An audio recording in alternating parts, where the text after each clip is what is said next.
Welcome to Sports and Stogies. Now, introducing your hosts, Cameron Winkowitz and Austin Hayes.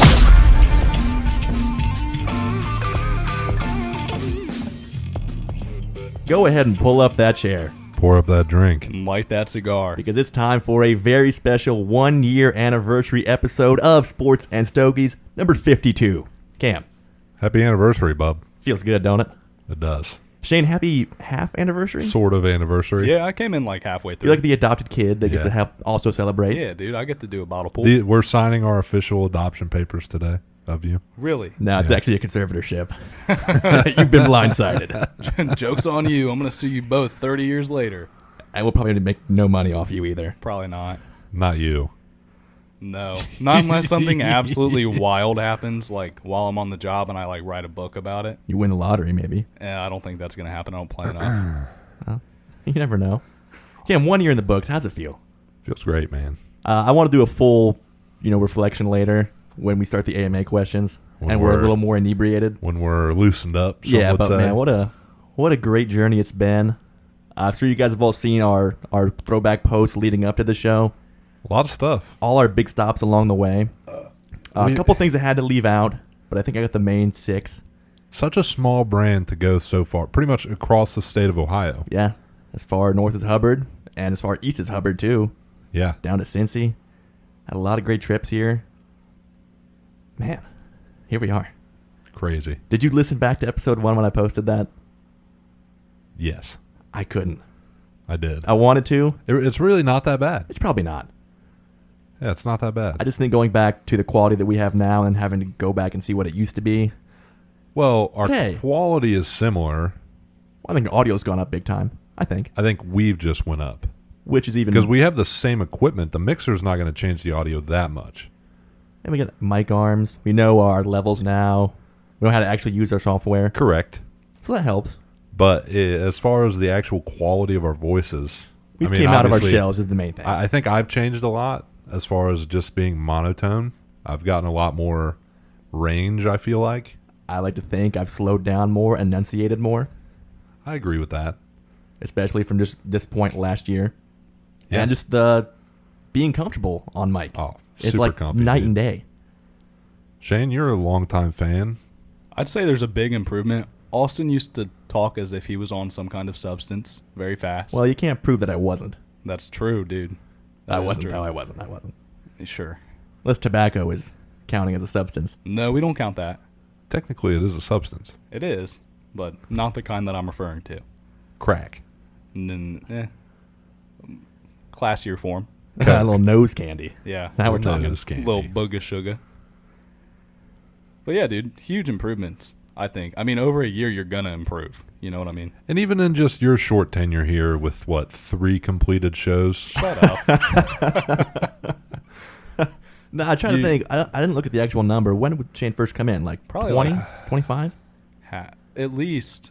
Close or shortly after the halfway point, Yeah. I think, to where we are now. And I think just from when you came in, you've improved a long way. And I think we've also learned to utilize you better. Yeah, I didn't really used to talk. Like, I still don't talk as much as I probably want to, but, like, I think once basketball season comes back around, I'll talk a lot more. Oh, for sure. It's just what I know the most about. And getting new segments in that you can control and take charge in. I mentioned in the post, even though you don't smoke as much, even on show, your palate has come a long way. It really has, dude. It used to be like, yeah, this is a cigar. This is good. I like yeah, it. I like it a lot. Now you're picking notes out, It's kind of crazy, dude. differentiating things. I'm proud of you. Thank you, dude. I appreciate that. But yeah, we'll talk more about the memories here. Like I said, after the actual show. So Shane's first episode was episode 26. So exactly Literally the halfway. halfway mark. Yeah. Damn, dude. Totally unintentional. Happy 6 months, boys. That is an actual anniversary. Well done. February 16th. Nailed it. Yeah, I think it's almost like a couple days from the exact day of last year. Yeah. But 52 shows in plus 6 interviews. 7. I don't know if it's 7. We had Steve and Jamie. We had Greg. Yeah, those were Patricia. separate. Troy. Sean and Morgan. 6, yeah. Just 6. And counting. And hopefully more to come. I know we're going to have our first part 2 probably in a few months here. Definitely Stoked for that. want to get back around for part 2s. Would love to go for a 1 year, a year in between our Cigaro interview. I do plan to at least go back to Cigaro in October. So just to visit, if not for close an interview. enough. But yeah, definitely do for a trip back up there. So, yeah. Well, with that, we've got a lot of things planned here tonight. Drinking as always. I'll be moderating, just sipping on some rum and coke here. This is going to double as a 1 too many. Like, which it we has to be. It has we to have mentioned before, A but celebration episode. just your warning now. So before I give the rules out, guys, what are you drinking on first? I've got a rum and coke and some Makers 101. I've got a little Southern Comfort and Coke, and then a bottle of Southern Comfort. We're really drinking classy tonight. Bold choice. Yeah. Not the strongest you could do, but hey, it'll get the job He done. was supposed to drip it last weekend, And then we forgot it. and then we forgot it at my house, so I figured I'm not going to drink it. So, I'm going to give it to my bitch friend. and I'll allow him to share some of my Maker's Mark. I appreciate that. Yeah, very classy. Doing bottle pulls of Makers 101. That's it legit was sipper, a, man. It was a gift. Yeah, I will enjoy sipping on that, but It was a gift you're throwing it back tonight. from my mother that I took from her house. So was it a gift or was it a... He found it. It was in the freezer, dude. Oh, that's disrespectful. That's why I took it. Yeah, you saved it. Yeah. You rescued it. It was in the freezer, so I had to take it. I looked at it and I was like, you can't do that. Yeah, that's definitely And wrong. they're like, well, liquor doesn't freeze. Well, I don't care. It doesn't freeze, but it definitely messes with the viscosity and the Yeah. separation of the fats and the oils, and Yeah. that's not right. So, It's in yes, a better home now. exactly. So in addition to the drinking part and the actual show part, you guys killed it with all the questions you sent in.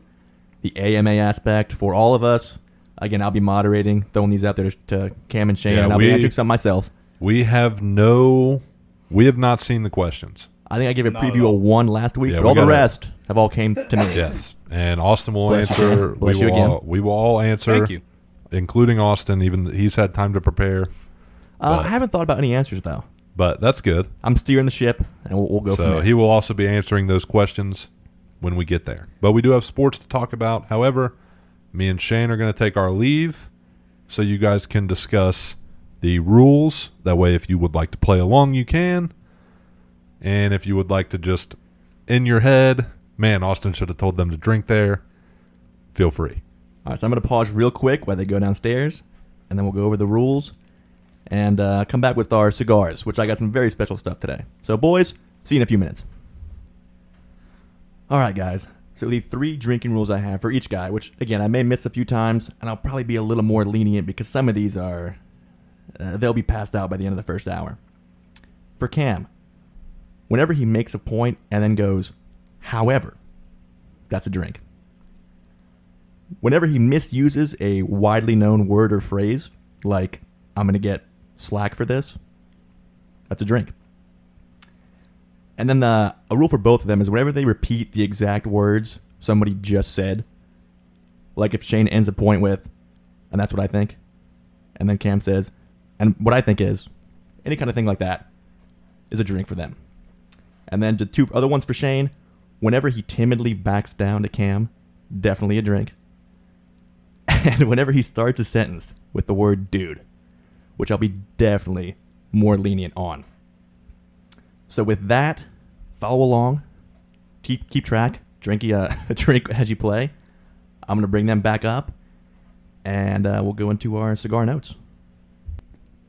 All right, the guys are back upstairs. We got our cigars lit. Cam, what are you smoking on for this very special show? A very special stick. A winner's stick, some would say. Some would say the winner's stick. The LFD Ligero Oscuro. Oscuro, yeah. Oscuro.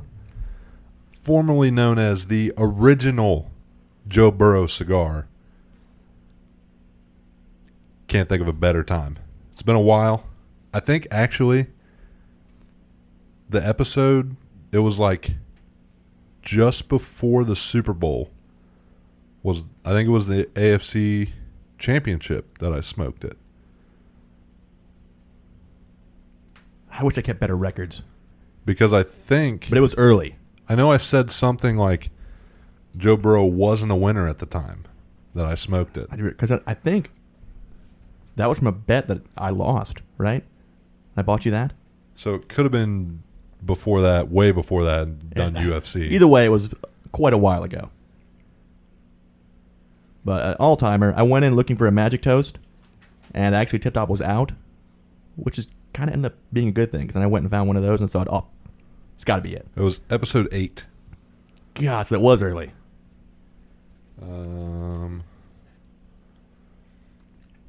God, dude, we were... Yeah, it was the Aljo, Sean. TJ, Sean, Jan. Yeah. Yeah. It would have been like week 8 of the NFL season. Yes. Man. Because that was when he smoked, I think, when he won at LSU. No, it would have been way after that. He had already been to the Super Bowl the year before. We didn't win, obviously. This is what he smoked. Yes.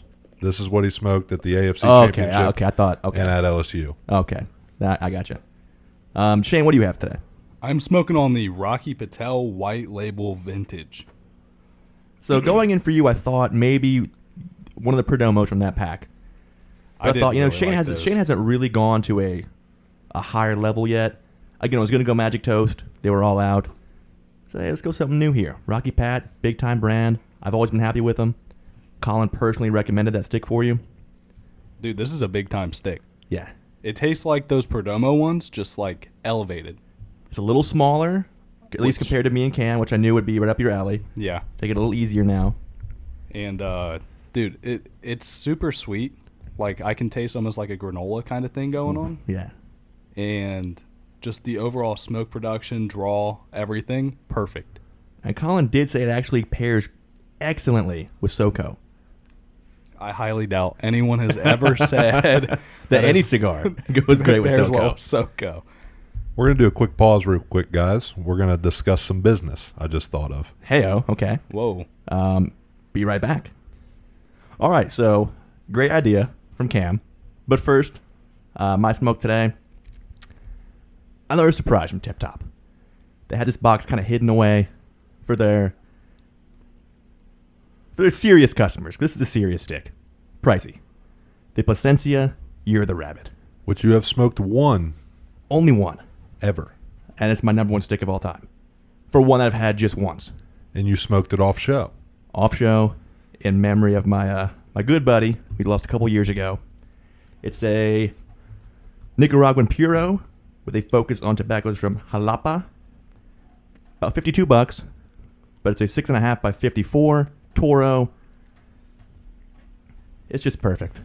And I almost debated not smoking it tonight, but what better occasion than our 1-year show? It's a good occasion.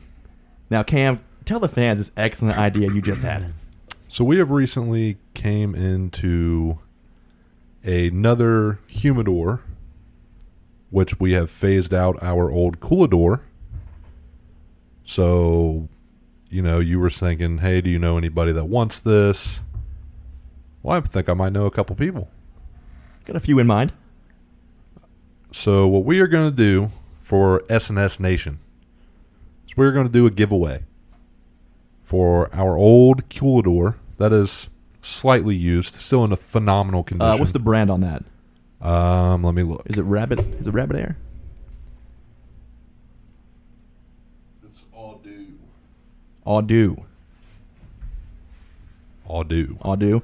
I think it's like a 200 count. There's a shelf on the bottom, like a drawer almost, and then 3 shelves, all cedar. Works great. Again, coolador. A couple Beta packs is really all you need to keep it humidified. Yeah. Works excellently. Yeah, no dings on it. Great condition. Glass front door with a light to see in there if need be. Temperature controlled. It does not heat, but it does cool. Correct. So you will have to place it somewhere where that it can accommodate for that. So we will run a 2-week giveaway. There will be a giveaway post on Facebook and Instagram.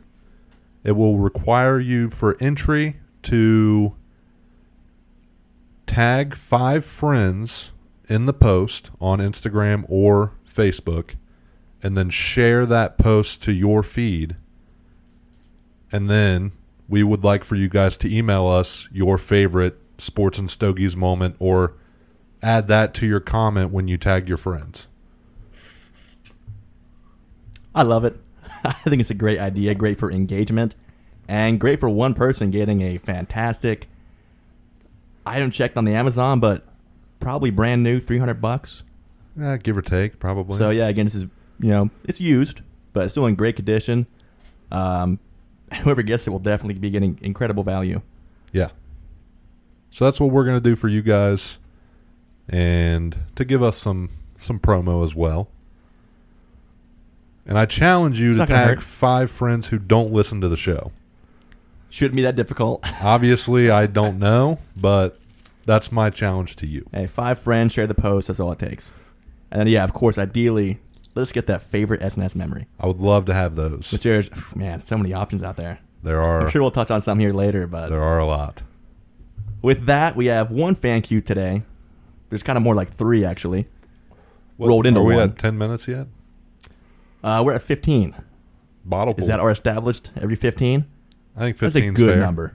Yeah. 10 was too fast. 20 I feel like is too long. Yeah. I think 15's fair. All right, boys. Bottle pool number 1. Cam with his Maker's Mark 101, and Shane rocking that high proof SoCo, baby.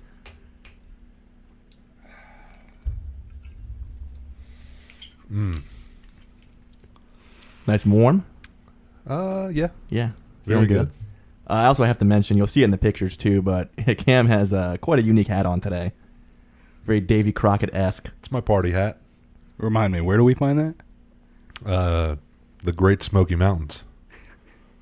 I would find it on Cam's head personally, but We found it when we were setting up this garage. In my garage, in my boxes of things that I own. Yes. meanwhile, Shane rocking the Budweiser shirt. You know it. And the Sports and Stogies hat, which you have not rocked since you got it. Wow. I rock it every once in a while. You did this. Now that you brought that up, I haven't seen it in quite a while. Where's yours, dude? Well, I got to let the hair flow, dude. Come on now. I could say the same He thing. doesn't wear hats a lot. You wear hats every show. Yeah, That's a fact. that is true. Anyway, first and only fan question. Cam, I asked you this from Uncle Sean. Did Brock Purdy really show enough last year to warrant dumping your 2021 third overall pick? If so, was Trey a better backup than Sam Darnold? And what did the Cowboys gain by trading for Trey Lance? Oh, that's loaded. First things first, did Brock show enough last year? Yes. I think without a doubt. Yeah, I think he showed he's a true winner. I think, and he fits their scheme exactly how they want their quarterback to fit their scheme. He's that game manager type that is very cautious with the ball, not a lot of turnovers.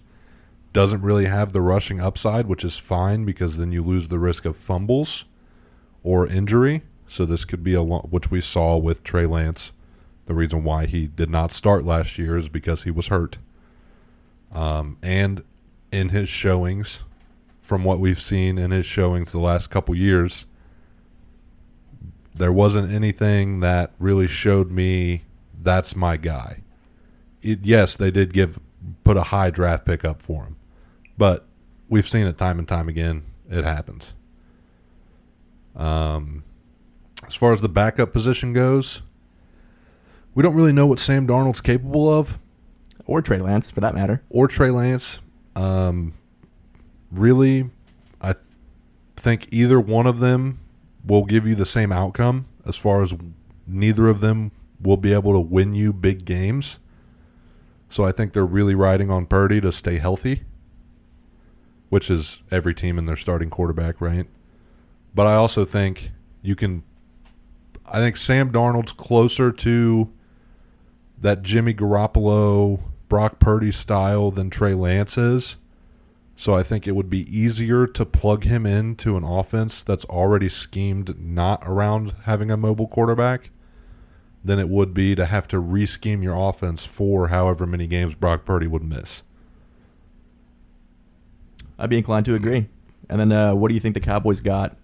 Because for me, that was kind of a blindside move. Very odd. Just Jerry being Jerry. I mean, if that goes down, they don't really... they just kind of let Dak do what Dak does, right?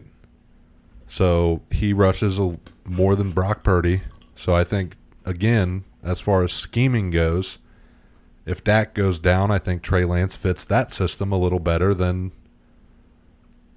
Cooper Rush, where Cooper Rush, yes, won games as a game manager, but Trey Lance has that probably more big play potential. Yeah, bigger upside as a playmaker. Right. You're due for a drink, by the way. Dude, hot start. And you can drink the rum and coke for one of those. That's up to your discretion. Am I allowed to since it's SoCo? No. That's what I was thinking. Like I said, feel free to do a bottle pool of makers. Yeah, I think every time you break one of your rules, SoCo it is. Straight SoCo. Okay, that's fair. Shane, any comments on that fan question? I mean, pretty much what you guys said. I don't think... What I said. Yeah, what you said. Because Austin just said, I agree. Yeah. Okay, well then, do you want me to speak or no? Go ahead. Okay. We'll allow it. I was going to say, I mean, I asked you the question. I'm the moderator here, so Okay. speak your mind. I think when it comes to Dallas, Trey Lance is probably a lot better than Cooper Rush. I mean, we haven't seen a lot of them, granted, but as a third-round pick, 2021, Third overall pick. yeah, third overall pick, 2021, his floor is probably a lot higher than Cooper Rush. So I guess not a bad trade. What'd they give up for him? A sixth? I believe a fifth. A fifth? I don't think that's bad value. Dak goes down, you get a decent quarterback. Yeah, for the potential upside. Potential decent, yeah. Potentially decent But quarterback. we don't know what Trey Lance is capable of. And the Niners have their guy. Yeah, So I mean, they're not in the trial phase anymore.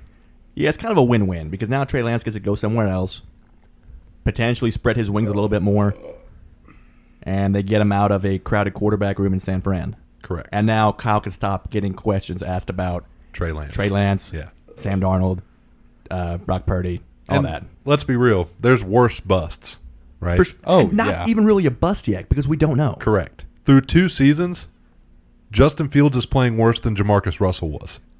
Record-wise, for sure. And the numbers aren't Statistically. great, but look where he went, though. Was the Raiders at the time any better? Better than the Bears currently. Slightly? Four quarterbacks. Yes. Slightly? Yeah. And yet Fields is going 5th quarterback taken in most mock drafts. Shane, you're due for a drink, by the way.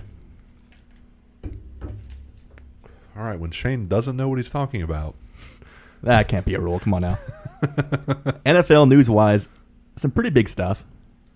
Josh at the Jacobs. end of the preseason. But, yeah, mainly. Josh Jacobs signs 1 year, $12 million. Thank God Love it. for any fantasy owner of Josh Jacobs. Can I take a guess? Not yet. Okay. Not yet. No guessing. At the hour mark, we'll let you guys shoot some guesses out. And maybe by 2 hours, I'll I announce. like that. I probably Because by won't that even point, able you'll to be function nice and buzzing. Liquored up. And you'll still do your regular bottle pulls, so we'll stick with that. every 15 minutes. Yeah. All right. But yes, Josh Jacobs signs finally. The end of that fiasco. 1 year, $12 million, Saquon-esque deal. Do you like the 1 year thing for both him and or the team? I do. Gives him the opportunity to have the same production as last year, which we have not seen from him 2 years in a row.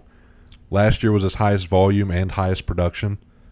So we can really get a gauge on what his floor really is, I think. I think his floor is elite. Right? He's an elite running back. But we can kind of see what if his floor will be adjusted. And I like it for the Raiders. I don't expect great things, especially in their division.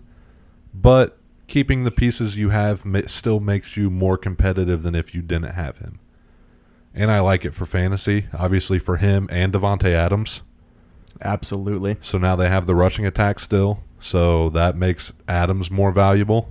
And we've seen Adams going late second round For in fantasy. some incredible value. So, yeah, I love it for fantasy and love it for Josh Jacobs. And hopefully love it for Michael Mayer because I'm still pretty high on him. Should open up the pass game for him as well.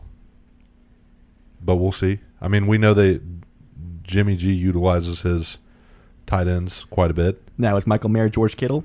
Maybe, maybe not. but he'll be open. Don't disrespect Michael Mayer like that. Is Michael Mayer Gronkowski? Yes. Maybe better. Now, one running back that didn't sign, didn't get traded, and is starting off on the PUP list. Jonathan Taylor, and I think the Colts' asking price was too high. Yeah, I heard. Because there were some serious trades that came their way. I heard they wanted Waddle from Miami. Insane. And pieces. Insane. Because I think we kind of talked about last week, they weren't going to trade him. No. Unless they actually did get one of those crazy offers, which no one's going to give that up. No. Especially when you're not going to use Jonathan Taylor at his full production because you have Waddle and Hill. And even if you just have Hill, you're still not going to give Jonathan Taylor 25 touches a game. Even weirder, the surprise team that was bidding against the Dolphins was Green Bay. Yeah, that's odd. Which I think Miami I kind of get because there's no true top dog there. Some good backs that can split things up. Well, the question is, but Aaron Jones is how a long's quality left back. on his contract? Aaron Jones? Yeah. I want to say 2 years. And with how Aaron Jones could be fully utilized in the slot. Great potential there. Absolutely. So they could have had JT as their main rusher and then Aaron Jones. A.J. Dillon. And get rid of, or run a three-headed monster back there. And you can have JT and A.J. Dillon or JT and Aaron Jones in the slot while you have the other one in the backfield. I do think that offense will be very good without JT, but that would have been pretty scary if they did bring him in. But either way, staying in Indy and out the first 4 weeks. After that, then who knows? Yeah, I don't know what to expect. Will he be healthy? If he is, will he play? Will they let him play? I'm out on JT in fantasy. Thank God I only got one share in the auction league, which kind of an accidental bid anyway. Yeah.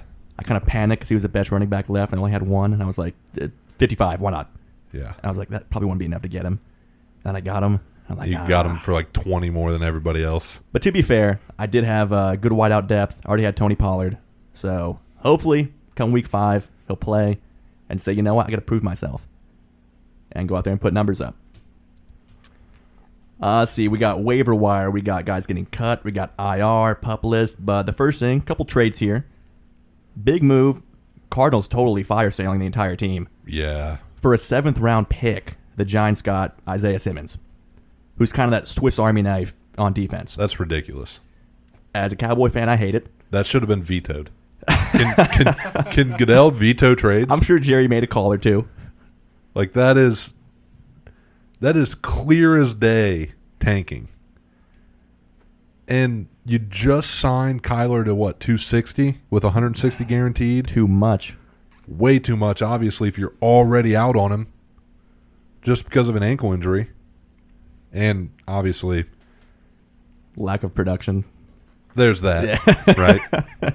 Which you can also kind of blame on Kingsbury and the whole, maybe the worst front office and management in all of football. It's definitely in contention. It's not great, that's for sure. But in addition to getting rid of Isaiah Simmons, they cut Colt McCoy, who would have been their starter come opening day. Traded for Josh Dobbs. Who you guys were probably going to cut anyway, because I've heard a lot of great things about DTR. Well, they were actually going to release Kellen Mond. I forgot he still existed. I think they were going to keep Dobbs as QB3, and DTR's locked in as QB2. I saw that, yeah. So I think they had plans to release Kellen Mond, and then they traded Dobbs, and I don't think they ever released Mond, just in case. So now Dobbs will be starting week 1. Shane, what you got? Didn't we just sign Mond? Who? Cleveland. No, I said we didn't release him. Oh. Actually, I think Shane's kind of right. I think they had released him, but it hadn't gone through Sort yet. of, yeah. Then they traded Dobbs, and we're like, oh, cancel that. We're going to keep him anyway. Yeah. So it's kind of, Shane's kind of right there. So expectations for him starting week 1. He has some physical talent. Yes. He's mobile. From what we've seen, he could be a solid asset. I don't know if he'll lead you to anything crazy. Which is not what they want anyway. No. Their over-under's what? You said 3.5? It is currently the lowest in Vegas since the merger at 3.5. And I'm pounding the under, honestly. Really? 0-17? I don't think you can go 0-17. You don't think so? The problem is Every team's gotten better. You have a rookie head coach. There's no way he's going to go over his first year and kill his reputation. Now, I think when they brought him in, there was kind of a agreed upon rule. Hey, guys, this first year, don't do too much. We're planning for the future. With Caleb Williams, allegedly. With Heisman favorite Caleb Williams. As of now. They also sent Josh Jones, their starting left guard, to Houston. So, yeah, complete fire sale, definite tanking. I don't want any shares of any Cardinal. James Conner, I don't care how late he falls, don't want him. Hollywood Brown, That's no the chance. only one I'll consider. Just with the garbage time catches. Yes. Yeah, should put some at And least he'll points up. probably get 10 to 15 catches a game. Yeah, as long as Jobs gets it in his general direction. Yeah. I mean, I'm not expecting 1,500 yards and 17 touchdowns, but if you're in a full PPR and you can get Brown in the 6th, 7th, 8th round, send it. I've got, I think, 2 shares of him. So. And Kyler should eventually come back if they let him. Maybe they say, hey, you're already, we're not competing. Let's say you're still Michael Thomas. You're still hurt, right? Till next year. Yeah, you're still a turf toe, buddy. With that, boys, half an hour's in, which means 50 minutes are up. So another bottle pull. Bottle pull. Up and down the hatch. Also, our picks today are of the bottle pull variety when we post the official episode link. Correct. You know you have a cigar holder. Yeah, but it's too short. No, the actual cigar holder. That Yeah, would definitely work. It's what it's made sits for. in there. Yeah. I haven't used that yet. Yeah, it just sits in there. I mean, you haven't used Yeah. it. I could try. You just put it in there. There's no it's like no, you set it in the. there's a thing there too, though. That could work either way. I think it would work better like this, dude. Why? I don't know why you're trying to put it in where you're going to burn yourself. Like you can that? just set it like this. I just set it like that and it works. You irritate me sometimes. Yeah, well, you know. This works. Other NFL news, another cut news. Your boy Cade York, out of the blue. Some say it's not even his fault. The struggles he had last year. We got vet Dustin Hopkins on a trade, but I don't think Cade York's the problem. There have been numerous kickers with Bjorkowez, I don't know how to say his name, sorry for butchering it, as their holder. And during that time, they had their worst field goal percentages in their careers. Probably the big hitter being Tyler Bass. Now what, an 85% kicker, give or take? Very efficient, yeah. With Bjorkowez as his holder, he was a 79%. That's a significant jump. So I just like to gauge the whole situation. I think that's a big part of it because he has been a part of these bad seasons from other kickers already, especially efficient kickers. I'm not saying Cade York was a great kicker. But he was serviceable. But he was serviceable. Dustin Hopkins is a vet, very efficient kicker. If Dustin Hopkins struggles, I think we know where to put our point. We got our answer here. The problem is Bjorkowez is a phenomenal punter. Can't you just get DTR to hold? Backup quarterback? That's Wouldn't your that be usual nice? job, right? That'd be nice, You right? can handle a snap, You would think. I think. I'd hope. Either way, plus you mentioned always Cleveland, notoriously tough stadium to kick in. With Correct. the wild winds there off the I would lake. love for them to bring in Phil Dawson as like a kicking coach. Why haven't they? He's probably said no, right? They had to have asked. I don't know. They had to have asked. I would hope. But I would love for that to happen. Because it's so different with it being right on the lake, I feel like it's very important to have an person who's experienced kicking there as your coach or special teams coach even.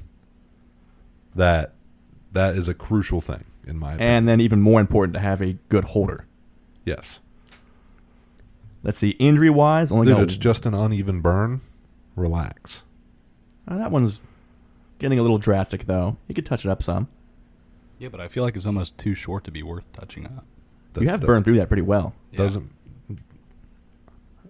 It's not too short. Touch it up. Hey, the cigar holder's too short. Cigar's too short. Like, that's still plenty of cigar. I almost made a drinking rule. Whenever somebody retouches or relights their smoke, take a drink. But with such a great quality stick that we both have, or that we all have today, Yeah. that really shouldn't be an issue.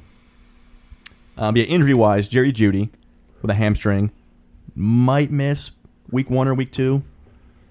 He was carted off, but overall, Yeah, not I did supposed to be see too serious. He's supposed to miss multiple weeks with a hamstring injury, is the report I saw. And my problem there is hammy injuries linger.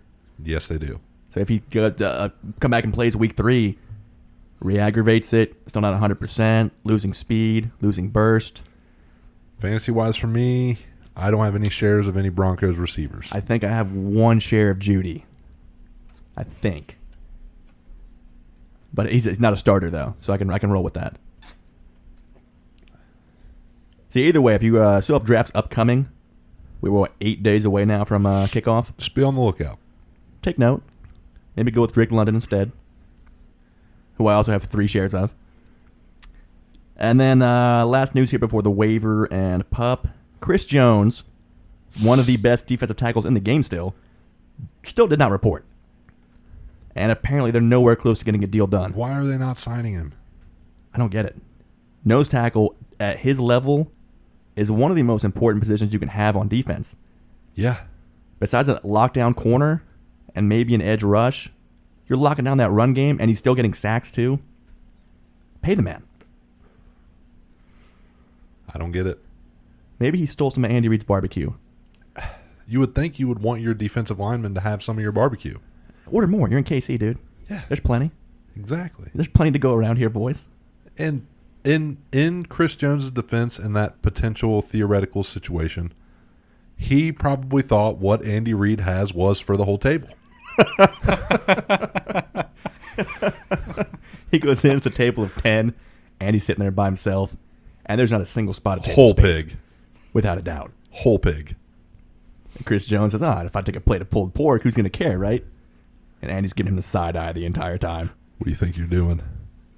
Just under his breath, really, what do you think you're doing? I was going to take that piece. And she's just wheezing and eating. Oh, you wanted all the bark. Guess what? I'm calling the GM. We're not paying your ass. I'll Have find somebody fun. else. I'm Andy Reid, dude. I'll go out there myself. Have a heart attack the first play. Oh, classic Andy Reid. Do you have the waiver guys here? Some unexpected cuts. I don't have a full list. Okay, so the big ones here. Bailey Zappi. I was very surprised about that. The Pats have 1 QB now on the roster. Just Mac Jones. Now, they apparently want to sign him back to the practice squad, but maybe somebody else goes out there and gets him. I did see a funny meme, and it was after releasing Bailey Zappi, Mac Jones going into the QB room, and it was Tom Brady, the turned around smiling Tom Brady. That's pretty good, actually. It was hilarious. So, yeah, kind of a shocker there. And then Melvin Gordon, cut from Baltimore. Not a huge shock. They already have 3 running backs. Yeah, younger He's guys too. 47 years old. Yeah, they still Fumble have issues. Gus and JK, who knows? Another guy I didn't draft at all for good reason. Yeah, no. But you can get J.K. Dobbins in round 700. Or around 6 if you were in our first league. Yeah, or round 6. Trevor Siemian, cut by the Bengals, who now also, I believe, only have 1 quarterback on the roster. Yeah, I mean, if Joe Burrow goes down, they're pretty much done anyways. No other quarterback's going to have that pocket presence with that O-line. Jalen Reagor, cut by the Vikings, That was a who they little traded more for last surprising. year. They already released N'Keal Harry, who they brought in like last month. Yeah. Didn't pan out. So it's just Osborne, Jefferson, And Jordan Addison. Jordan Addison. And my boy, TJ Hawk. Absolutely. Plenty of targets there. Then other guys on the PUP list besides JT, of course.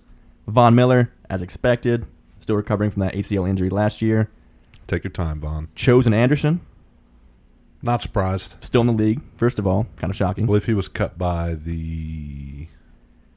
He He was cut by Carolina, right? Yeah. And then I think signed with Arizona at one point. So then he was cut by Arizona. Either way, he's on the PUP list. Even better. And then, of course, Kyler. Now, with that, we did complete our SNS draft Before we get there, last week. we have a very interesting thing that I think I heard about on the Joe Rogan podcast with Hulk Hogan. 2, actually. We got 2. Oh, what was the one we talked about at work? I'll follow up after you do your point here. You know it. Brock Lesnar's combine numbers are insane. 6'3", 283. His 40, a 4.7.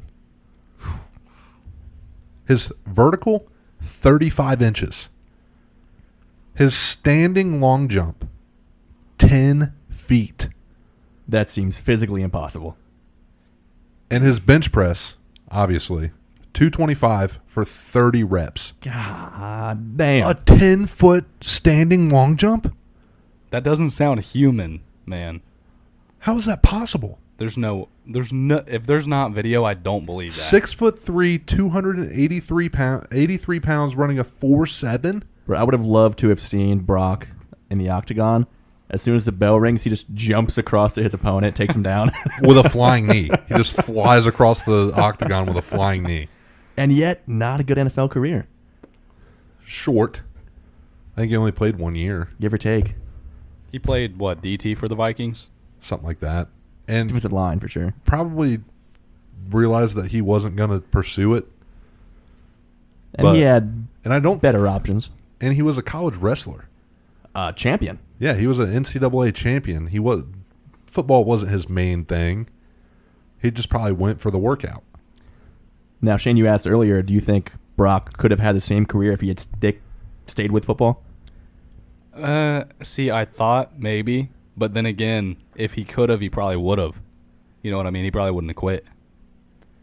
If he was a football player and not a wrestler, he probably could have been a great. Oh yeah, yeah. But since he was a wrestler, not a football player, he obviously wasn't great. So I feel like your question in theory was if he were a football player and not a wrestler. But then the question is, does he stay at that physicality if he wasn't a wrestler? Probably I not. would like to think so because I think he's been that size since like high school. Yeah, he's that much of a freak athlete. And he's still currently that size at like 50 years old. With some help of some supplements. Allegedly. Yeah, but at the same time, you got to think you're constantly having to cut and make weight as a wrestler. If he just played DT all through high school, I doubt he tries to keep that. 6'3". He'd probably still want to be around under 300. Yeah, you would think. But then again, I mean, you see a lot of D tackles. They're bigger dudes. They're not but in the best they're shape. also not him, who are that or as big as them, but pure muscle. And keep in mind, Brock did this, 15 years ago at the Combine? You see some guys now with those kind of numbers and that freakish ability. Back then, there was a lot fewer and further between. Yeah. He was a one of a kind. Now, Which the is thing we why talked he got about- signed or drafted. Of course, yeah. Where did he get drafted at, by the way? Which round? I don't know. That's a good question. I imagine he's just a round one pick. And after 1 year, he's like, yeah, this ain't it. I'm going to go WWE. We get that bag. Because I think he was also an amateur wrestler, like in an actual wrestling, too. A champion there. I'm sure he kept it up. And he was obviously a UFC champion. And he's a WWE champion. Champ in every aspect. With one of the great post-fight interviews of all time. So I'm going to go home and lay down on my wife and drink my Coors Light or Bud Light. I forget which one was paying him at the time. Well, you find that, Shane, the thing me and Cam talked about at work was, besides quarterback, what do you think is the hardest position to play in the NFL? Corner. That was our consensus. Yeah, without a doubt, corner. I mean, you have to mimic that guy's every move, and if you slip up even a little bit. You have to be a better wide receiver than the wide receiver Yeah. and be a dominant defender. Yeah. It's insane. And apparently that's like an argument. Is it really? Yeah. Dude, it's so hard to be a corner that white people just quit doing it. So Brock Lesnar actually was Well, not we didn't drafted. quit. We just got outplayed. Yeah. Brock Lesnar was not drafted. Unsigned free agent. And he went into the NFL after his WWE debut in 2002. So our No factor is way, way dude. off here. Yeah. So he was a off-season practice squad only. So he never actually played. But, yeah. So you're telling me that this guy went, put a beating on Goldberg, and then said, I might try football. Maybe. Yeah. That's crazy. So maybe if he would have kept to it after the combine. If he would have played, he didn't even play football, dude. No. He was just like, I might give that a try. Sounds good. And it worked. It worked. All right, let me throw this one He here at made you a boys. roster. Would you rather have 3 minutes in the cage with Lesnar or 3 minutes in the ring with Mike Tyson? What happens if I get knocked out? Well, you're getting knocked out either way. Yeah, I know. It's not going to go 3 minutes. It's Put it how, that way. it's how you want to get knocked out. Or strangled. Yeah. I'm going to go Tyson because See, I'm going to go 3 minutes in the cage really, because I'm going to let Lesnar shoot and tap as soon as he puts me in a submission. but that's the assuming most that conservative approach. that's Yeah. assuming Because I'm he not goes going to let submission, Tyson punch me in the face.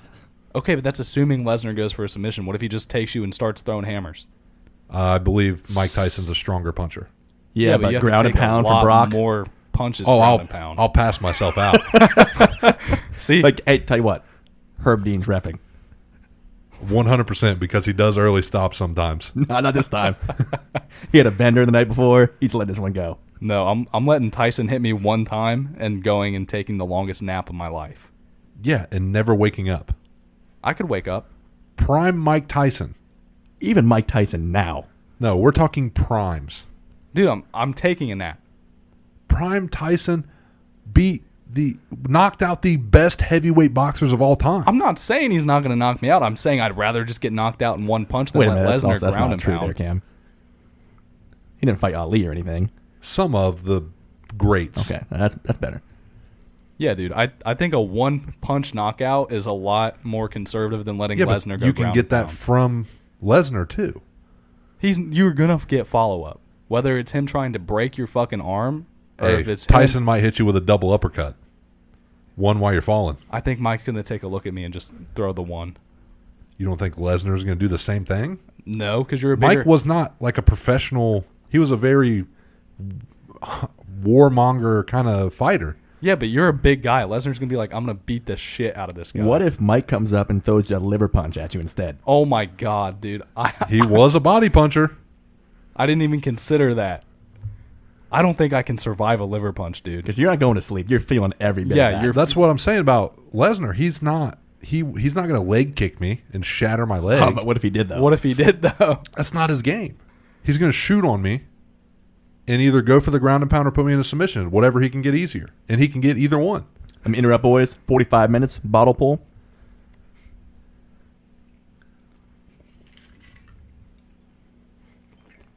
And then Shane, take one more while you're at it. Ooh, How we feeling here, boys? The fuck did I do? feel pretty good. Sounded pretty good. Looking pretty good. Love the hat, don't you? Giving good takes. I say the hat with the open Hawaiian combo here. Pretty solid. That's fantasy recap here.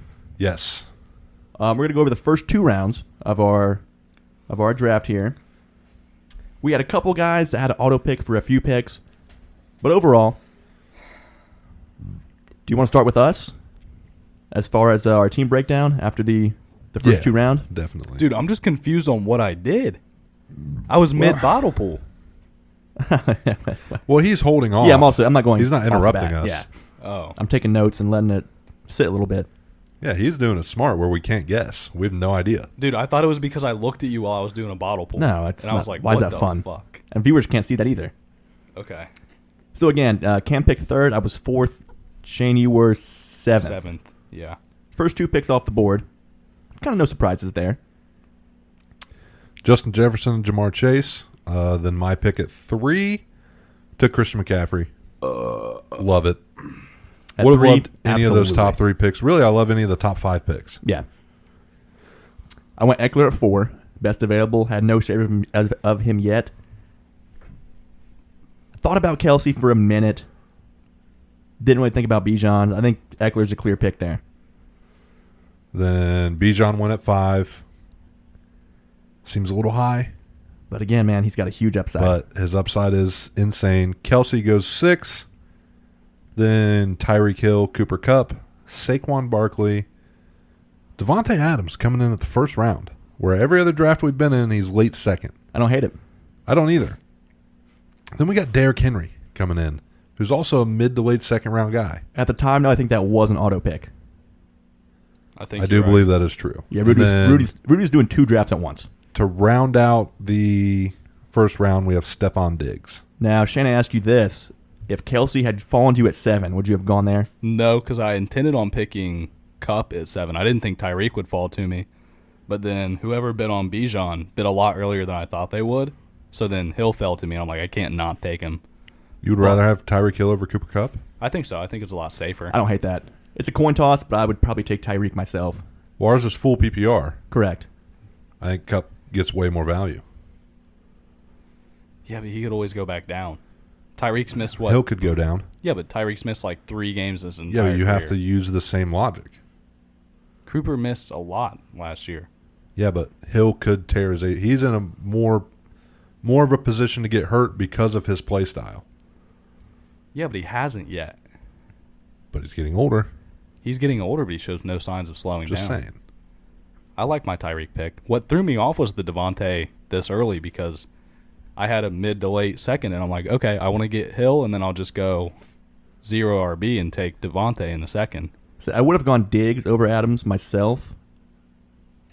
Maybe Waddle. But overall, I think Adams at 10, it's not a huge stretch. Then Stephon Diggs, the back-to-back pick. First pick of the second round, Patrick Mahomes off the board. Love that turn. Yep. No surprise there. Then Tony Pollard goes, That gives Rudy the Henry Pollard combo. which could be dangerous.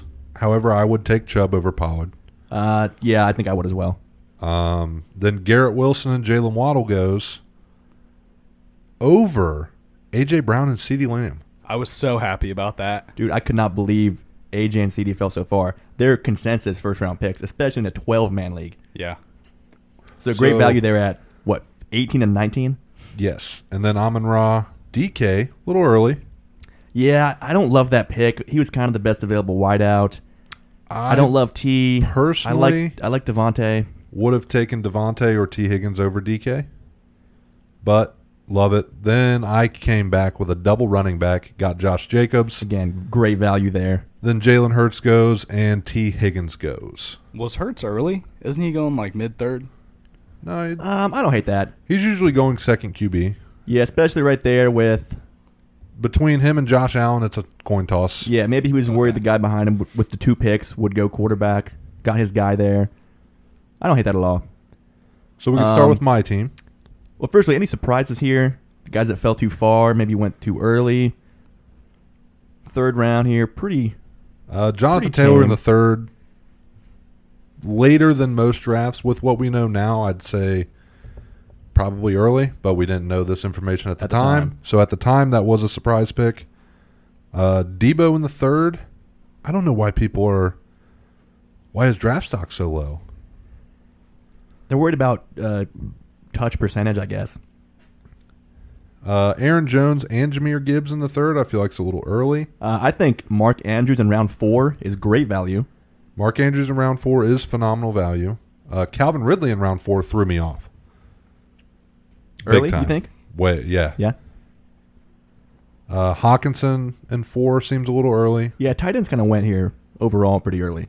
Ramondre in round 4 seems early as well. Yeah, after the Zeke pickup, I don't know. And then Godwin in round 4 is definitely early. Yeah, for sure. That one kind of shocked me. Love the Darren Waller in round 4. You're buying 1 pick early basically because he was the last pick of the 4th round. Yeah. Because he's normally a 5th rounder. Rashad White I was in the 5th. looking right at that. Pretty high, in my opinion. Madison in the 5th as well. I feel like it's a little high. Terry McLaurin, last pick of the 5th, great value. I don't know why he keeps falling later and later. I mean, Mike Williams, DJ Moore, Deontay Johnson went early round 5, which is a little shocking. Miles Sanders, first pick round 6. That should be good value. Best RB available at the time.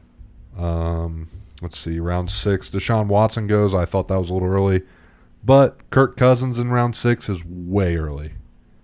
To a Vikings fan with the Hawkinson stack, I see why it happened.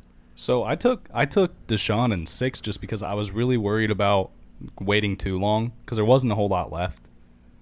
I didn't want to get stuck with like Jared Goff as my starter. And if I already had everything else filled out, like I had all my receivers, I want to say. I think I had both running backs, so it was just like I don't really care about my tight end. Breece Hall in round 6, a lot better. Pretty good value, should be. Yeah. I got Javonte Williams in round 7. Akers, James Cook, David Montgomery, James Conner, and Miles Sanders all went before him. Not sure why. Scared of the injury, I guess. Man, he has so much upside, though. Yeah, he does. JK in round 7, I feel like that's great value there. Pretty much right where he should be. Tyler Higbee in round 8 seems a little early. Yeah, I think most people see like they have an empty spot at tight end and try to fill it up when you can wait later and get better value picks for your bench. George Pickens in round 8 is great value. Love should that. be. Christian Kirk in round 8 should be pretty good. I do have a question. Do you think that I bit too early on Pat Freiermuth, 7th? I'd say so. Yes, but with the rate tight ends were going, you would have not gotten him later. Yeah. I think he'll be decent. I think he's going to get a lot of red zone shares. Let's see. Let's go team by team here, I think. Yeah, we're starting off with, let's go with you, Cam. Start with mine. Starting lineup, Josh Allen, Christian McCaffrey, Josh Jacobs, DeAndre Hopkins, Christian Watson, David Njoku, Javonte Williams, my Cleveland Browns defense, and Graham Gano. In the reserves, we have Marquise Brown, Sky Moore, DJ Chark, Anthony Richardson, Michael Gallup, Paris Campbell, and Devin Achane. I like it overall. Yeah, pretty solid there. Pretty happy. Some good depth. You got 3 solid running backs, especially if Javonte comes back and plays like he did, like he showed flashes of last year. And Paris Campbell has potential to be the number 1 in New York.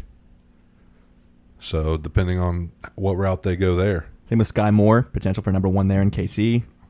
Kind of anybody's ball game. Hollywood, like you mentioned earlier, those garbage time points. And then the McCaffrey-Jacobs combo meal is dangerous. That's big time. That's one thing I thought about these ESPN drafts when you have to start 2 running backs at least. You get 2 top-tier guys, man, that gives you a big advantage. Let's stay in your division here. Let's go Matt Gordon. Mr. Matt Gordon. Justin Fields, Etienne, Rashad White, CeeDee Lamb, Tyler Lockett, Travis Kelce, DeAndre Swift, Commanders defense, Tyler Bass. In his reserves, Dalvin Cook, Daniel Jones, Elijah Mitchell, Adam Thielen, Raheem Mostert, Tank Bigsby, and Alec Pierce. A lot of potential. Yeah, I like that a lot too. You're banking on Fields, balling out. A little weak at running back. I know White is a starter, but I think their offense is going to be so bad. Swift, though, potential to become the lead back there in Philly. I do love the Etienne and Bigsby stack. Love that. Just in case Bigsby takes over there. Great. And then Dalvin on the bench, if Dalvin becomes the guy in New York. Yeah. And you're running 3 wideouts pretty much with Lamb, Lockett, Kelce. Definitely a lot of potential here on this team. Our boy, ACE certified trainer, Evan Keaton. He goes Aaron Rodgers, Aaron Jones, Alexander Madison, Devontae Adams, Garrett Wilson, Kyle Pitts, Amari Cooper, Steelers D, Evan McPherson. On the bench, he's got Brian Robinson Jr., Gabe Davis, Zach Ertz, Geno Smith MVP, Gus Edwards, Hunter Renfrow, and Baltimore defense. 2 good defenses there. Yeah, I like stacking those Ds up. Play matchup. Typically, I only draft 1, kind of stream if need be. Yeah. But I like that strategy. Good potential for Gus Edwards and Hunter Renfrow. Gabe Davis has a lot of potential. Love B-Rob, especially for his value. You're getting him in like round 8. Yeah. Love Aaron Jones. Madison, potential to be a starter there. Should put some numbers up. Probably not Dalvin Cook numbers. But yeah, then you have Devontae Adams, Garrett Wilson, Kyle Pitts, and Amari Cooper. It's a strong 4 right there. That is pretty strong. And last but not least, in your division, Mr. Todd McCaffrey. We have Trevor Lawrence, Nick Chubb, Najee Harris, Cooper Kupp, DJ Moore, Cole Kmet, Ramondre Stevenson, Dolphins D, Harrison Butker. Off the bat, starting those 3 running backs, that's big time. I love Ramondre in a flex spot. Yes. RB2, maybe not as much, but as your flex guy, that's big time. Your one big question mark is Najee Harris, right, at running back. Your question mark at receiver is DJ Moore. What is he going to be capable of? However, you have Elijah Moore on the bench with Treylon Burks and Jerry Jeudy whenever Jerry Jeudy comes back. You also have James Conner on the bench, who is the starting running back in Arizona.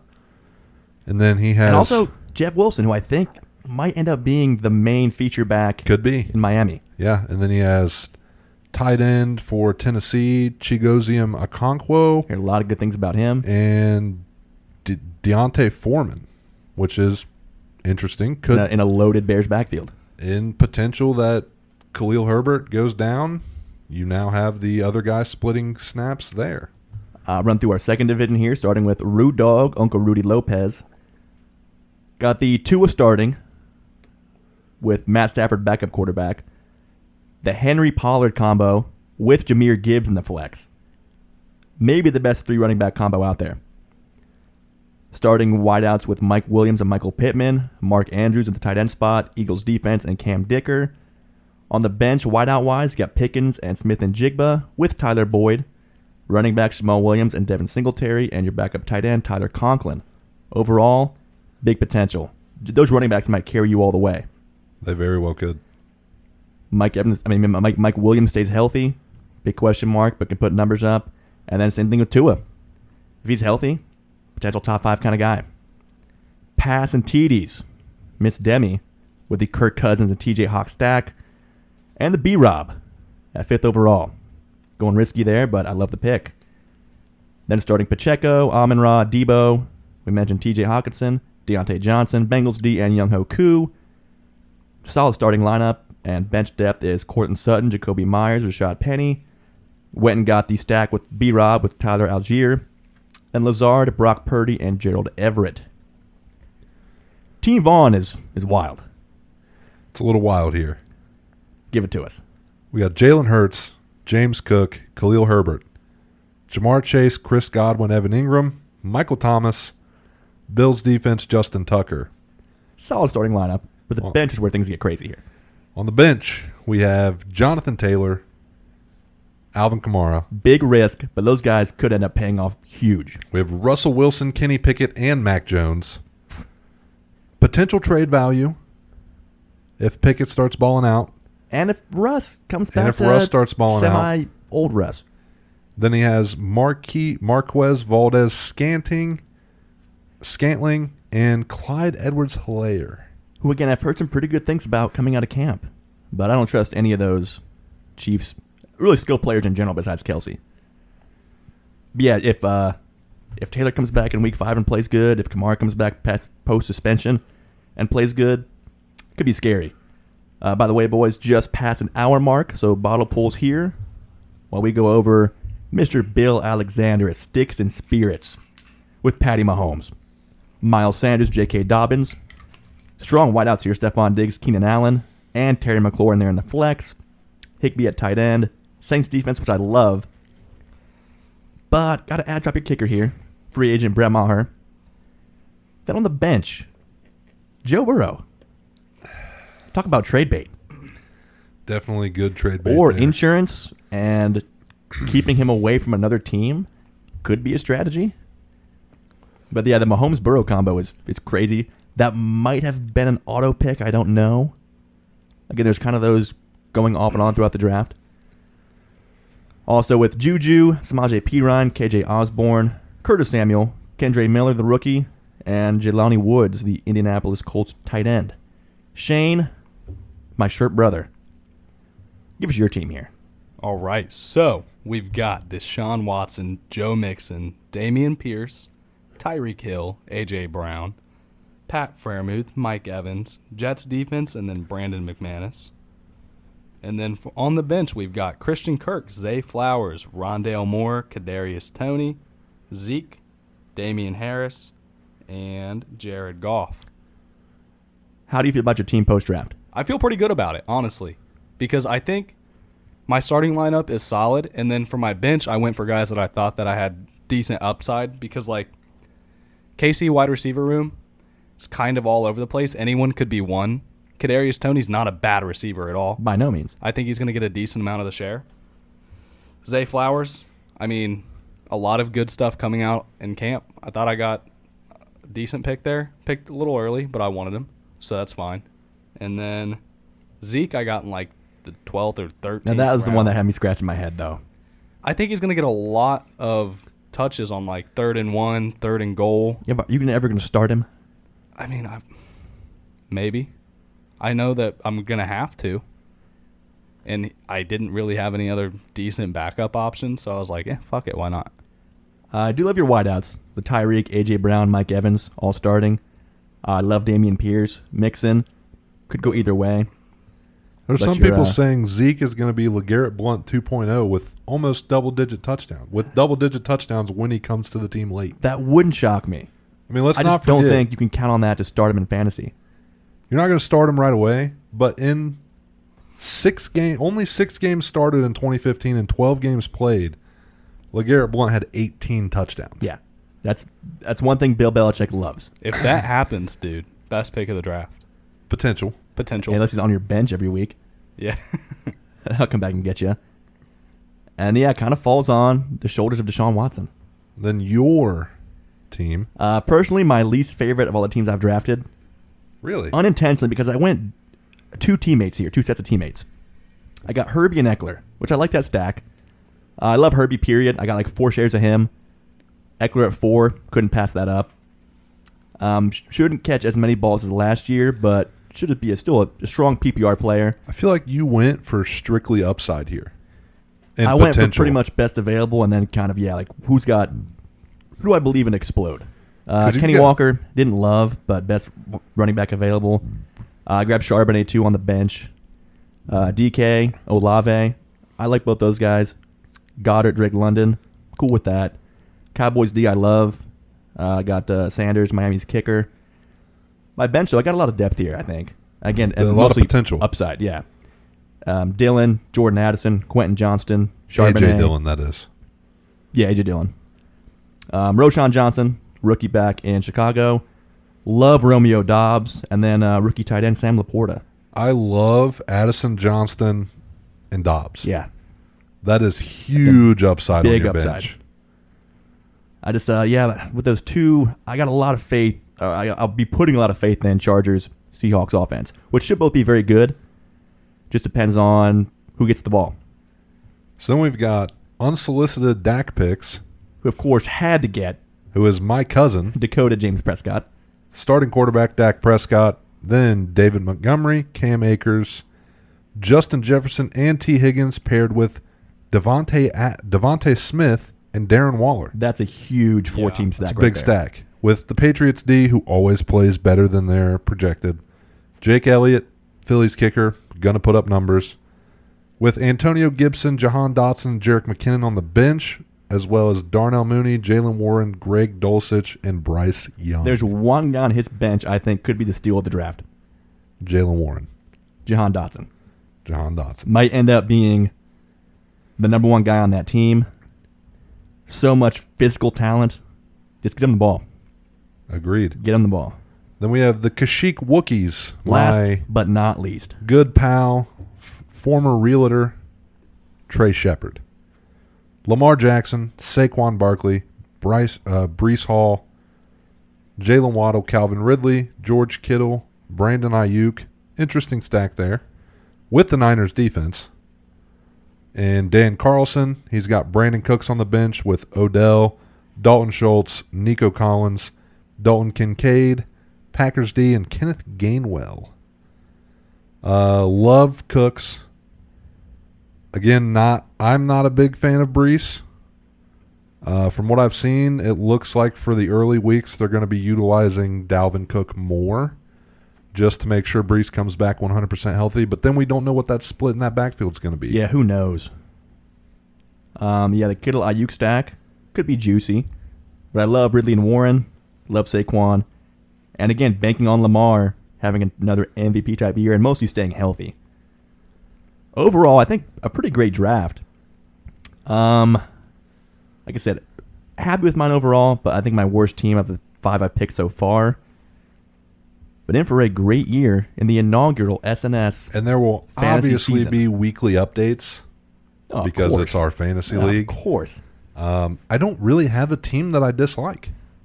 No, not a lot. I only say because Team Vaughn has 4 quarterbacks, just kind of by default, but he'll trade for those or ad drop, whatever. I have no worries there. So anybody's ball game.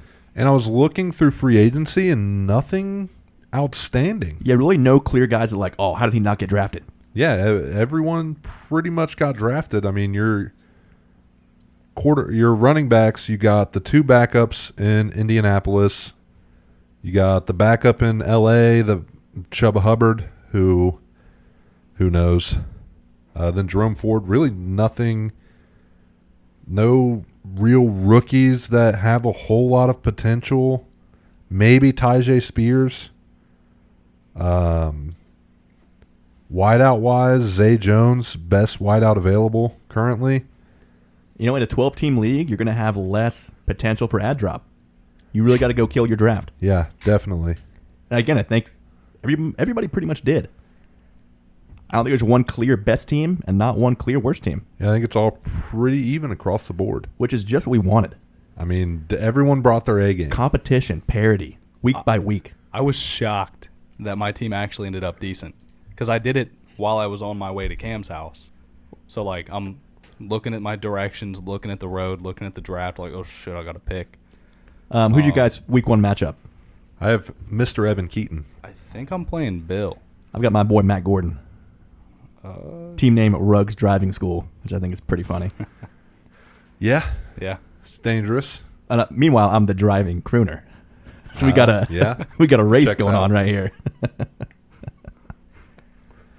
With that, before break, do you want to go do college football first? Oh, absolutely. Starting off with your boys. Notre Dame lighting it up, firing on all cylinders. Yes, they played Navy, and we know, whatever. I mean, Navy's no pushover. But when your team plays, they're going to play whoever your team is. If you're a fan of one of the Power 10 schools, they're going to play community colleges and whatnot too. So don't try to use that as whatever. Notre Dame looked great. Anybody you played, they had to travel to Europe. Yeah, to Even Ireland. if you played a community college team, that's still a challenge. Yeah, you went to Ireland. Home crowd, yes, but that's going to set your your mental state back. You're 10 hours behind. Didn't matter. But Sam Hartman looks great. Heisman question mark? I don't know, but he looked good. He tied the debut touchdown record For Notre Dame? And there wasn't anything that we did that I didn't like. I liked everything I saw. Play calling. I liked the play calling. I liked the rushing attack.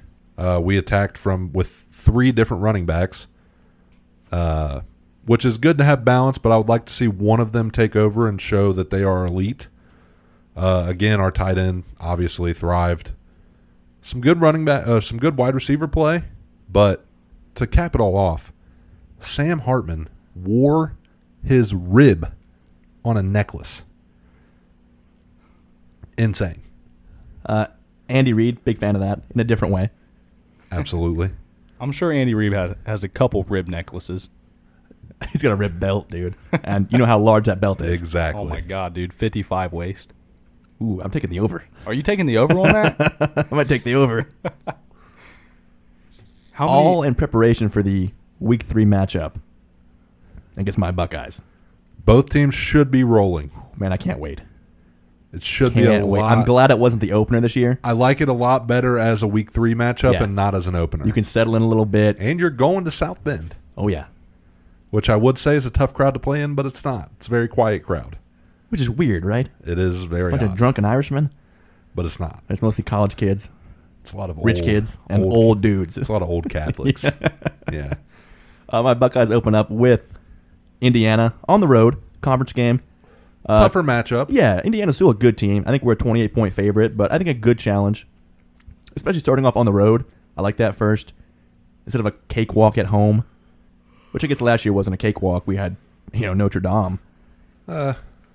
Didn't go exactly. It wasn't a cakewalk. You guys played us tough. That's for sure. Yeah, we had to earn it. But See, I'm stoked for week 3. week 3 is going to be wild. An off weekend for us, right before your wedding weekend. Well, I'm glad you coordinated it that way. Yeah. Was that intentional? Absolutely. I'd like to believe it was. Yeah. I'm not. Definitely wouldn't have the game on. I'll have my wedding on opening weekend, like someone we know. Allegedly. By the way, boys, hour 15. Bottle pulls, please. So your AP top 25 rankings going into the season. Starting off, let's go 25. Iowa snuck in there, even with the all-time horrible offense last year. Should be definitely improved. And always a very tough defense, tough crowd to play in front of. And a good head coach. Tulane, A&M, Mississippi at 22. North Carolina, Oklahoma, Wisconsin, Oregon State. TCU down at 17. I feel like that's They lost a lot of talent. Lost Max Dugan. still disrespectful. Playing a weaker conference, I can kind of see it, but I think it's a little bit low. And 16, K-State, Oregon, Utah, your boy Notre Dame at 13. Tennessee and Texas back-to-back at 12 and 11. Your top 10, you go Washington, Clemson, Florida State, Penn State, USC, LSU, Alabama, Ohio State, Michigan, Georgia. We're rounding out your top 3. Week 1 matchups, you do have LSU, number 5, going to Florida State on Sunday at 3:30. And then 14, Utah hosting Florida, who's not ranked, but just on the verge. It's like a 3.5-point spread.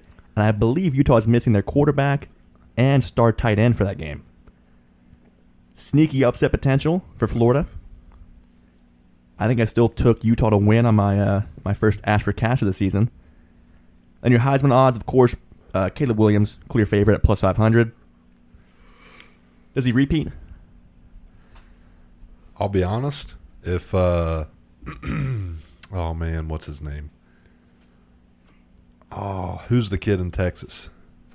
Quinn Ewers. If Quinn Ewers is healthy all year, I think he's got pretty good. Yeah, he's 4th in the odds. I know they say Archie might take over, but I think Quinn's going to be too dominant. Yeah, Quinn looked so good last year when healthy. And in my opinion, was on pace for Heisman. Definitely would have been a closer race. Yeah. I like Quinn Ewers a lot. And imagine if he was playing for Ohio State this year. That'd be nice. I think we officially named Kyle McCord the starter, but there's talks of playing both guys. Michael Penix Jr., the Washington quarterback, I think is 26 years old. He's taken over the Stetson Bennett role from last year. I think he's Sam Hartman's in his 5th year. Is he? Yeah. I'd love to have that veteran leadership, too. It was 4 years at Wake Forest. Graduate transfer. Yeah. Yeah, I like that. And he redshirted his freshman year. Yeah, I think next week we've got Texas at Alabama, huge matchup, and then the week after, Ohio State, Notre Dame. And now that you have your garage finished up, college game day, bright and early, 9 a.m., you're cracking your first brewski. Oh, yeah. Oh, man, I can't wait. Cannot wait. And then just a week after that, Sundays are filled up too. Yep. I'm so stoked. Of course, next week we'll do a full NFL season breakdown, previews, predictions, Award predictions, division rankings, all that stuff. Yeah. Or the division whole winners, nine. I should say. The whole 9. Yeah. Can't wait for that. And we'll also be totally sober. You boys sound good still. Look pretty good. I'm feeling pretty good. I'm intoxicated. I've got a little bit of a buzz going, but See, nothing too crazy. Cam, you have such a great poker face, though. I know. Like you're smiling. I can see it in your eyes. Yeah. Yeah. But you're still sounding good, acting good, getting your points out. Second he stands up, though, it's over. That will hit. Yeah. No, I can stand. I know I can hold myself till the end of the show No, but I'm saying when we go to break and you stand up. and stagger into the bathroom to pee. Yeah. We've all been there. Do we need a mop? No. I got a Swiffer, No, even but he's a sharpshooter. yeah, even all my vomit hit the toilet Yeah. last time. He'll be all right. No mess. Okay, dude. I'm pretty good at what I do, man. So with that, we're going to take a quick break, come back with UFC talk, And then baseball our guess talk, is on the rules. and then, your first rule Yeah. guess, and then a lot of AMA questions to close up shop here, boys. So when do we find out what the rules were? We'll go in a couple AMA questions, and I'll throw them at you guys, Okay. depending on how you're. Because I've only drank once from rules. Yeah. have. So what have I gotten? Twice? You got twice. Yeah. Yeah. So these rules seem a little... More lenient than mine. Strict. Well, also, one of your rules is going to happen more when you're further along. Gotcha. You tend to get, because I reviewed the drinking episode. Yeah, I get fiery. Yeah. So the fans know what we're talking But about. not here. as hold much. on. I have Not a as much question. to talk about. At the pause, can we find out what the rules for each other are? That's fair. You guys, I think Cam saw both last week, I not only the saw third one. one. And then I think Shane just I've saw only the seen one. one. I think Of I his. just saw one. I had it backwards. You saw two, Cam saw one. I was So pretty SnS intoxicated. anniversary episode number 52 back after this. Shane, we're both slightly intoxicated. I'm more than slightly intoxicated, but you're Yeah. a little intoxicated as I'm well. a little bit, yeah. There's nothing more that I would want to do right now than work out. Yeah, dude, me too. That can't be right. And I know, you've been going to PT and stuff. Don't you wish you could have prepped? I think that I could have prepped a lot better. I'm doing better than most, but But going Could to the be. gym sucks, it does suck, dude. Especially drunk. especially drunk. Yeah, dude. It's hard to get there. It's frowned upon. You got to Yeah. call an Uber Ubering to the gym. drunkenly. I don't know, dude. My keys are looking pretty shiny. Do you think, what do you think when an Uber driver calls you? It's like, hey, where you going? And you say, I'm going to the gym. I think I'm going to Planet Fitness, bro. Like, you're going to see your buddy Jim? No, I'm going to work out at the gym. All right then, sir. I'll be there in 10. Man, it would be great to just be able to work out not at the gym. Just in my house? And guided, because I obviously need a hand right now. Yeah. Well, boys, you're kind of painting a great picture here. Because our boy Evan Keaton will do exactly that. Come to your place, which is great enough by itself, right? Bring his own equipment. Don't even need yours. For what? To work out, to get shredded. Whoa. And he'll guide you through a training program Really? catered to your individual needs. It sounds Guess like what? You're drunk. You want to go bash pizza and wings, right? Yeah. Evan says no. He also gives nutrition advice, again, personalized to your goals and your own diet plan. How do I get a hold of this Evan guy? Evan Keaton, again, ACE certified personal trainer. Email at allthingsfitness15@gmail.com. You can call him 937-308-6324 or check out his website at allthingsfit.org. sounds like Allthingsfit.org. Evan Keaton. And that is All Things Fitness. Thank you for sponsoring this episode of Sports and Stogies. Shane, question, comment, concern? no. Nothing? No. I didn't think so. All right, boys. Talking about people who are fit. How about UFC fighters? Let's talk about it. Yeah. Early card, 8 a.m. Yeah, I fell asleep for a few fights, naturally. but I saw the ones I wanted to watch the most. Started with my girl, Erin Blanchfield. Tough first round, Up and comer. Definitely showed weaknesses now which she showed some last fight too. instead of being completely dominant. First round, I think she lost. I think the judges did too. Santos was quicker on the feet, more accurate striking, and had great takedown defense throughout the entire fight, really. That was very impressive. But Blanchfield didn't give up. Great gas tank, great cardio, kept up the pressure constantly. Super tough, took shots. She has a very good chin too. And also absorbed strikes well. Like she'll move away from them so they're not a full force impact. I think she won round 2 and 3. Just again, being relentless, that great defense. But to be a champ, her striking does have to improve. Yeah, she is very good at rolling with strikes. Definitely one of her Got to strengths. improve that striking offense. Correct. Then we had the main event of the fight card. Korean Zombie versus Max Holloway. Which again brought some tears post-fight. Korean Zombie has since retired. Legendary career. Legendary exit, just like a warrior, as expected. Went out and just gave it his all. An absolute banger. Max Holloway, full professional. No follow-up strike on the after he dropped him. Was there by his side, helping him up, making sure he's okay. And then probably the most legendary moment of a fighter leaving with the entire crowd singing his walkout song. Chills. Honestly, chills right now just I was thinking going to about it. say, just felt my leg hairs. As soon as you perk. said that, it's like, man, I can't imagine. Great matchmaking on the UFC's part. No better way for a legendary fighter to go out than against Max, who's the ultimate pro, all class, respectful, and not going to embarrass a guy in his final fight. No, definitely not. And props to Max. I don't really know what the future brings. Max is 18-0 against the division not named Volk. Yeah, that's insane. I mean, the ultimate, I can't even call him a gatekeeper because he's been a champ, and Volk's just on a different level. And even against Volk, 2 of the fights were very one-sided, but the second fight was very even. And some people still think Max won, and that's not that much of a reach. Do you think it makes sense to have him fight again? No. 4th? Not now. I think Volk's going to fight Islam again first, and then maybe one more defense before Max. And Max said also, it's not my job to call guys out. I'm going to fight the big fights, whoever they want. They throw at me. Yeah, he's just fighting to fight now. But always, man, such a pro. Again, his significant strikes landed is like 1,000, 1,500 more than second place all time. Still only like 31, even though he's been fighting forever. But yeah, what a card. What a top 5 moment all time in that post-fight. The entrance was electric too, dude. Always is. Like, just thinking about it, it was crazy because I didn't realize it was that early of a card. I thought it was going to be that night. Yeah. And I got off work early that day, so I'm like, okay, hell yeah, UFC card. Then I go on my lunch break and I'm like, whoa, oh. hell yeah, UFC card. no, I was like, oh, main card over? Okay. Alrighty then. Next. That was really disappointing, dude. But awesome. I watched the whole thing like afterwards. Awesome entrance, awesome fight, amazing walkout. I've never seen a crowd that electric.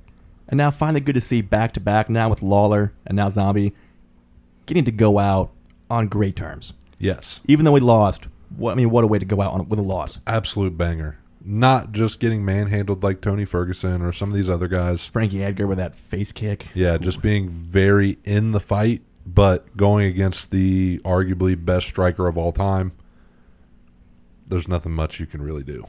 But yeah, great career. If you guys haven't seen his old fights, go back and watch him against Poirier when he beat Dustin. Watch Korean Zombie in his prime. Honestly, any TKZ fight. And there's really no better nickname because he is like a zombie. You can't kill him. Honestly, I forget his real name. Is he the only guy that they actually use his nickname as his name in UFC? I think so. That's Most of crazy. everyone else is like Dustin the Diamond. Yeah. You had Jacare Sousa. He wasn't actually Jacare. That was his nickname. Minotauro Nogueira. Big Nog, yeah.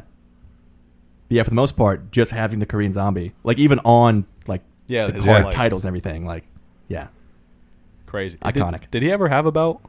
I believe he took a belt once. Yeah, I believe so. I have to go back and check. But one of the all-time greats, Hall of Famer for sure, as soon as he's eligible, which I don't think the UFC has any requirements as far as 5 years post-retirement. Yeah, I don't think so. Because Aldo retired and pretty much was locked in. Aldo's still technically retired, might come back. Who knows? Yeah, but already in.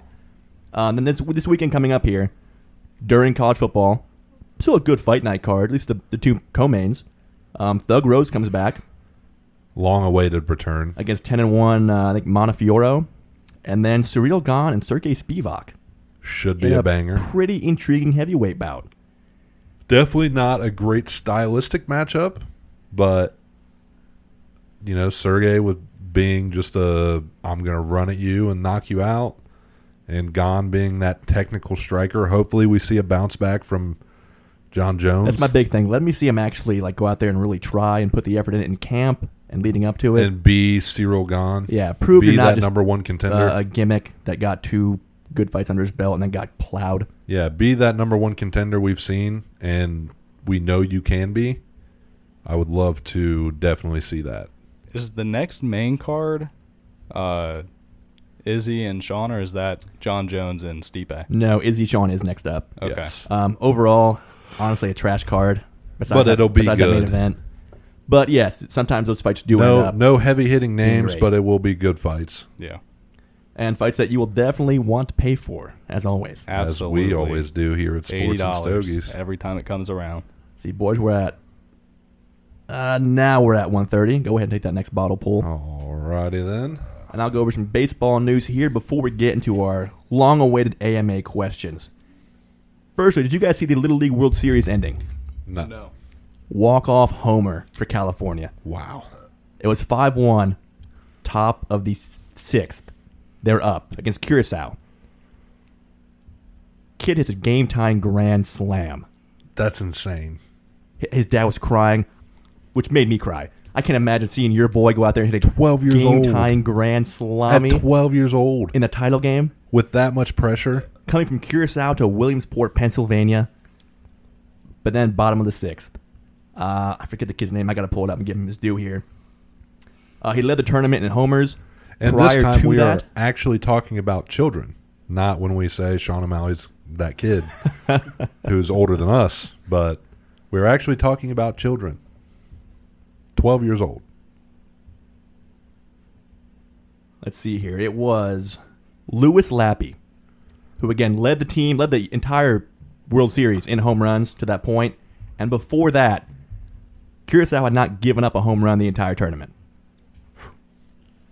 Walk-off home run, great celebration, cut to his parents in the crowd crying, which again made me cry. Is there a better... That kid peaked, right?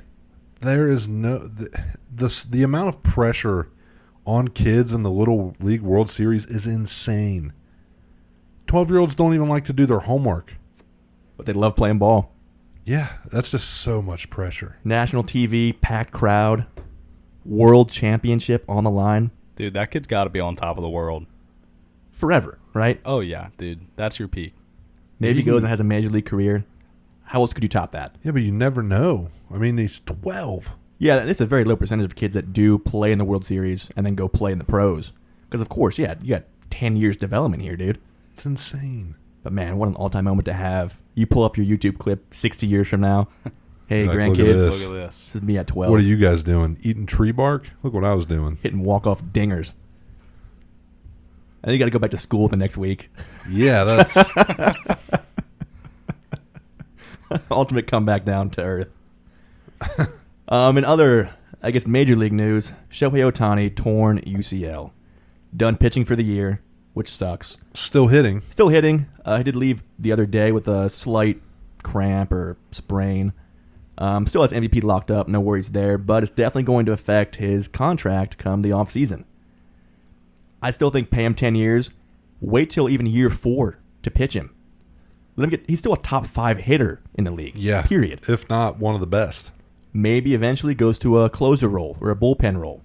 That would probably be best for longevity. Let him start 15 games a year instead of 30. Imagine it's a tight game and they bring out Ohtani to close. Not to close. To shut the door, bottom of the ninth, walk-off bomb. What better weapon to have? After he just pitched no-no through the last 3 innings. Then after that, the Angels went full fire sale. All the guys that just traded for, waiver wire. Giolito wavered. Renfroe wavered. Grichuk, their 2 best relievers, all on waivers, which means teams can pick them up right now for free. It goes in order of worst record. Reds are 15th. I'd like to see them maybe go out and get one of those starting pitchers. Just for a shot. Or even a bullpen guy. Would always help, especially with their starters being so young, getting up there in innings. Throw a vet out there to eat some innings up, save a day on the bullpen, whatever it takes. We're kind of sliding right now. Division's probably gone, but the wild card race is still crazy between us, the Cubs, Giants, Arizona, Philly, all right there in like 3 games of each other for 3 spots. Yeah, that's tough. So holding our breath here, but we just lost Matt McClain to the DL for probably 10 days with an oblique strain. Rake Fraley's still out. Ellie's kind of in a slump right now. Pitching's been questionable. Maybe that program wasn't worth getting. No, I'm just Oh, kidding. come on now. Easy. Easy there, Tiger. And other big news, Steven Strasburg to retire. For you guys, this is like kind of like Andrew Luck, Yeah. just without the injuries as much. Strasburg won the World Series of 2021, won World Series MVP, great postseason pitcher, and when healthy, one of the best of his generation. One of the best debuts of all time. He was like Bryce Harper level prospect, like getting props in high school, coming up, then in college. And he finally broke through, struck out 13 in his first start. Oh, wow. Got Yeah. paid. Again, good career, but just couldn't really stay healthy. And finally decided now to hang it up. And then one of my favorite non-game related stories. There was a shooting during a White Sox game this week. How confirmed is what you're about to say next? This, I believe, is totally confirmed, but I'm going to say it anyway, even if it's not. Fair enough. But to my knowledge, they investigated, and this is the true confirmation of what happened. A shooting happened in the stadium. Yes. Which by itself is a big deal. Shots fired from inside of the stadium. A shot fired from inside the stadium. Cops investigated. Game didn't stop. At that point, it's up to the crew chief to decide when games should stop or start. Like the White Sox couldn't say it. GM couldn't say it. It's up to the umpire. They just kept on playing. Maybe they didn't hear it. Well, it was a little muffled. Because what had happened was a woman snuck the gun past the metal detector, hidden in her fat rolls. She then got to her seat, sat down, the gun accidentally discharged, and she shot herself in the fat roll somewhere, which is why they couldn't find the bullet casing and why she denied medical attention on scene, because who wants to say, yeah, sorry, I shot myself here in my seat? Do we think that she stayed for the rest of the game? I would like to think she left, but if she powered through it, Wow. but like, why bring a gun in the stadium in the first place? In your if you're sneaking fat stuff roll, in, dude, get a couple flasks in there, Yeah. bag of spaghetti, some snacks. Something that fun. Let's go, dude. A bag of spaghetti. Dude, that happened at the Orioles game. They got fans in a Ziploc bag of spaghetti with a plastic fork just going to town. What? Wait, what better way to go to the ballpark, dude? Go to Cincinnati, sneak in a bag of chili spaghetti. Dude, I'm just trying to think of absolutely. the conversation before she left the house. She's like, all right, you know how you guys like do the wallet tap? Like, all right, phone, keys, wallet. She does that and hits the fat roll. Peace. Yep, we're set. We're locked in. Maybe there were more guns in there. We don't know. Is We there a don't better know. concealed carry? That was pretty concealed. That's a pretty damn good holster. And see, some of the top comments on that Reddit post were like, I'm sure the metal detector went off, but the poor stadium worker who would have to search her, Absolutely not, dude. he's Not probably worth like, it. yeah, you're good. Yeah, dude. Your keys are in your pocket. Plus, that could be like a lawsuit. It's just such a it's not the ideal situation to be in as an usher. But could you imagine the look on his face when he lifts up the roll and a fucking 9 just Yeah, pops but you're not out? searching that either. Exactly, like you Yeah. can't. There's no way. But it went off for something. Like dude. you can't strip search. No, not of the ball game. Either way, one of my favorite off-field stories, and yet another weird baseball injury. And what do you do moving forward? Is there a picture of this woman? Not that I saw, at least. I just want to see. I hope she remains anonymous. I hope for her not. sake. Yeah. But what do you do moving forward if you're the White Sox stadium? I mean, what can you do? Weight limit. Okay, that's definitely can't do against. that. That's against. Well, That's probably yeah, you illegal. can't- Yeah, it's definitely illegal. I don't think you can, refuse service to people over a certain weight. Size limit. Yeah, same thing. Waist. That's the same thing. You're saying the same thing over and No, over dude. again. It's just they'll take a tape measure, and if you're bigger than that, Yeah, but that's the same as a weight limit. That's the same as a size limit, a waist limit. It's all the same No. thing. weight limit would be hopping on the scale and being like, "All right, fatty, get out of here." Oh. No.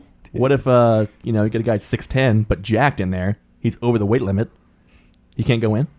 That's why I said size limit, like waist. 6'10's pretty big. No, but your waist Pretty big size, waist. not as big as the lady who snuck in a gun. Could be. Are you saying No shot. Andy Reid couldn't go to a Royals game? I'd say he'd be a liability. Whoa, you said it, not me, pal. Bold statement. I'd say Andy Reid owns the city, so he can do whatever he wants. Mahomes owns a city. Yeah. Slash Andy Reid. Reid's a mayor, Yeah. treasurer. And now wrapping up here, there's now a three-way tie in the AL West with the Mariners on absolute fire. 16-4 in their last 20. J-Rod hitting like 700. Unreal. Insane. Rays, the past 2 weeks, his batting average went from like 244 to 280. He's been that hot at the best time to do so. Yeah, and the Rays coming back into what they were at the beginning of the A season. little bit there. O still got the lead there in the AL East, but between the Mariners, Rangers, Astros, tight race. Probably get the 3 wildcard spots regardless of who wins the division. But overall, coming down to our final month here of regular season play, going to be chaos come October. Speaking of chaos, boys, let's finally get into our AMA questions. I didn't really organize these at all. We'll go in order of when I got them. Starting off with, who is your most hated sports figure? Kurt Angle. Dude, I'll never understand why you hate Perk Angle like that. Dude, I hate him. He was so good, though. No, he wasn't. He was terrible. I hate him. Have you not seen the match where he does a I don't care. backflip off I of hate the him. steel cage? That's fine. Dude, why do you hate Good Kurt? for him. I feel like everyone can do backflips off the steel cage. I could do a backflip off the steel cage. Shane, I need 2 drinks from you, please. Bang, Yeah, this is bang. a question from Balin, by the way. You mentioned Kurt Angle probably, 30 episodes ago? We talked about this. Been a Definitely. while. Yeah. American hero, Kurt Angle. Not a fan. Dude, 2 is crazy. 2 is literally 1 and 2. It's not that Yeah, big a deal. it's not that Just crazy. a double pull, dude. At all, dude. You could have done it in 1. Yeah, double down. No. Plus, again, you're drinking SoCo. It's not like you're drinking hard liquor here. Yeah, exactly. You're not drinking Maker. You want to take a shot? No. You sure? Yeah. It's smooth. I'm cool. Just try it. I'm all right. Just try it. No. Just try it. Just try it? Just try it. You guys are due for 3 drinks apiece. Okay. Which I think we're due now before... My answer to this is Trevor Lawrence, of course. Can't stand him, even though he's on my fantasy team now. Great pro. Nothing against the guy as a professional quarterback, but from what he did to my Buckeyes at Clemson, never forgive. And Buster Posey, too, not a fan of. Is that 3 including the 2 that I Shane, you have a mic in front of you, please? Is that 3 on top of the 2? Yes. God damn. Yeah, 3 apiece from that for both of you. But first, give me your most hated athlete all time. I took a double and then 1. Honor system here. I trust you guys. My least favorite athlete, probably Anthony Davis. Not Kristaps or Bol. No. Anthony Davis. Yeah. That's odd. He That always is kind of weird. He always pissed me off in 2K when I'd play against him, and then Oh, so we're going to 2K. Yeah. Okay. And then I'd see him in real life just being a fucking dick, and it would make What? me really mad. Can you name a time? Yeah, dude. There was one time I think I called you because I watched him fuck Luca up and then just be the only guy to run to the other side of the court while everyone else was helping. And I'm like, that guy's an ass. I don't recall the phone call. It was years ago. Oh. Well, we've only known each other for 2 years, so it couldn't have been that long ago. Plural years. Probably pretty soon after I met you, I think. I don't think so, because I just got your phone number, I feel like, recently. No. It might have been a text that I sent on Snap then. Oh, yeah. Yeah. That's a big difference from a phone call. I don't know. Either way, finish your 3 pulls here. And Cam, give me your guesses for your drinking rules. Oh, man. I haven't really been able to find any patterns because I haven't had to drink as much as we did when Shane was the mediator. I am still Of course, I didn't reuse anything from last time. pretty deep into this bottle of Makers, though. Cheers. Go ahead, Chief. Come on now. It's nice and sweet, like drinking cola. Whenever me and Shane, I guess that'd be kind of a duo. Whenever I am argumentative, No, you'd be drinking all show. if I were to shut Shane down, just completely shut him down. I considered that, but no. One you actually haven't done yet, Oh, but it's coming, I think. it's coming. Is it? No, you didn't reuse anything. It's not using the word absolutely. There's actually 2 you haven't done yet. I've only done 1. You've done it multiple times, though. Repeat myself.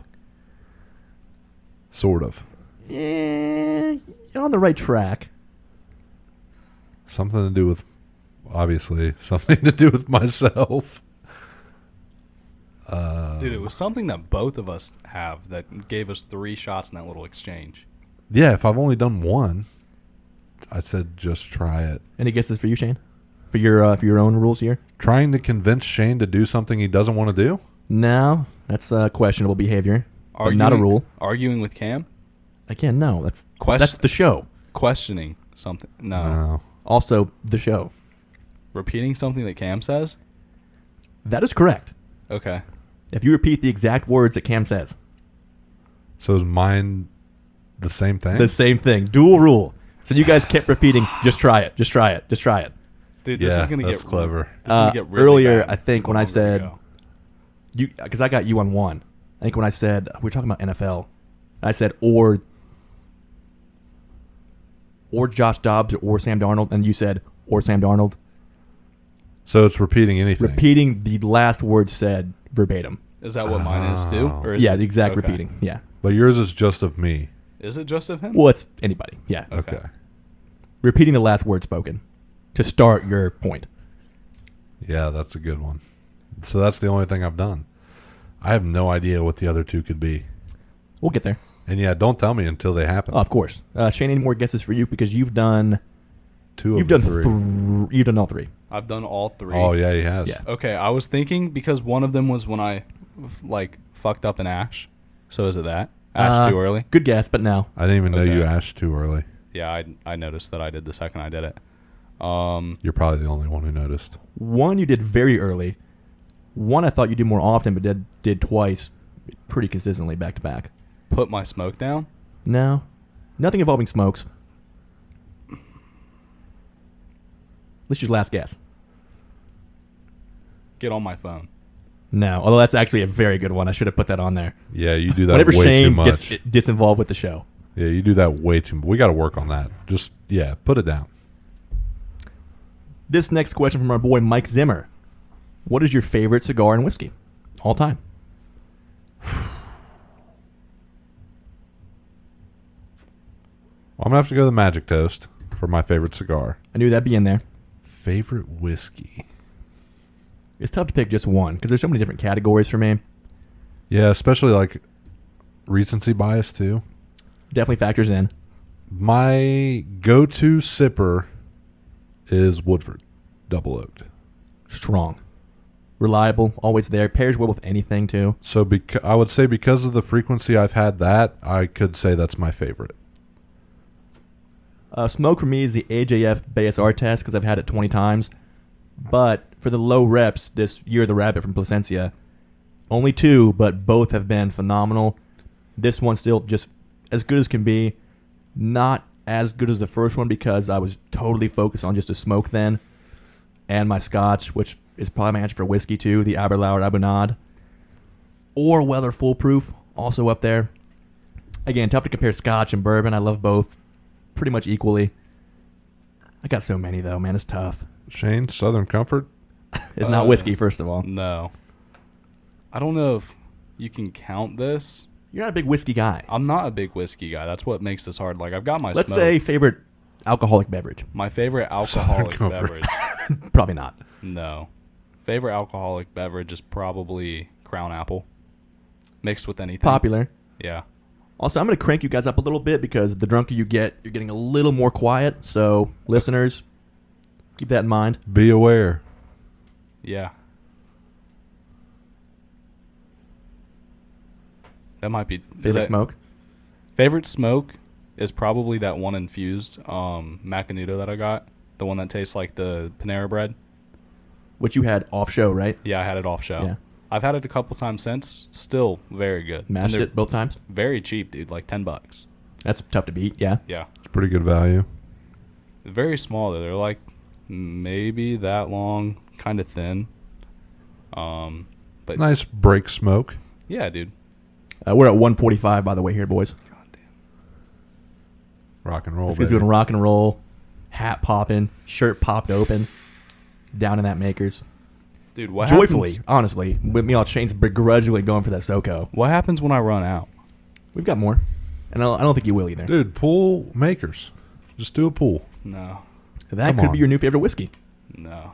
It's not that. It's really, just do it. I'm not no. Come on. Please. Just once. No. I just want you to do it one time. I don't want to do it. There is a drunken wish that I'm giving you. Just the one time. You're going to let your buddy down on the anniversary show of his own podcast? Exactly. You said this is smooth? Yes. Okay. Well, it's not as smooth as SoCo, but it's smooth for 101 proof whiskey. It's fine. It's a little baby sip. So, yeah, that's a nice pull right there. See? It's not that bad. It's a lot hotter than SoCo. It is. Well, just yeah. be a man. It's about 40 percentage points higher. You know how you get a mustache as lush as mine and Austin's? 100 proof whiskey. That helps. And you're due because you're a firefighter or soon to be. Yeah. And stash only is the rules. Now, here's a fun off-the-wall one here, boys. Your favorite and least favorite type of cheese. Ooh. Okay. I don't know if this is going to be a hot take. My least favorite type of cheese is American? I don't even count that as cheese because it's not. It Like if you is, get a though. Kraft singles cheese thing, it says on it not legally cheese. Does it actually? Something like that. I've yeah. never read the packaging on it, but it just tastes like It's still shit. great on a nice cookout burger, It's perfect for a cookout but burger. yeah, Yeah. it's not But cheese. my Okay. favorite's probably Parmesan. Reliable, can never go wrong there. And it's so versatile. Yeah. So you get the Parmesan on Caesar salads, you get the Parmesan on spaghetti, you get the Parmesan on Alfredo. It's pretty versatile. I'm a big provolone guy. My Solid. favorite on sandwiches. Yeah, for Definitely. sandwiches, great. Definitely. If it's not provolone, it's got to be Mott's. That's my number one. Yeah. Mott's. Yeah. Versatility. Great on anything. Fried. Cheese sticks, fried up. Yeah. I like Mott's on my pizza a little bit. Not as the main cheese, but they get like a 3-cheese blend in there. I don't know if I have a least favorite cheese. It's got to just be American. Something like the real strong, like Gorgonzola. Like kind of the bougie cheeses.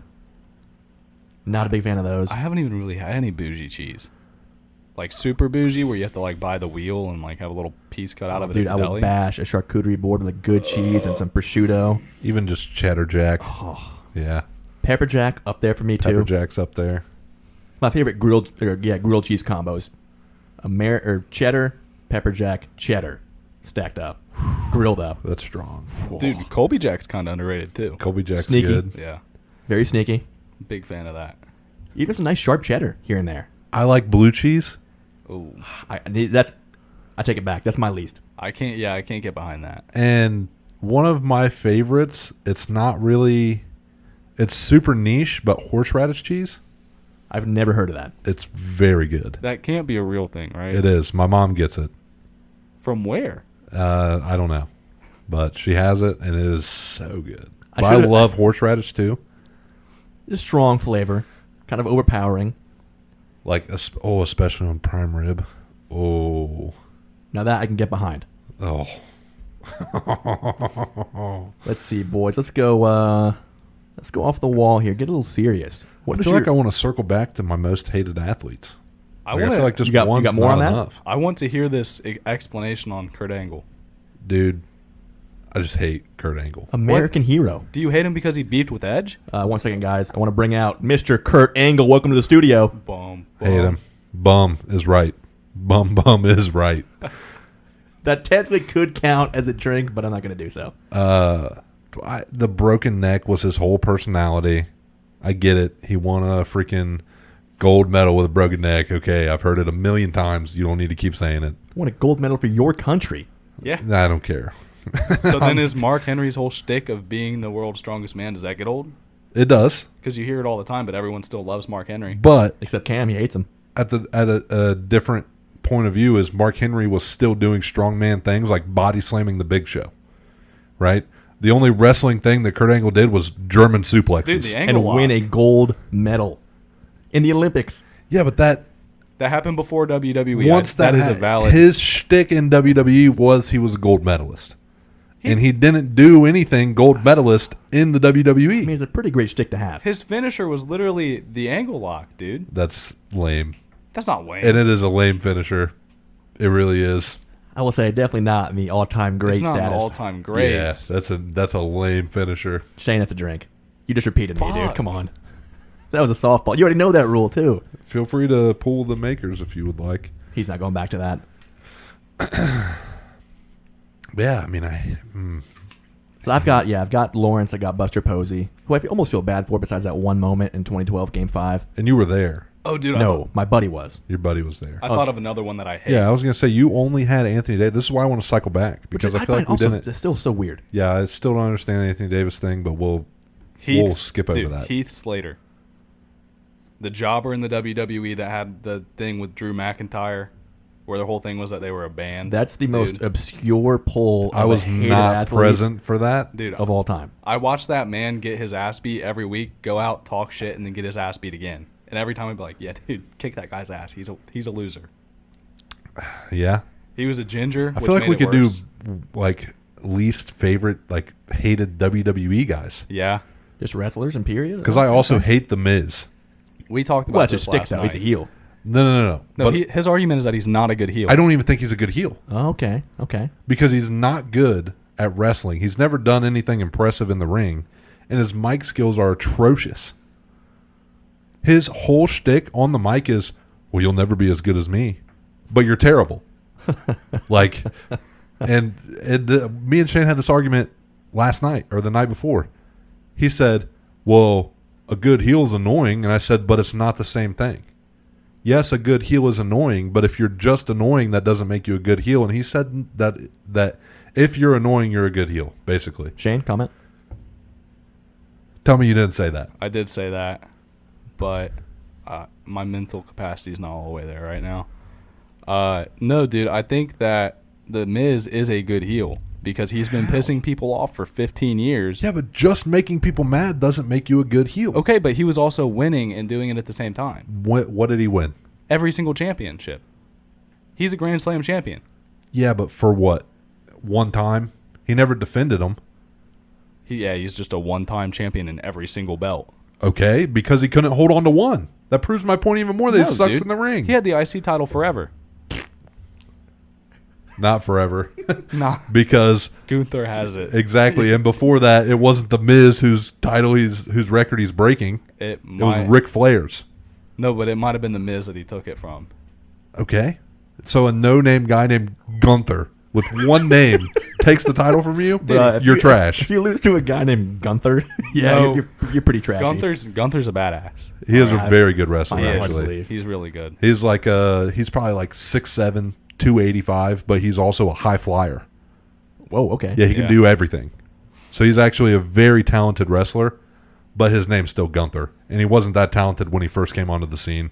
The Miz is trash. End of discussion. I don't have a most hated wrestler per se. I didn't really watch all that much growing up, especially with like the past 10 years. A lot of guys I liked, but most hated. I don't hate him overall, but I hated that they let Lesnar break Taker's streak. I think that was trash. Yeah. Hated that moment. I don't hate Lesnar as a wrestler though. You know why I hate Kurt Angle so much? Is because I feel like he always got the best of John Cena for no reason. Oh, yeah, it's personal brought in. Okay. And there was no... John Cena is pretty much across the board known as the GOAT. I think there's some debate to that. There's not a lot. Debate. Most of the people in the WWE agree with that. I don't know. I mean, Taker, Ric Flair. Hulk, Ric Flair, Shawn Michaels.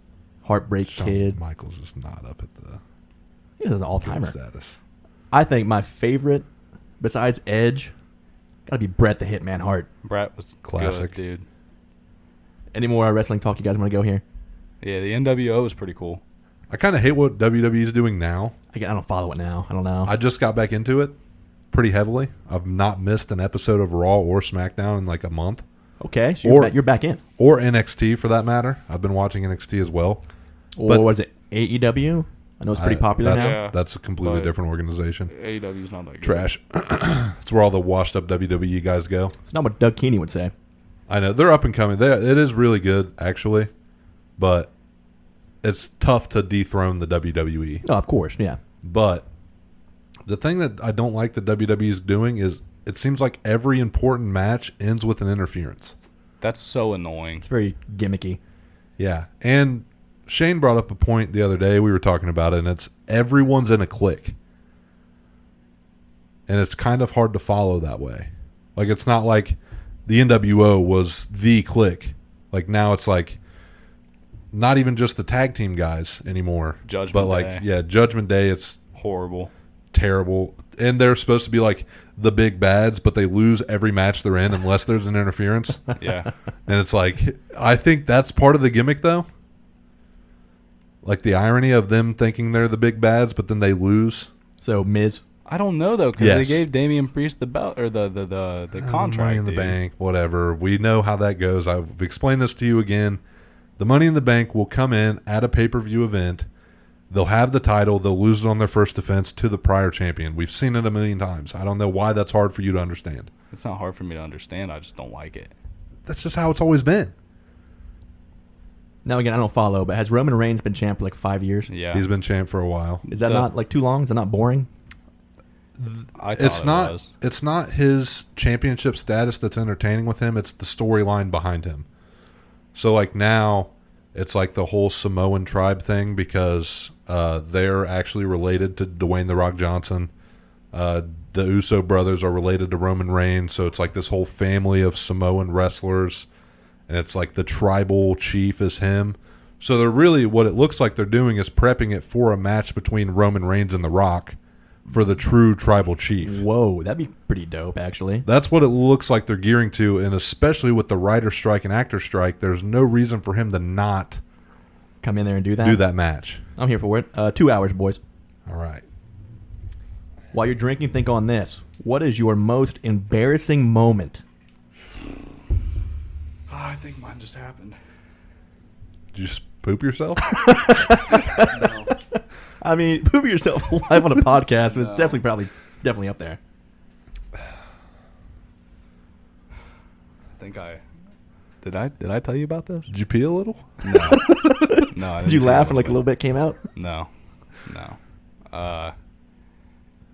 Recently, at a hookup, I went to go pick up condoms. I'm not a big fan of that usually, right? What, are you embarrassed to buy condoms? No, I'm not embarrassed to buy That's condoms. what he bought with him. At Speedway, condoms are right here. Dick pills are right here. And the plan for the night was for us to just get hammered and then fuck. Hey, I'll say, if any families listening here, this might be a little X-rated subject from here on out. We're all, well, they're pretty drunk, and we're going to get a little wild, so proceed with caution.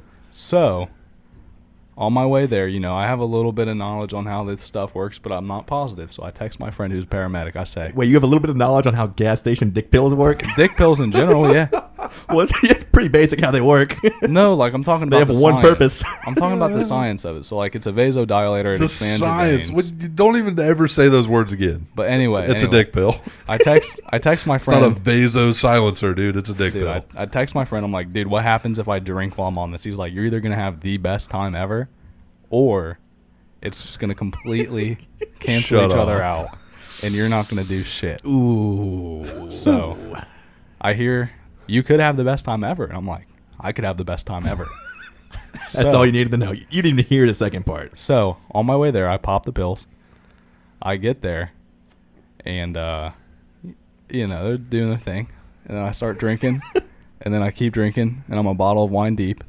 Oh, You're drinking wow. wine. Yeah, Okay. You're wine drunk. You're white girl wasted. yeah, and I notice it's just fucking gone.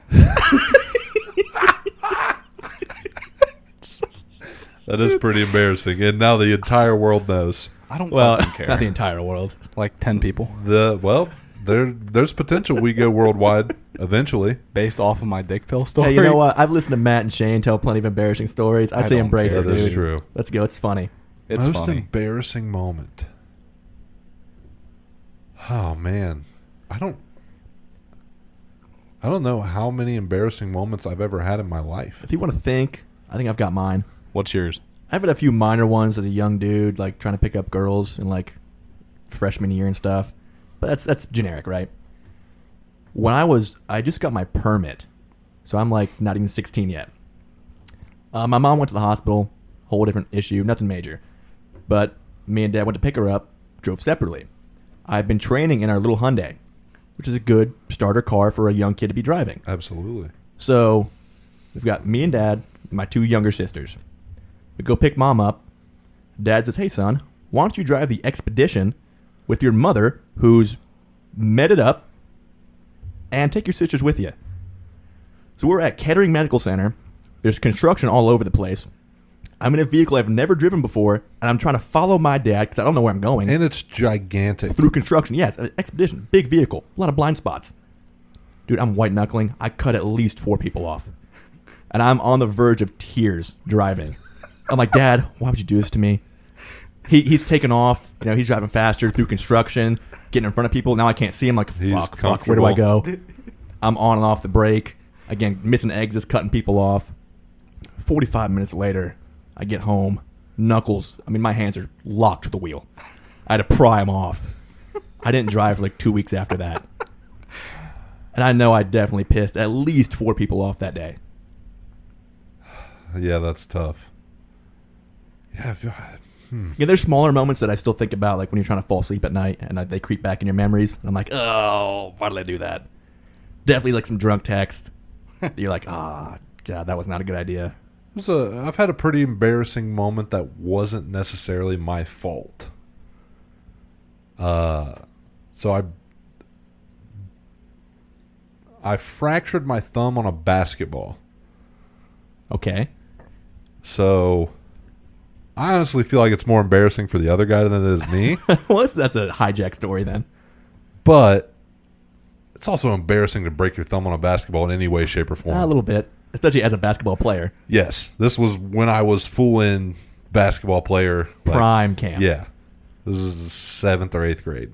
So I was multiple years prior, really, really into basketball. So we're in a shoot-around before practice. This is prior to practice. And I'm shooting threes in the corner. On the left side, if you're at the top of the key, I'm on the left side, and one of the guards is on the right side, in the corner, behind the three-point line.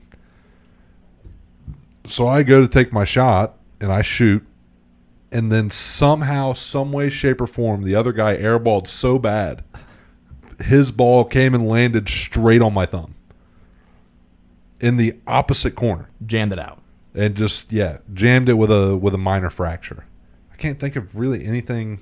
Dude, I feel like I went all in on the embarrassment. Yeah. And you guys are leaving this kind of I'm weak. sorry. Mine, I had one. I think I was probably... Yours is way... Like, that is probably the most embarrassing thing, but I'm trying to think, and I really haven't been embarrassed that much in my life. The past 10 years, I don't really have any moments that were like, I don't really feel embarrassment. Like, you kind of own it. But I was 12. I went to like a Dayton Dragons fantasy camp. Okay. Because I was a big ball player then, right? Great time overall. But like an hour in, it was a warm day, empty stomach. I had to throw up. So instead of going in the dirt, I walked down in the dugout and vomed. And then some crew guy comes out of the tunnel and goes like, "Oh, God damn it. Get the quick dry." And I was like, I still got 4 hours left of playing ball, dude. This is not good. Yeah, I've never... So then I had to come back to like the line and be like, "Oh, yeah, I'm good, dude." When I was a kid, when I was younger in like elementary school, one time I wore pajama pants to school, and apparently that was like a big no-no. So my mom actually had to bring me pants. It's not even that bad. And I had to change, but probably pretty common now. Super embarrassing as a kid, though. Yeah. Wearing pajama pants to begin with, or having to change? Having to change, dude. I guess one that was more recent, not near as bad as Shane. My very first day of work, period, on my very first job at the auto plant. I got put on the station where I basically had to put a spring on a steering column, right? Kind of a tricky thing until you get it down. So I got my team lead there and my trainer, and I just couldn't get it. I mean, like 10 minutes go by, and we're in like production. I'm holding the line up, and I could not get it, and I'm sweating. They're standing right next to me, which I hate working when people are watching you anyway. And I'm like, I'm gonna have to quit. I'm gonna have to walk away and go somewhere else right now. The team lead took over. I go back there. I'm like, all right, yeah, you're a grown man. Get it together. It'll be all right. Go back for round 2. You were 18, right?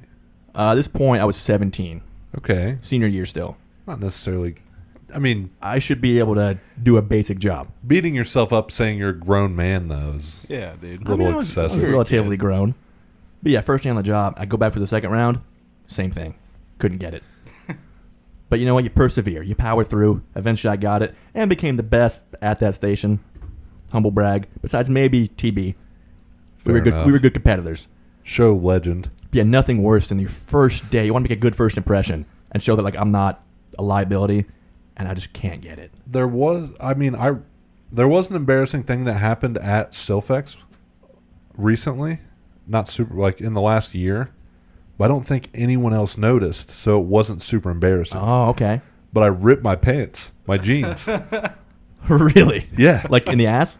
In the crotch? Like in the ass up under to the crotch. Like a full rip, full tear on the seam. What the hell were you doing? I don't know. Squats? I didn't realize they were just old. I didn't realize they were ripped until I got in my truck. Oh, so you were giving everyone like So I don't even know. Like I said, I don't know who. I don't know. Nobody ever told me. So I don't know that anyone noticed. I wouldn't have known. I definitely never recall that. So I got home and I was like, whoa. And when I went to like take them off, completely tore off the leg on accident. That's how torn they were. There was one thing also with that job, which is more funny than embarrassing, but I was calling the guy a wrong name for like a whole month. And he never said anything until one day they're like, yeah, you know Steve over there. I'm like, Steve? You mean Roger? Yeah, you mean Brian? No, dude, it's Steve. I was like, dude, I'm so sorry. Why didn't you say anything? This guy, I thought it was funny. Yeah, I'm trying to think. Like, This isn't embarrassing. I But feel like it's super hard. Shane, you don't have to give any more. You're like, you I won that also round. don't get embarrassed very easily. Yeah, same for me. Like I can put up with a lot. Yeah, mine was pretty bad. That was the only time I can really think that I've been like, Fully embarrassed, Yeah. 100%. I mean, I'm not What? gonna, I don't know if I always get follow up here, embarrassed when I almost caused an accident. but how often does that happen? No, it's 100% my fault. Yeah, I rarely mess up driving, but there was one time I was in Beaver Creek. It was late. There's only like me and one other guy on the road, and opposite directions. The light turns green, but I thought it gave me an arrow, so I turned in front of the guy. He clearly saw it and stopped, but like honked. And I was like, I hate messing up driving because I'm so critical of everybody else driving. Yeah, me too. That when I do it, I'm like, God, you idiot. dude, it always scares me. Like My first accident was definitely embarrassing too. So I was on my way to school, and on South Lime, if you come off of 70, Yeah. there's that first initial light, and then the light that you turn turn right on onto. level. Yeah. Yeah. Yeah. So at CTC, you go turn onto Leffel and go down whatever the next road is. Yeah. So I get off the highway, and my first car is probably the most embarrassing thing in my life. Is probably my first car, but it was free. Well, you got to But take that then. It was a like 03 Eclipse with like 220,000 miles on it, and it had an aftermarket exhaust, but it also didn't idle. And if you let it idle, it would die. Good God. So I had to, every time I went to stop, I had to put it in neutral and just rev constant. People thought you were the biggest douche. Absolutely.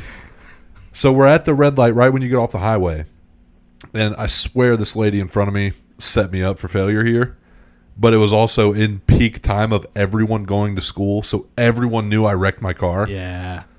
So we're sitting there and I'm sitting at the light revving because I can't do anything else. You're fucking old beater. The light turns green, so I put it in drive, and I look to change the song on my radio, and halfway through the green light, this lady slams on her brakes.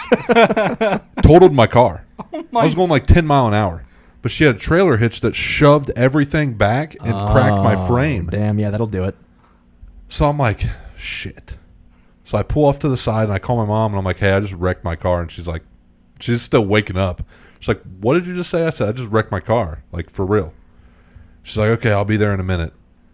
And I just see all the people I go to school with driving by, and I'm just standing there. Because I wasn't sitting in the car. I'm just standing there like, this sucks. I had 2 of the big cans of Monster because I stopped at the gas station on my way to school. So I had 2 gigantic Monsters in my hand, just in a Speedway bag.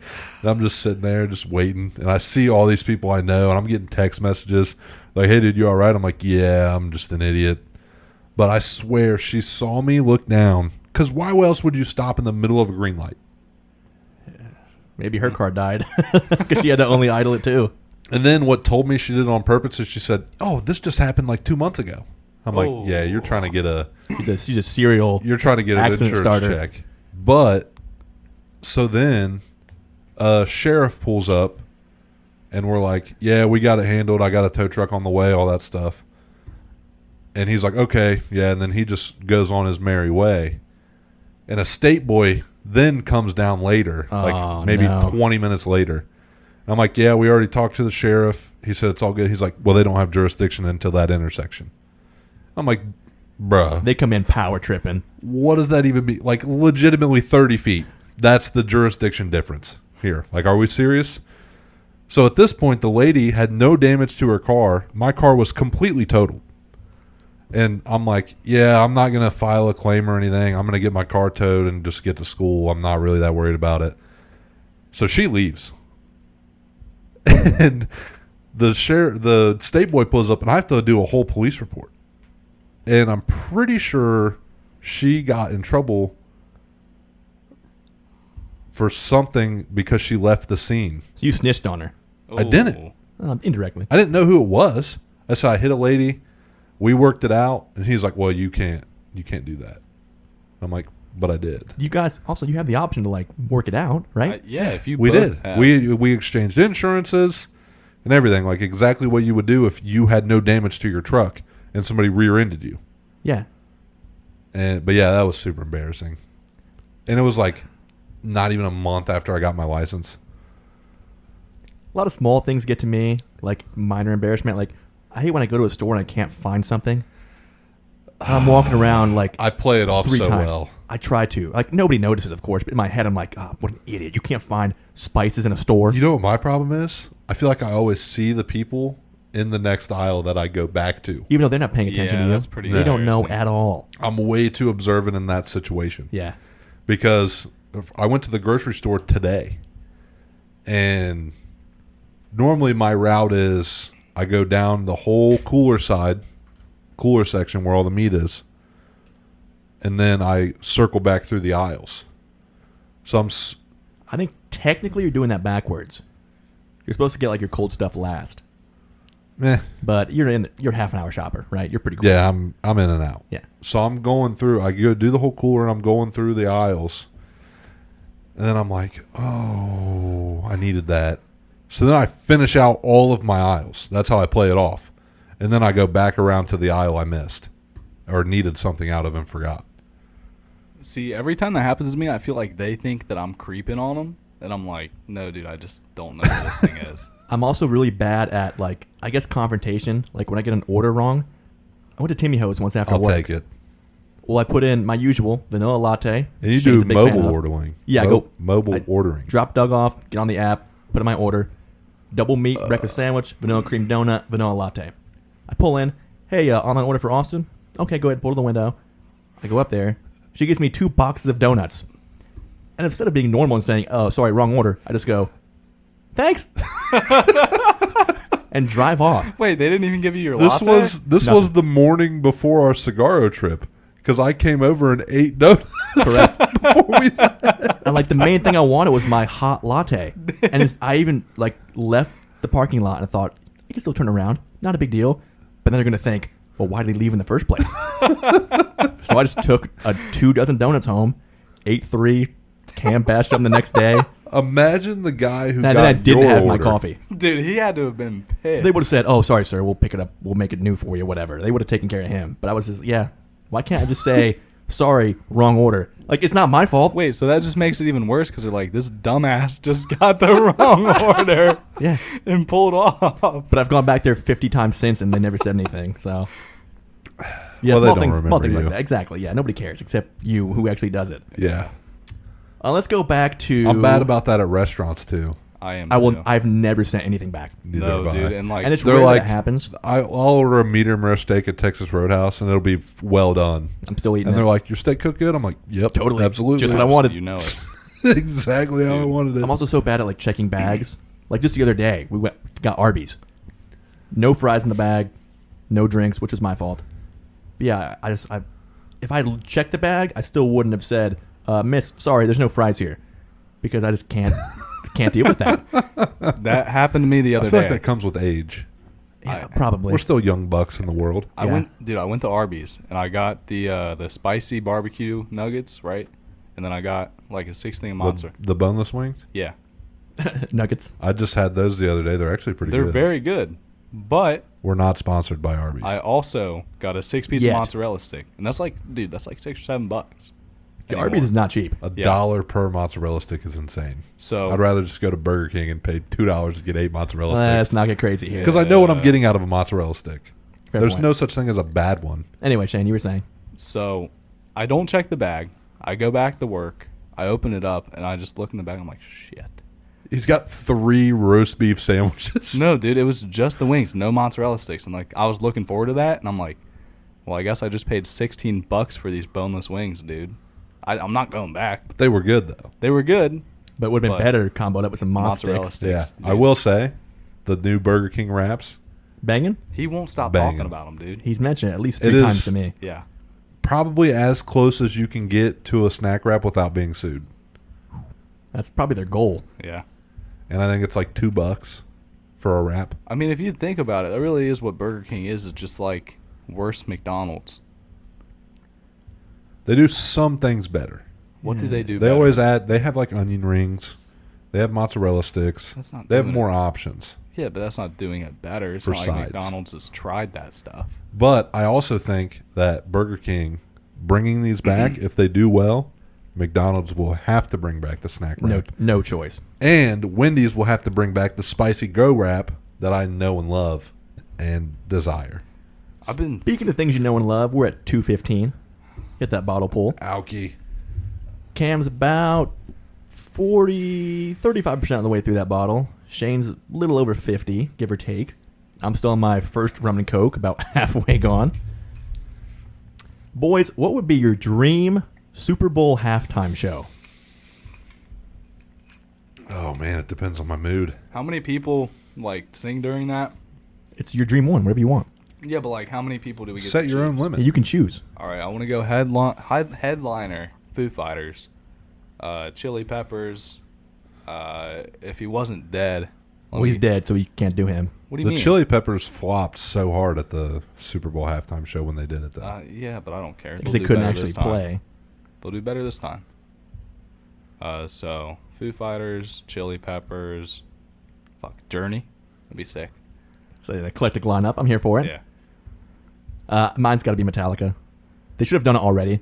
Yeah. No medley. Just play 3 songs all the way through. Kick ass. Be actually plugged in. Get out of there. Yeah, I like that a lot. Oh man, I'm gonna do a compilation like Shane did. So I'm definitely gonna keep Journey. We love us some Journey here. We do. At SNS. We love singing us some Journey. Absolutely. Listen to My Worlds Apart. headliner. It's got to be Kid Cudi. I knew you were going there. Yep. So we got Kid Cudi. Then I need an in between because you can't go from Kid Cudi to Journey. No, you got to have a gap there. Yeah, you need something in between. You need a filler. But what's the best filler? The good transition act. Dude, Stained would be badass. Can you get close to the mic, please, Shane, when you're talking? I said Stained would be badass. They would be. I'm cool. They're actually back together now. They are. Aerosmith. They did one, I believe. But those three. I think Aerosmith is a great segue from rap to like a classic rock style. You go Kid Cudi, Aerosmith with Run DMC. Yeah. They bail. Smith plays 2 more. Here comes Journey. Yeah. That'd be dope. I'd love to see that. Legendary. Or just give me J-Lo and Shakira again. Or just Kid Cudi. Or just Kid Cudi. I'd be happy. Give me Kid Cudi, J. Cole. I'm here Honestly, for that all day. give me a repeat of last year's with that Snoop Dogg, and that was pretty last damn year's, good. right? You remember when they thought that Snoop wouldn't crip walk? Yeah. What a bunch of goofballs. Yeah, dude. Was that last year or 2 years ago? I feel like that was last year. That was Rams Bengals. Was it? Last year was Rihanna.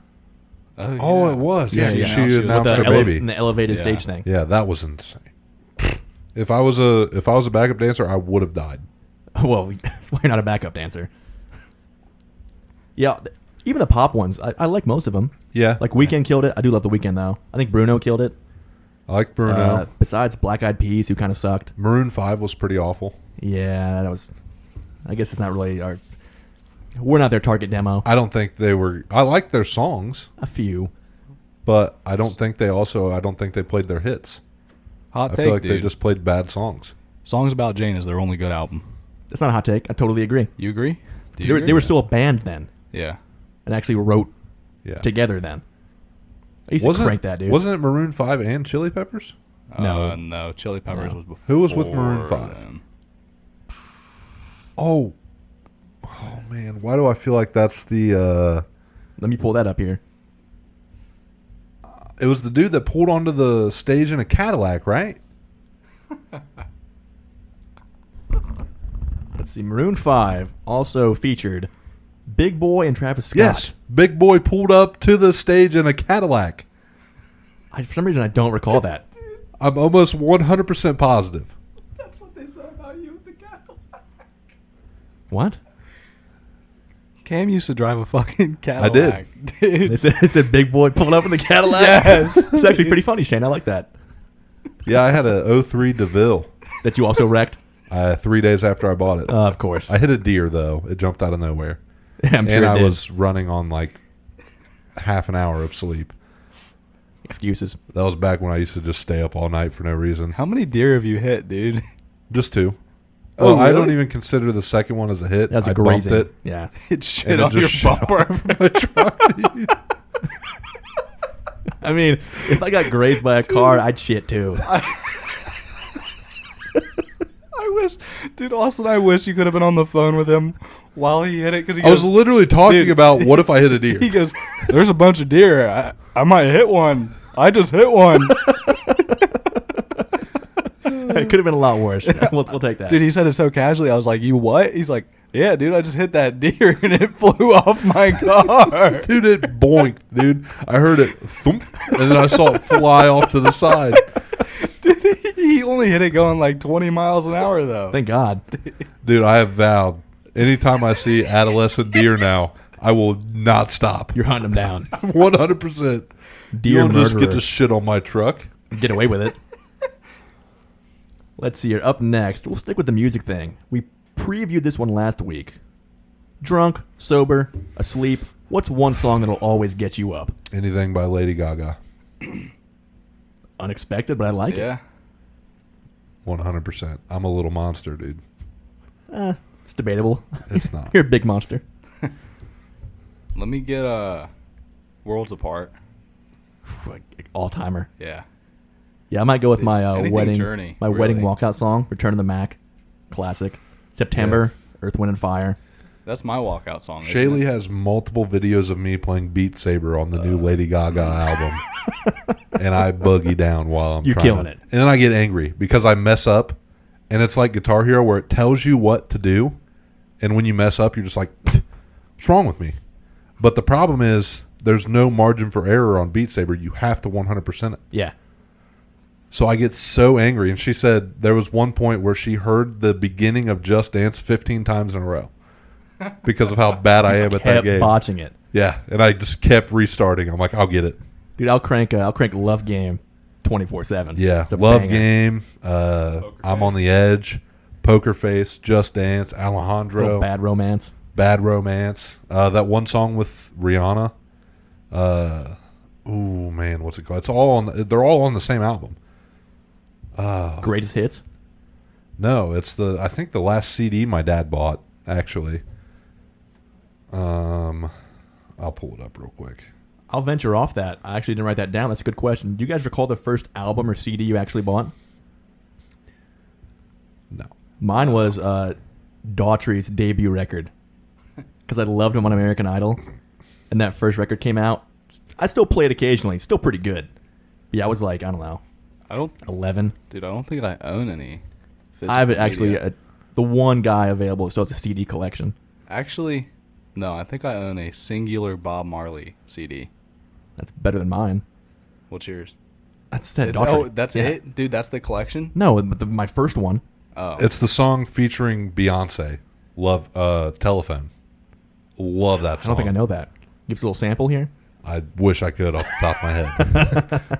At the moment, I can't. But I also have never bought a CD or a record. Yeah, I'm a little. But I do want a record player for the garage. That'd be dope. I think because my parents had so many CDs growing up that I started my own. My dad, notorious CD and DVD collector. And I prefer physical media, like actually having it. I used to go get a new record, read through all the liner notes, take it in. You would be jealous, but my dad, I believe, has all of Seinfeld, the show. DVD? Yeah, It's pretty dope. You can still get those on Amazon or whatever. yeah.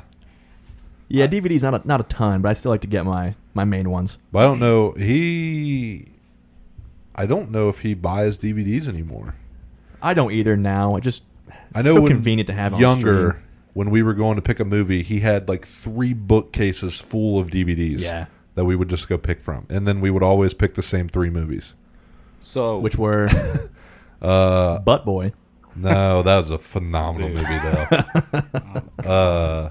I was a big fan of Yogi Bear, the Yogi Bear movie. I'd watch that all the time. Okay. Smarter than you. Oh man, what's the Jack Black movie where he's a giant? He like travels through the Bermuda Triangle. I'm not familiar actually. And it's like a world full of miniature figures, basically. Dude, I've been okay.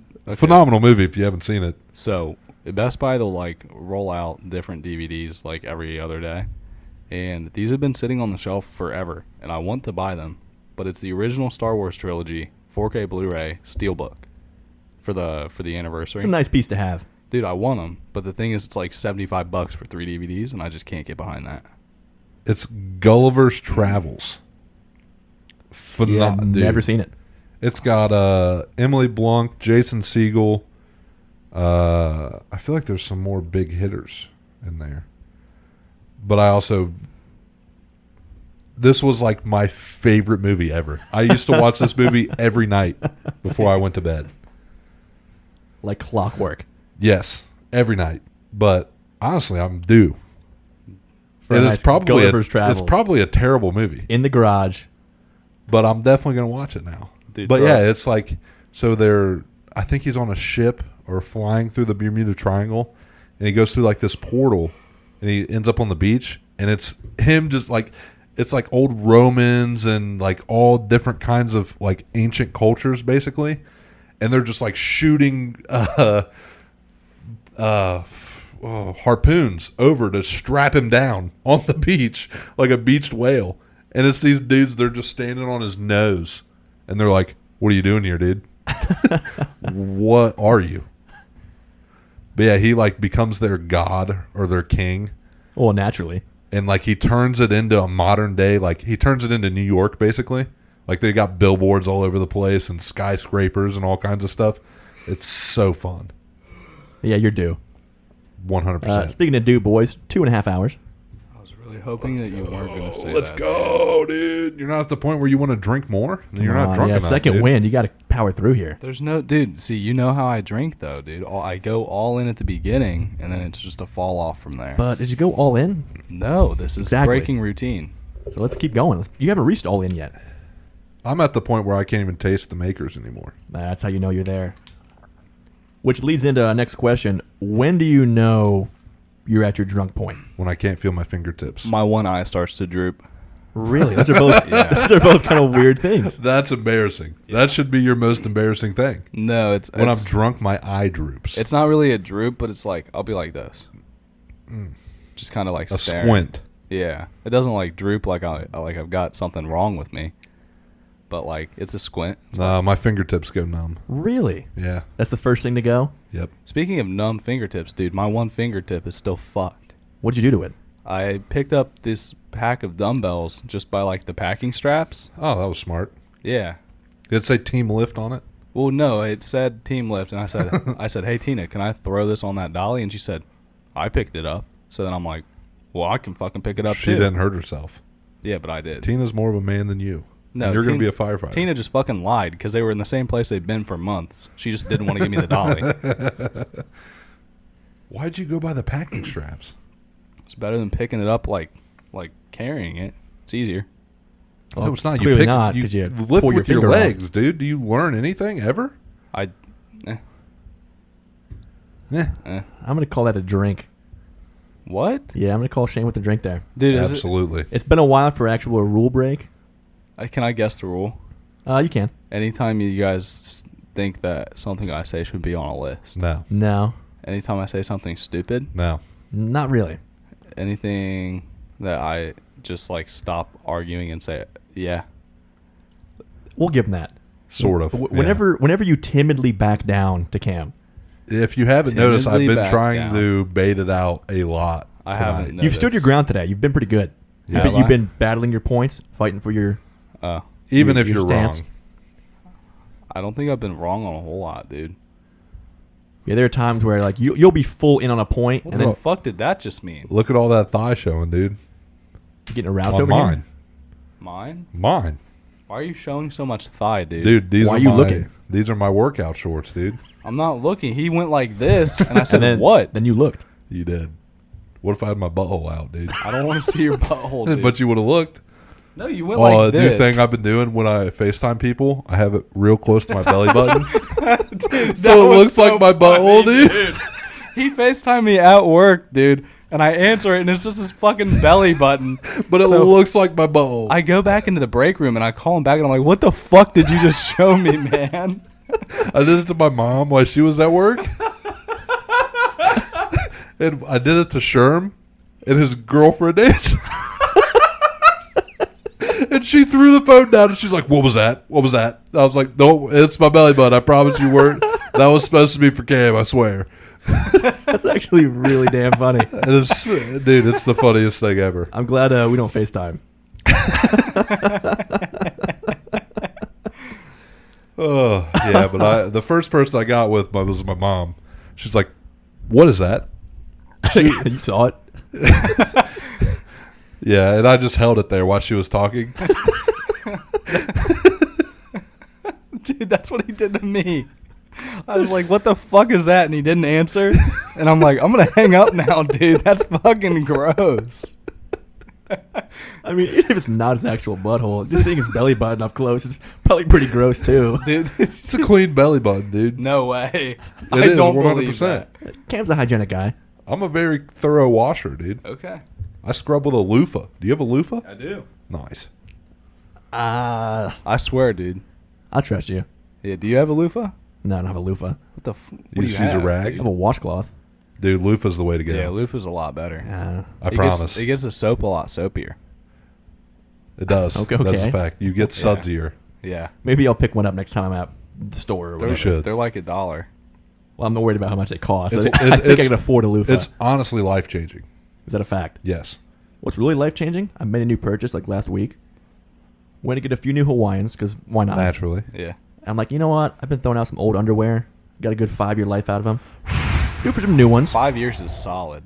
It's in my usual span. I'm still whole. I still got holy underwear on, dude. Right now. Right now? No, I've got- not right now. These ones aren't holy. I've got some brand new Calvin Kleins. Ooh. Dude. Life changer. Do they have the little lip where you can put your nuts in it? There's a compartment. Yeah, Yeah, there's I some room need there. some of those, dude. Dude, they're so much smoother. Especially Look with better. with the gold bond. Yeah. Oh, yeah. That's Awesome. got to be peak performance. Game changer. I'm going to put you guys onto something, dude. They're at Target. They're called Pair of Thieves underwear. Kind of expensive. It's like $9 a What pair. are they stealing, dude? I don't know. They're stealing my fucking money because I have so many pairs. They're comfortable. Like, the most comfortable Do they underwear have that the I've ever compartment? worn. Some do. So, like, I've got one pair that does, but then others don't. But I paid more for the one that did. Naturally. Is it worth it, though? It is worth it. It's Definitely. a life changer. Yeah. I don't have any compartment underwear. You need it. Dude, even with the compartment, I forget that I'm wearing them. But like I They're feel that like It's a fair comfortable. point. I feel like Yeah. my problem is I also chafe. Ooh, That's that what- could be rough then. Okay. So- So, but I don't know if the compartment will Would make help? it worse or better. It might help, dude. But it because may you'll- not do anything. I think it'll help because your balls won't be there, creating more like moisture. So there's not as much Well, rubbing. I mean, they're still going to be there, They're in the compartment though, separate. They are in the compartment. but not totally separate. We need to get sponsored by that underwear company that does strictly compartment underwear. We do. What are they called? I can't remember. It's a bad start. It's a bad pitch, I'm getting guys. sponsored by a company I don't know who it is. That is a dude. bad elevator pitch. My bad, guys. We can work on it. We'll build up to it. You know who does wear only compartment underwear, though? Who? Evan Keaton, a certified trainer. Exactly, dude. He's a hygienic guy, too. Dude, if you wear only compartment underwear one day, you will be as knowledgeable in fitness as Evan Keaton. I can't vouch for that. I disagree Really? fully. Okay. Takes a lot more work to be as knowledgeable as the guru of fitness himself. Exactly. I think- Especially, he has always been a fitness fanatic. Yeah. I'm gonna go take a piss. Like, you want to take a pause? We can pause here for a second. I got 6 more questions. I'm about to take a leak here, too. Already. Okay. So, SnS episode 52, anniversary edition, back after this. All right, we're back. Boys, how are you feeling right now? How did we not mention the amazing meal your mom cooked? Well, I was going to say, It was phenomenal. now that you guys had a full stomach, drinking a little better, hopefully you're holding it a little better. The meal helped, right? I ate the entire meal before the show, As expected. and let me tell you, it was amazing. I feel like I've had it once before. You've not. Are you sure you didn't bring any into work and share? Nah. Maybe it was one of those situations. Now I might have given you a bite. Yeah, I think maybe I got a bite, but I know I've definitely it brought back some memories, some very vague memories.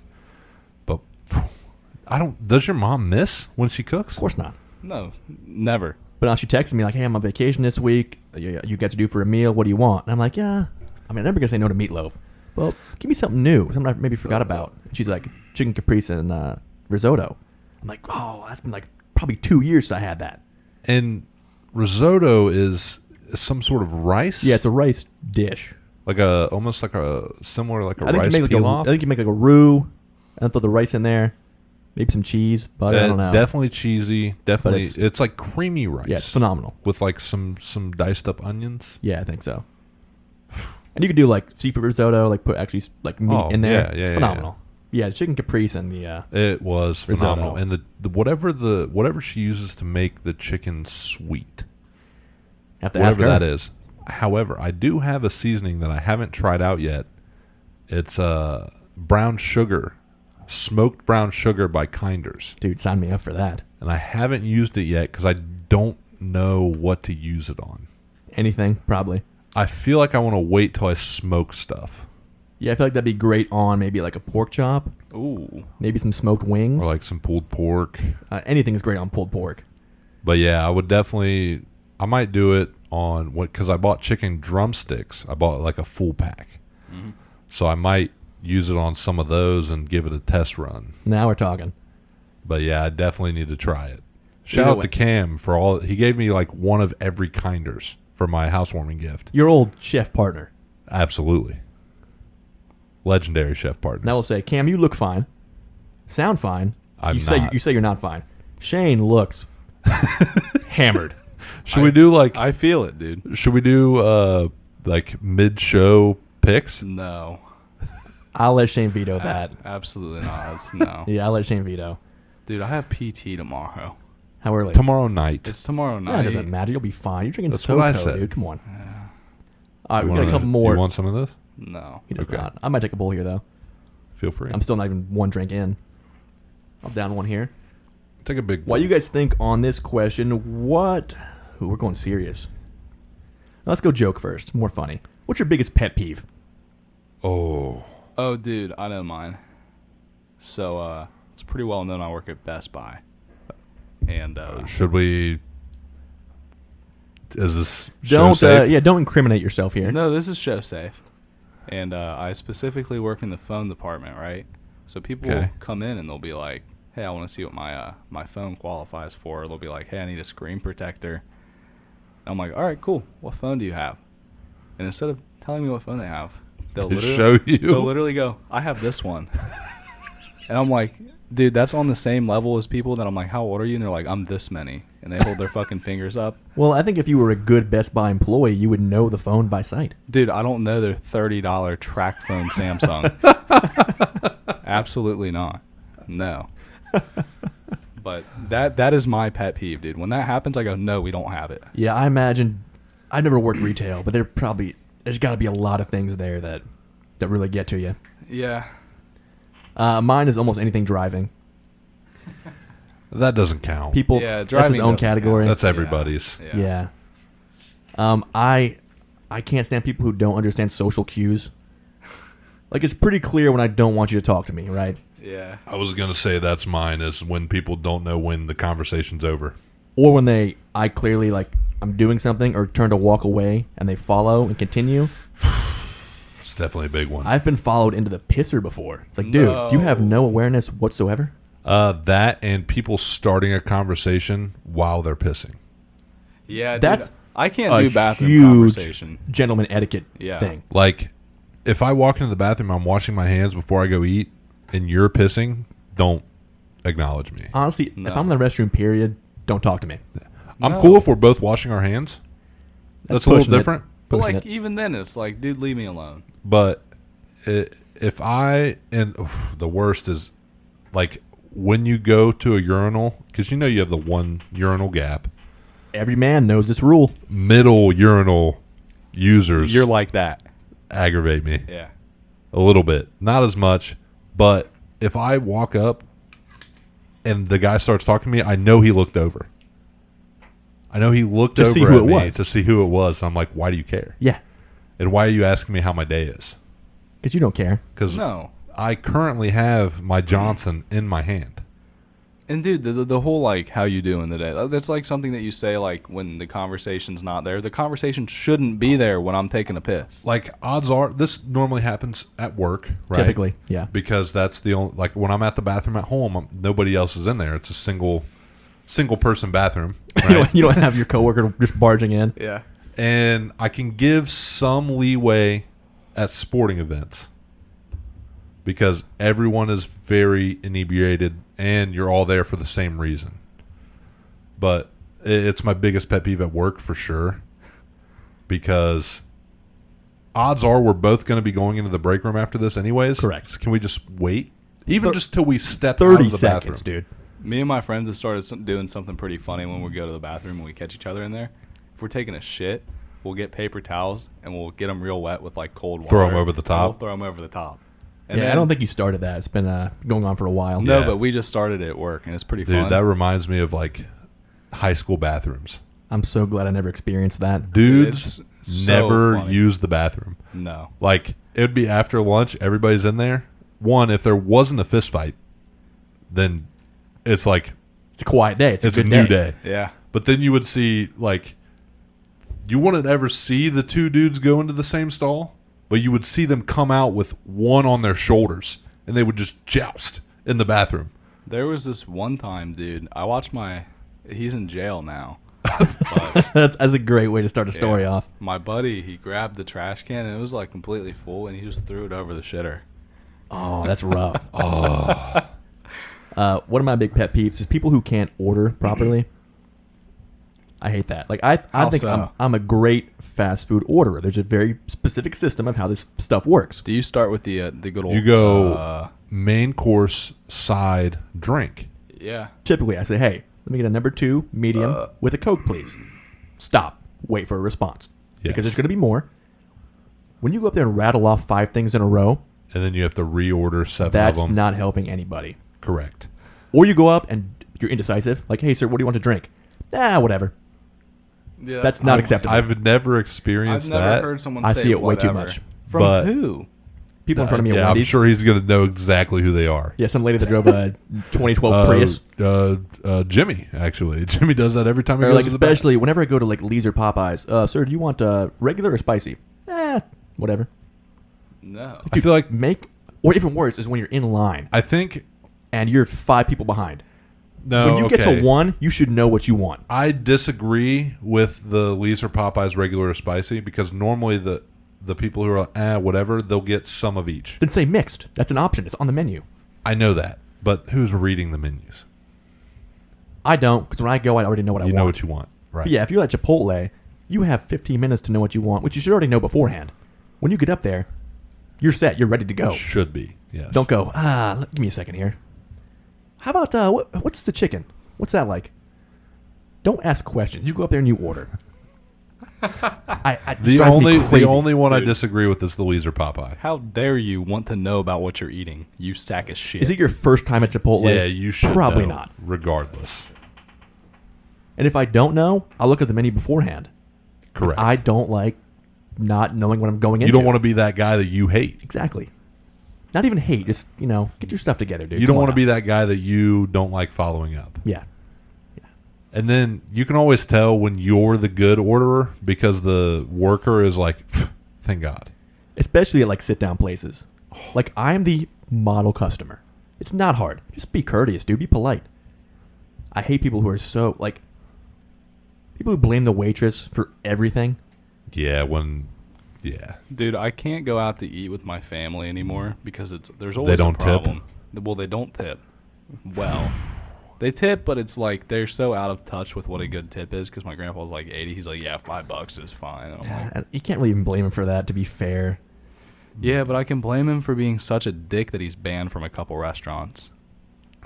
That's pretty impressive, actually. Yeah, one time I've been banned from Walmart.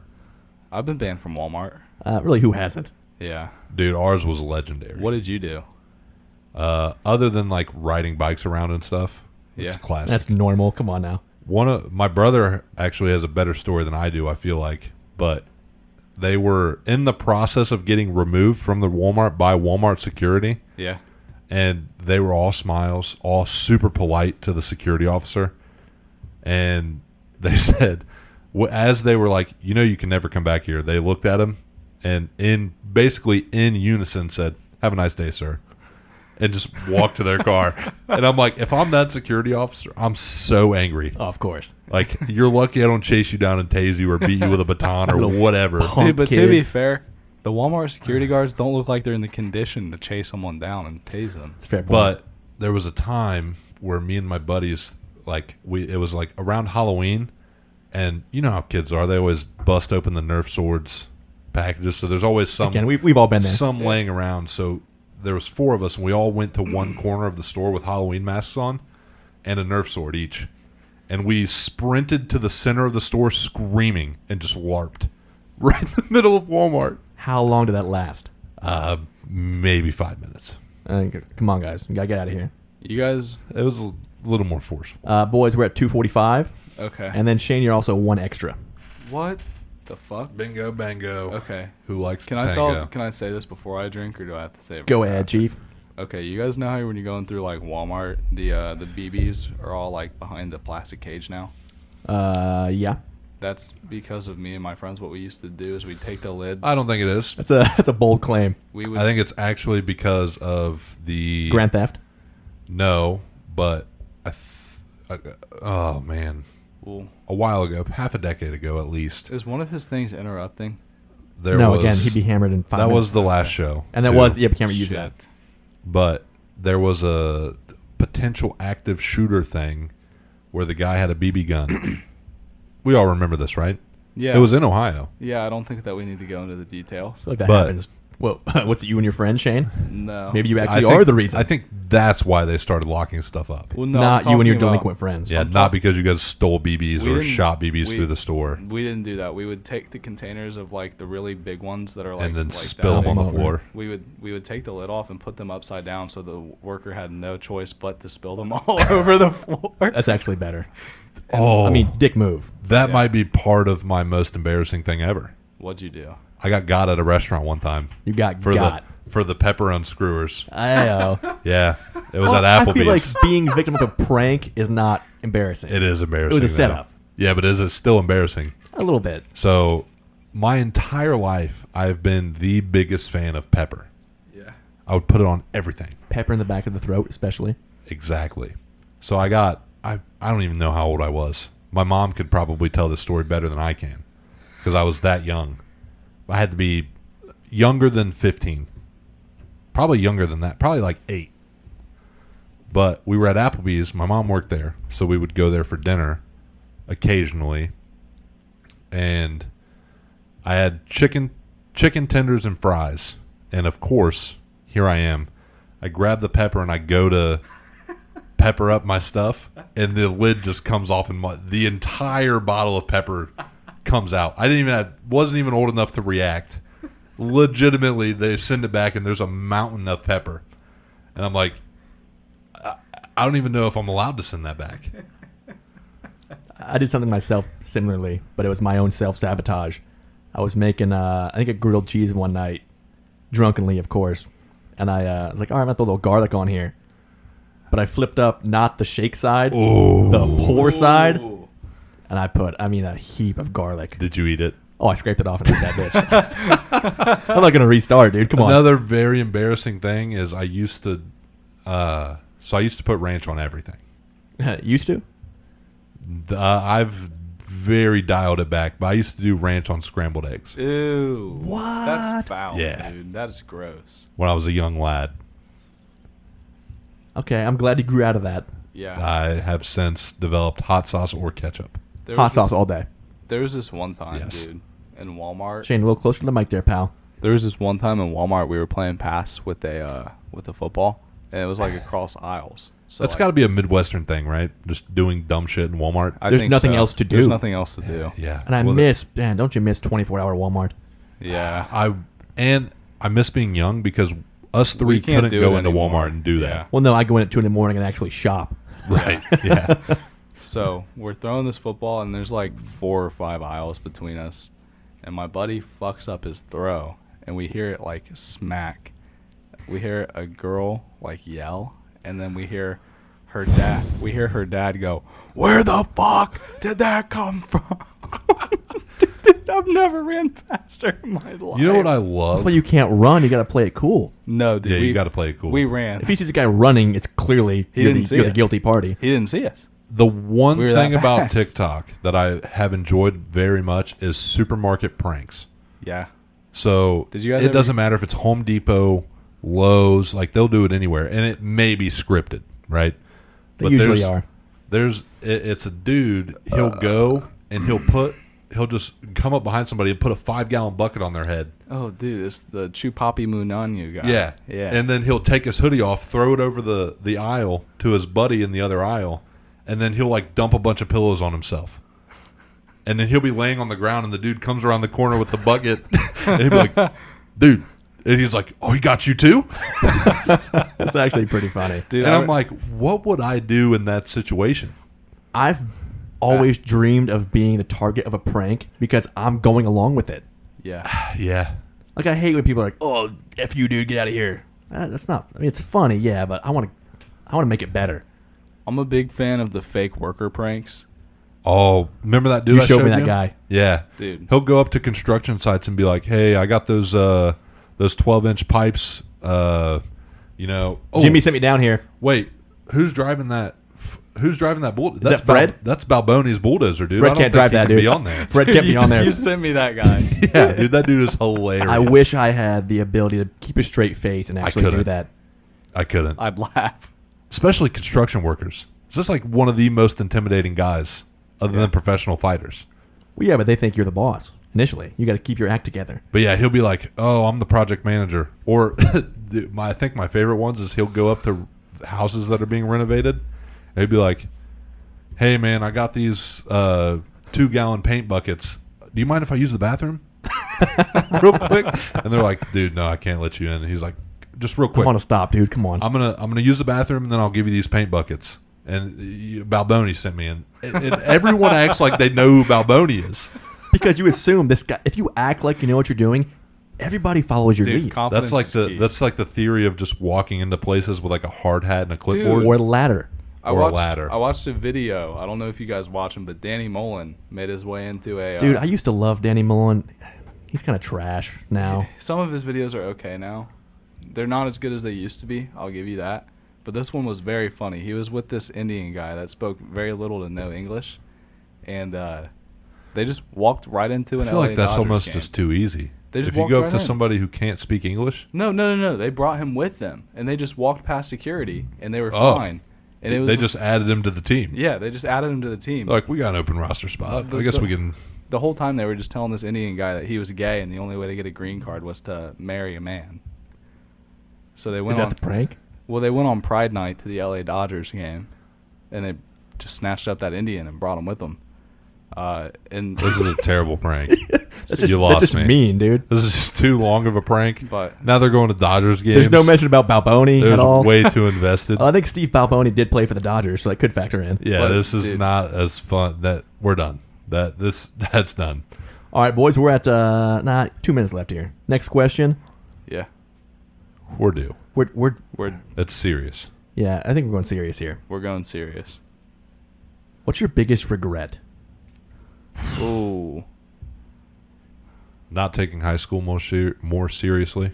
Actually, I take that back. Not taking college more seriously. Mine's 100%. similar. I wish I would have actually gone and played college ball. I just didn't want to do the school part. Because I gave up in school senior year. I'm like, I'm not going to go to college. I just want to work. So I didn't do anything senior year. But I would have loved to have kept playing ball. Gone to Clark State, just played low-level college ball. Had a blast and maybe gotten, even my associates in the meantime. Honestly, when I got out of high school, when I started college, I'm doing I my had bottle pool. Head start. I like it. So originally I had signed up. I wish I would have just originally changed my major, but I was in the Sinclair transfer program to UD, where I would take my gen eds at Sinclair and then transfer to UD for all my engineering classes. I was in for civil engineering, which I realized very quickly was a dead end. And I think that's kind of what threw me off and why I didn't keep pursuing.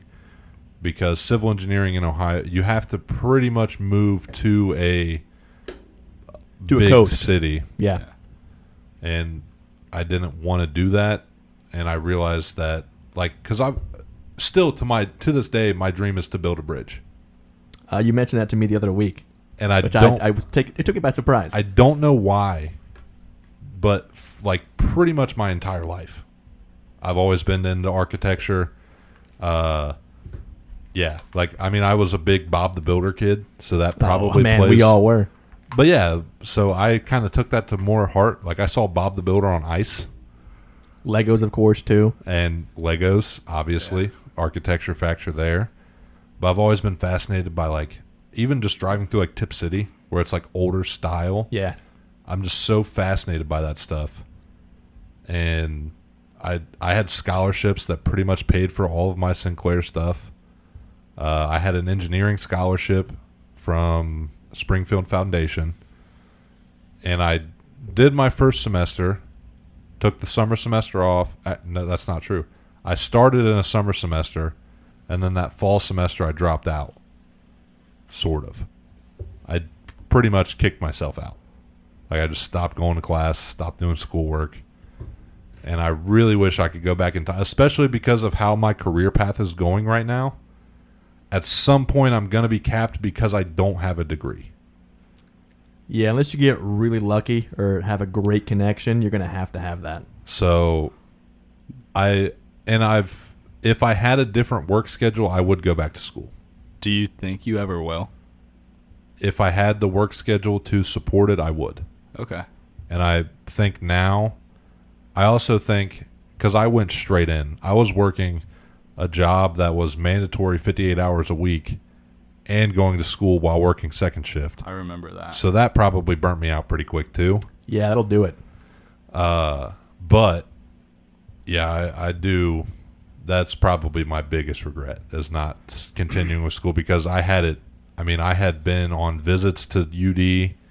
I had plans to play on the UD club basketball team. I had mapped out my entire, after this 2 years at Sinclair for my gen eds, I'd mapped out my entire UD stay. And after my first college semester of school, I just chalked it up to the wind. Mine's kind of similar to that. So, like, I went to WIT for a year and a half, and I think a lot of it is because of the major that I chose. It was education, and it was during a time when all of it was online, and I kind of took a look at it, and I was like, this isn't what I want to do. So, you know, rather than changing my major to set anything else, I was just like, I'll just stop going. So then, I mean, I love what I do now, like what I'm going to school for now. But I also wish that I would have just prioritized my own happiness. Like, over the last 2 years, I think that I tried to push that aside. And you guys got to watch that from, like, the front row. As far as putting other people and other things ahead of your own happiness? Yeah. It's been a struggle. I think that's the hardest thing to break. Yeah, I think we're all people pleasers. All try to do things that we think should be done. And I think generally, as a man, that's what we were formed to as our role. Yeah, you don't want to ruffle any feathers. You don't want to rub people the wrong way. You don't want to come off as an asshole. So you just kind of do what you think is expected of you, and then you end up in this place where you just hate everything. So, well, it's a little stronger than what I feel. Yeah, that's significant. I think overall, I don't really even believe in regret, for me at least. Like, I've had a couple relationships that maybe you do over, but I think you learn so much from that. That's my mindset. I try to take everything I go through and make the best of it and learn from it. So, yeah, besides not playing ball in college, who knows? I might not be where I'm at right now. Well, yeah, my biggest problem is I've dropped out of college 3 times since. Well, yeah, that'll do it too. So, and honestly, the second time I went to Sinclair, I think that was my biggest opportunity to stay in. But the reason I dropped out is because it was online.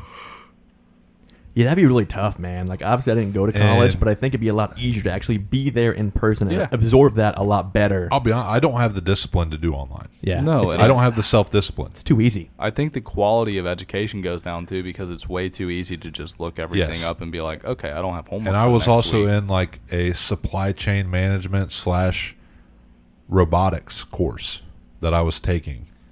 And Intro to Robotics was fully online. How am I supposed to learn anything if I don't get That's to interact nigh with impossible. even the most minor of robots? I'm also going to throw some of the blame on teachers too because it was way too easy to cheat. I mean, they all just used the same exact thing. I will say that teacher of that course, if anything, was remotely identical to, even if you just changed a couple words, he would flag your test and then have a meeting with you after. Now, imagine going to school now that we have like Chat GPT Yeah. and AI. I mean, And I it don't gets- think I would use it. There's a blurred line where even if you don't, I've seen people who their professors accuse them of using it because it's so Yeah. it gets Yeah. so good. Dude, I wholeheartedly believe that I'd probably have a bachelor's degree in something that I know nothing about. And the other thing that threw me off of college, I think this was the main factor why I didn't stick with it, is college has gotten so political. Dude, it's bad. It always has been too. It's where you go to first find yourself and start developing your No, real I mean, worldviews. I mean, from a teacher, from an instructor okay, pushing their okay. views. I could see that. I guess I have no first-hand reference, but I ran from into what a I've lot seen- of issues there, especially during, because my first class was an English class, so we went over all the aspects of essays and all that stuff. So in an argumentative essay, I had ran into an issue where I couldn't use a certain topic because it was against the instructor's political views. Yeah, it's tough. That's, No matter that, which side I was yeah, that arguing. goes against the entire point of the essay. So then, I will say, I definitely had a stronger essay after that, but I wasn't as passionate about the topic. Yeah, So I ended up going with, why can't college athletes get paid? And this was in 2020. great timing. So right before NIL deals started, I had basically broken down a complete schedule for a Division I athlete based on what I could find online, and use they don't have the time to actually get a job while playing their sport. And then contrast that with all the revenue the school makes off of them. Yeah. I had that might be my peak argument. So you single-handedly brought the NIL to college sports. I'd like to think Absolutely. so. I think I was a proponent. Well, boys, on a more positive note, what are you most proud of to this point in your lives? I'm proud that I get to go into a career where like what I do actually matters. That's something that I was like A way really to shit on everybody else in this room. Well, that's a great answer. I mean, that's legit. No, it is. I agree 100%. yeah. Because there are times like when me and Cam do what we do, it's like, okay, it's a great job. I love my job. But in the grand scheme, I'm not really making an impact like you are. Well, yes and no for our job because of how In a niche different- it in a is different I was scale. gonna say that your guys' job has impact. I'm talking about significantly, I wouldn't want to have but a not career, directly. Yeah. I wouldn't want to have a career where I just know that I'm not doing anything. Like working no shade towards like lifelong retail workers, but I could never. It takes a specific breed of people. Yeah. And And thank God for them. definitely. Yeah. Shout Yeah. out to them because I couldn't deal with what they deal with. But, I mean, uh, you deal with just minor stuff compared to what a lot of lifelong retailers work for. Yeah, dude. Like for me, my day that sends me home like wanting to quit my job is just like they have very minor. they're like that's Some the dude worst. showing you his phone and saying, "This is what I have." Yeah, they're like okay, but for me it's like that pisses This is me off. ridiculous. Yeah, Yeah. But then moving forward to your lifelong future career, yeah, dude. like you're a first responder. You're making a legitimate difference and saving legitimate lives. And an immediate impact on Yeah. someone's life. yeah, but that also comes with a lot of like stress. Oh, of course. And all of the, yes, you're a hero, but look at all the things you've seen. You know what I mean? I mean, dude. And some of your fellow newer first responders have already experienced that. Yeah, dude, I feel so bad for them. I mean, But it's what I we could signed also up never for. work local because of that. Yeah, I think that kind of opened my eyes to it. Like, I'm starting to look at jobs in Columbus right now. Yeah, it's tough to be so close to home and potentially interacting with someone you knew or grew up with in a life-threatening situation, especially if you actually did everything you were capable of and that person still didn't make it. Yeah. Then that would be on your conscience for like, oh, I could have done this, even though you couldn't. Yeah, well, there's the whole saying that usually cops say this. They're like, don't shit where you eat, like never work where you eat. And I didn't think it was going to be a big thing in EMS until what just happened to my friends. Right. And that kind of opened my eyes. I'm like, holy shit, dude. Like, that could be me. But yeah, dude, I mean, I'm happy that I get to make a difference once I actually get to go out and do it full time. Austin, biggest thing you're proud of? Obviously much less important than Shane, but I think I'm a little bit older than you guys, but look at your average 25-year-old, right? 2 years. I'm happy to be self-sufficient, own place, job, good job, plenty of family and friends, got my stuff together. Just to have that by itself, especially with the way things are overall today, I'm proud of that, dude. Absolutely, dude. Yeah, I agree. I mean, I see 25-year-olds come in and they can't afford a $100 phone. Like, you're fucking killing it. And mine kind of on the same wind. But stepped up some. With getting married, buying a house. I'm extremely proud of who I am today versus who I was 5 years ago. And I think that's the biggest thing for anyone, is if you can look back even a year ago to who you were and see the changes that you've done as a person, then you shouldn't just overlook that. But I mean, like from sophomore year, I almost flunked high school.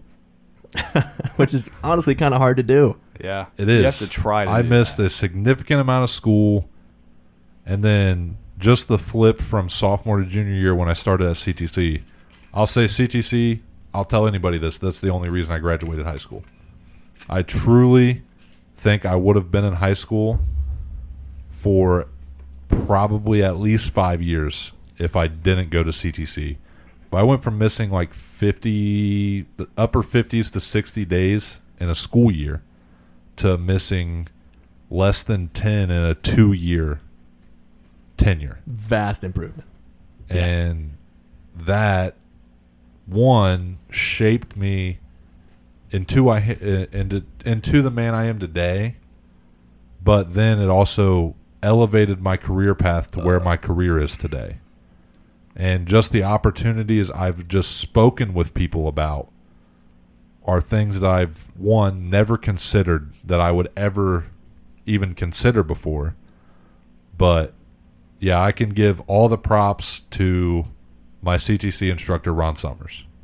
Honestly, he deserves. Shout out to Ron Summers. He deserves all the credit for making me the man I am today, because he took a kid who did not care about school and made it to the point where I made an attempt to teach kids the way he taught me. And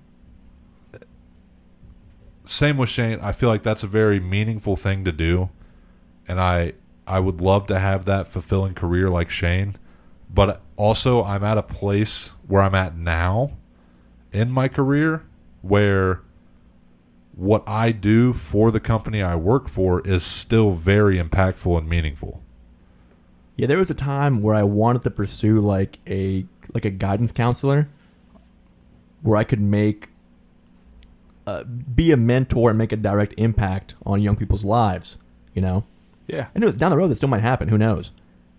But yeah, it's nice to have to be in a position where you can actually directly affect somebody and help them progress their path, which in turn I think would be so fulfilling and so even rewarding where you're at towards now, like any new operators that come in your area, you are one of the guys who have to train them. Yeah, but I look at that more like And from that role as even outside of work, just like with your friendships. Correct. You know, my sisters, I try to be a good example there. But yeah, I was a kid who, one, never thought I would ever get married. Hey, I'm a 25-year-old guy who still thinks that. One day someone will come along who changes your mind. We're not chasing that. Don't chase it. I didn't chase I'm not. it. No, don't you worry. Shaylee was honestly a blessing because she completely changed my mentality about life. Yeah, I didn't know you at the time, but you were a wild man. He was a wild guy. Yeah, I was a wild child, living my best life. So I thought. Now I'm living a astronomically better life. Now you're a middle-aged dad. Yeah. Pretty much. Just missing the kid. Without Hey, the kid. Over under 2 years? It's only a matter of time. That's about the timeline Yeah. around that. Yeah. Yeah. Dude, Austin, we're going to be uncles. I already am. I can't wait for little Cam running around my here. God. Oh, man. I'm not going to lie, dude. I've been slacking on my uncle duties here lately. Little Cam's going to be tough. Hopefully it's a little Camarina. Dude, you'll be such a softie, dude. I You know. will be. That's I want both, but I want the boy first. Yeah. That's probably... That's probably every man's dream, right? I'm not a Yeah. father, of course, but I would think a boy first would be easier, quote See, unquote. Well, yes and no, because boys are also Rambunctious. very wild. Yeah. Like they'll just dive down the stairs for no reason. Well, dude, that Tom Segura bit where he's like, I had my nieces over and they were like, I'd like to sit down and cut. Oh, color." yeah. The boys are fighting in the next room. Well, Yeah, no, dude, exactly. They were putting crayons in the mailbox. Yeah. Yeah. And it's like, yeah, I don't know. I'm very proud of myself, which is very selfish, but I don't care. It's not, though. No, that's a... I think And- it's actually mature to recognize that fact. Yeah. yeah, That you from, can self-reflect. from what I've been to what I am is night and day. And I couldn't be happier with where I'm at now. And there's always things I can work on, but Well, you'd be happier if the show took off. That would help.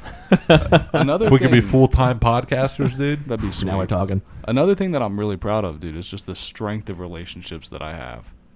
Yeah. I was going Like, to kind of mention including that myself. friendships, yeah. Yeah, I think, Yeah. yeah, not just romantically, but with family, not friendships. romantically at all with Yeah, me. yeah. But, with either Hey, of there's you. plenty of time. Yeah, With but- either of you. Like specifically you two. Like I haven't known you guys that long. Austin, I've known you less for than a year. Dude, less but than a On year. your bachelor trip, dude, me and Shane bonded big Bonded. time. Me hardcore. for 2 years. Yeah. Even just me and Cam, like, less than 2 years, right? Getting ready to be 2 years. I think February, Yeah. give or take. No, it should be. I think it's like November. Either way, very short amount of time. Genuinely, I know that I can call on both of you, and you will be there. Yeah, I Like- think, again, you might say it sounds selfish, but I think we all take pride in being not just good people, but great friends and willing to give our all to the people who we care about. Absolutely. The And I- one serious thing Joey Diaz has ever said is it doesn't matter how many friends you have, because if you put me in a room with two of my motherfuckers, we can take over the country. That's all you need. We can take over the world. Yeah. And that's a great segue. Also at 3:15, Shane already polled early. If you want to go again, have at it. But good segue into the next question. Who is your biggest, and I think you touched on it with your instructor, your biggest impactful figure or role model at this point in your life? Someone who changed you in a direct way? My mom. My instructor came later, but I just did a pool. Well, I'm saying pass it over here. Oh, yeah, 100% my mom. Yeah, we have been through a lot together, and I don't talk about my childhood a whole lot. And she, unfortunately, Shane, take over for a second. Hey-o, want to pause here? yeah, we can go on A pause. quick break. God, we're getting deep here, boys. We are. Yeah, back after this real quick. All right, guys, welcome back. We had to take a slight break due to some emotions arising, That's a good 45 minutes right there, Chief. Was it and well needed. I think everyone got everything out there in the open. But back to the question: what are Like your biggest role model or the person that had Yes. the biggest impact on you?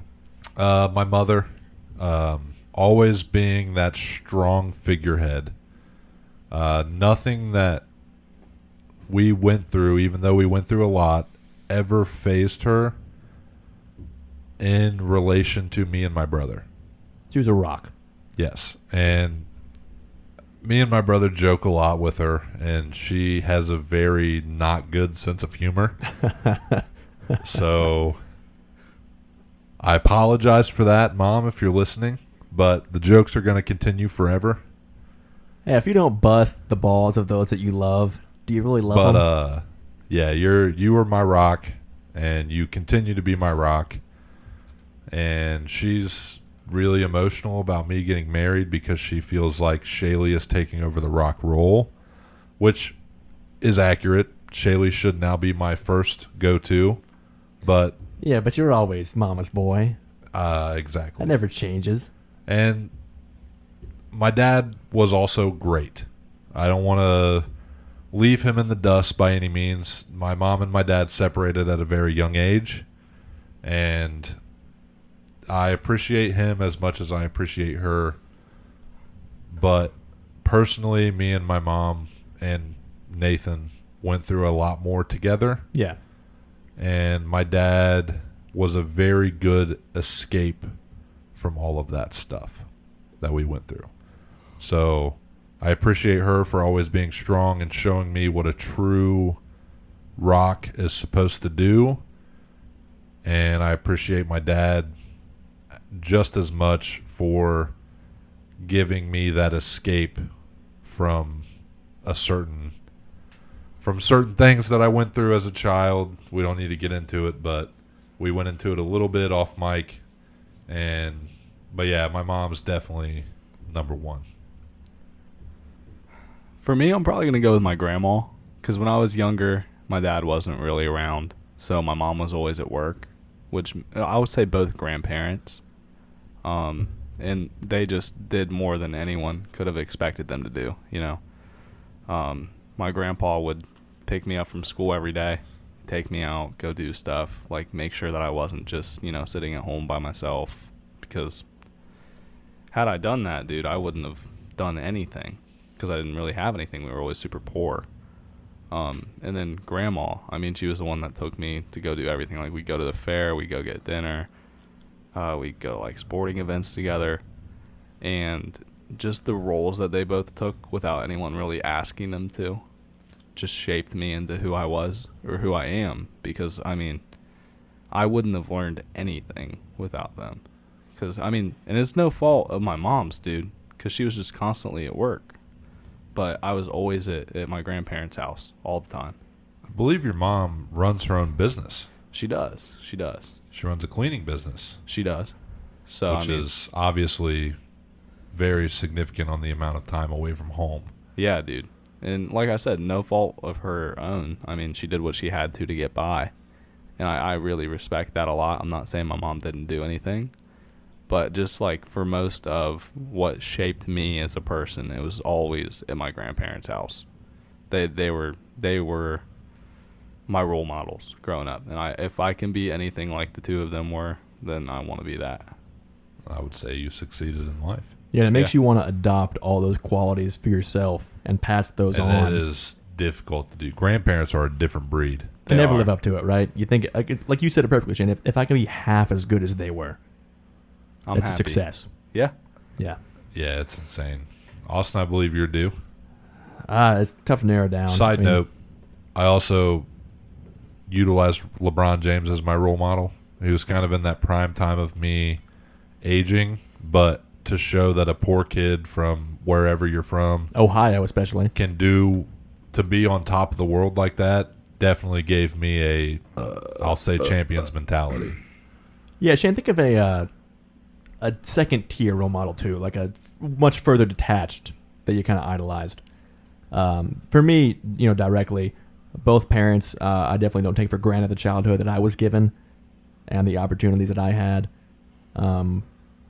All my grandparents, both my dad's parents, Grandma and Grandpa Hayes, Mama Lou, and even some of my friends' parents, man, I got really close with. And I have been so blessed with an abundance of positive role models in my life in every aspect. Great friends that are always there for you. You two guys included. Dude, Have you ever had a friend's parent yell at you and your friend even though you weren't involved? Yes. Yeah, there's been times. Joe, my best man, Of course. his mom would legitimately treat me just like Joe.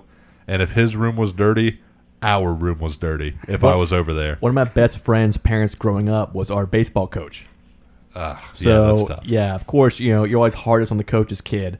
And then I got the brunt of that, too. Yeah, you're like second coach's kid. They're pretty much adopted. But yeah, dude, it was wild. Dude. And I also want to give a shout out, even though we haven't been around him as much, to Papa K, because I think impact to time spent ratio is a huge Significant. number. Yeah. And we're Definitely. overdue to see him. I know we got conflicting schedules, but I've What a seen him more great dude. recently it's been with the moving of the couch. the couch helped out. Yeah, definitely due for a smoke and hang out there. The most interesting man in the world, and To one say of the the least. best Oh, mentors and advice givers that I've had in my life, at least. Yeah. Checks out. His thing where he said this completely changed how I I know did. exactly what you're going to say too. This has completely changed my mentality on friendships. Yeah, And he said, I will not let a person in my house if I can't leave $10,000 on the table, go for however long, come back and there be $10,000 on that table. That completely changed my mentality of how I view friendships. yeah. That's an original thought I assume from him, but what a great mentality to have. I mean, that is so accurate Yeah, because if you can't trust any amount of money, $500, $10,000, $100,000, $1 million. if I leave a McChicken coupon out on the table, dude, Dude, is it still going to be there when I come back? that better Yeah, be. exactly. And that mentality to take into friendships is probably the best one, because then you truly have,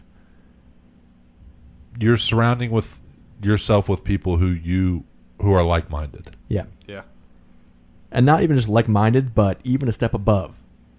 I always try to be the least knowledgeable person in my friend group, because if I'm not gaining things from those around me, what's the point, right? Like Ambition all of mine and Shane's WWE knowledge. and Yes. all of the three of us UFC 3 tournaments, Yeah. UFC 4, I guess I should say, Yeah. 3-man Yeah. tourneys only. Now we got 4 questions left here, much more lighthearted, and we'll get to the final one, which I'm of course stoked for. What's your favorite subject outside of sports in general? What are you most passionate about? Probably, if it's not comedy, it's probably cinema. I mean, dude. Ooh, that's probably Austin's too. Yeah. Between cinema and music, yeah. Music's Mine's up there, 100% too. architecture. Really? Yeah. Okay. I am fascinated. Specifically ancient architecture. I'm a big history guy. But ancient. I don't care about the 1900s. I don't care about the 1800s. Take me back to... You're going to the Egyptians and the Yes. Romans and the Grecians. It is so fascinating. And as most of you know, also mythology. We had a good 10-episode run where the intro topic was all these random off-the-wall myths. I currently own the Egyptian Book of the Dead, which is basically the Egyptian mythology Bible. I own a Greek mythology book that has every mythological story, or at least all the heavy hitters, as well as multiple pages of biographies of each god, and then a Chinese from the Chinese mythological book from the same brand as the Greek one, where it has all of the big hitters. And nothing fascinates me more. I also have the Norse mythology book. Which is the best. Let's be honest here.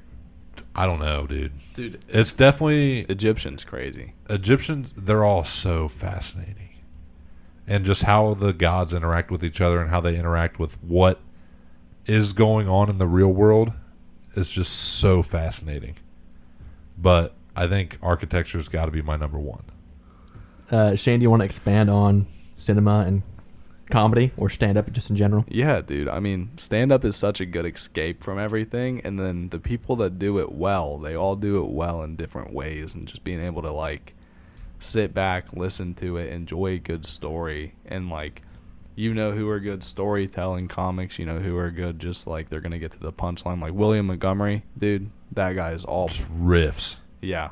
Just all And riffs. none of it makes sense. No. But dude. it's hilarious. It's His literally- delivery is key. Yeah, it's literally just him threatening Red Band the entire set. Him and it's just yelling hilarious. at me saying some random band I've never heard of hasn't making a new song since 2010.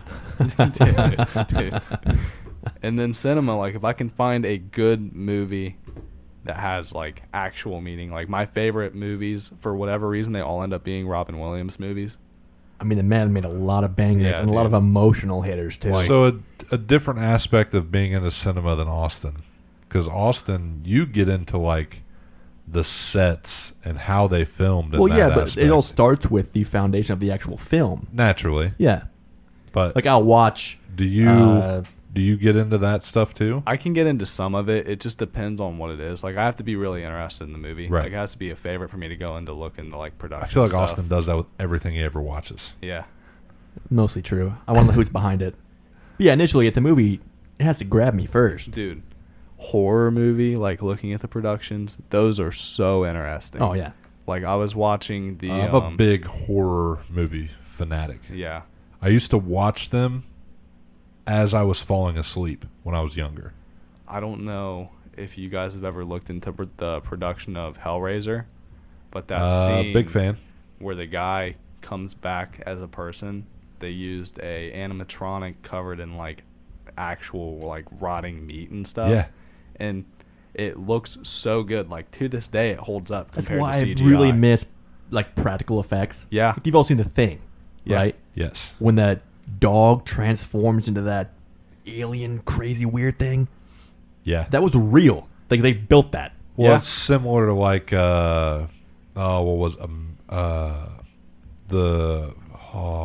what's it called? Like American Werewolf in London or something like that. Maybe still the best werewolf transformation in film, And it was practical. and all practical. Or the Lord of the Rings movies are a perfect example. The gold standard. They had a guy, because I've watched all the behind the scenes. Absolutely. They had a guy for 4 years. His whole job was to make 1-inch rings for the chainmail, and that was all he did. 8 hours a day for all the practical, actual chainmail that and the people the wore. orcs and Uruk-hai and even like the Witch King and Saruman and Sauron and the Ents. Like, it was all Smeagol. That mocap. Oh, man. Yeah, Practical they're in my effects top are- 10 all time. I still think the best trilogy of all time by far. Yeah. Not even close. Yeah, nothing's really even close. The only thing I will say that might be like another great trilogy is the Dark Knight trilogy, but Yeah. that's just because of the Dark Knight. Begins is great. Begins is good. It is. Rises is Phenomenal. good. Wait. I think that's the best way they could have done Bane. I loved Bane, but the general story was meh. But the Dark Knight was peak cinema. In my top Yeah. 5. Yeah. Dude, I'll say this, and I don't know if this is a hot take, but the newest Batman movie was probably the close second to Dark Knight. Dare I say number 1? Dude, no I way think it it's takes truest number one. to the comics. I think it's the best pure Batman movie. Maybe not better movie overall as The Dark Knight, but As the a best Batman movie, movie. it is better. Dude, I still can't bring myself to say it's better. The opening sequence after the Riddler murder, when Batman starts doing the narration, and they're cutting back to the criminals in the street, and then he finally walks down those steps to those guys in that the was subway. amazing. That is the single best Batman moment in history. And Detective Batman with the contact lenses. Of course. We actually get to see some more gadgets other than a batarang. yeah, Dude, And then the goofy comic fails. when he jumped his wingsuit out and eats shit, And bounces off the bus. when he misses a clue, Yeah. he's Yeah. not. He's only year 2 Batman, That's what we needed from DC. and it looks so good. dude. That So aspect, well shot. that goofy comic aspect is what separates Marvel from DC. And I think that It's the closest to the superhero movie is the closest to something that could happen in the real life as it gets, dude. Like Paul Dano. Well, especially with the Batman. Yeah, this Paul Dano being this crazy incel, like, I hate everything. I'm gonna make the world feel what I feel, And then using basically Reddit. to coordinate that attack at the Yeah. end. That's Dude. how that exactly would happen. Yeah. Yeah. Paul Dano is probably the second best Batman villain. Other than Heath Ledger, Yeah. Joker. Yeah, that's just a great actor in general. Now, the real question is Joaquin Phoenix or Heath Ledger? Heath Ledger. Heath by far. Yeah. I love Joaquin. I think it's hard to compare because they were such different Jokers. Yeah, exactly.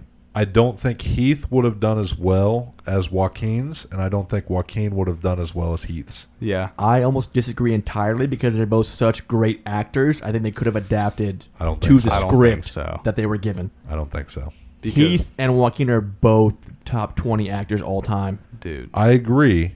Could they have done better than their partner? I don't think Probably so. not. But they would have come close. But I don't think it would have been as good. Either way. No. I think. And thankfully, it went the way it did.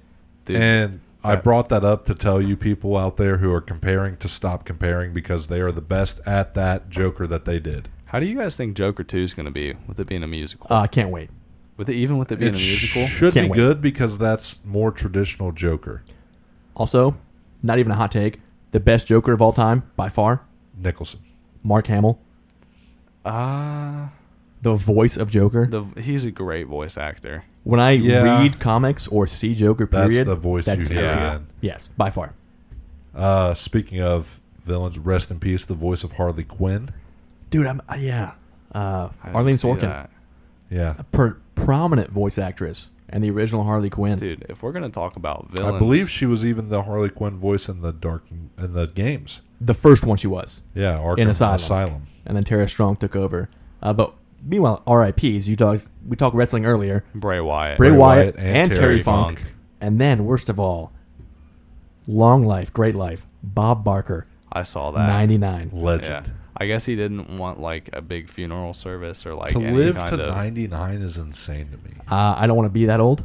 Neither do I. If I'm Bob Barker, I do. Because I feel like he was still active enough where he wasn't bedridden for like the last 5 years. Yeah. I would hope so. And that's the point. Like, that's where it's tough. Like, if you're an active 99, if you're an active 90, An active 75. if you're an active Man. 75, like, keep going back. Where you get inactive, that's where it's like, come on, man. There is this. What are we doing? There's this 90-year-old lady. She's my favorite person that comes into the store.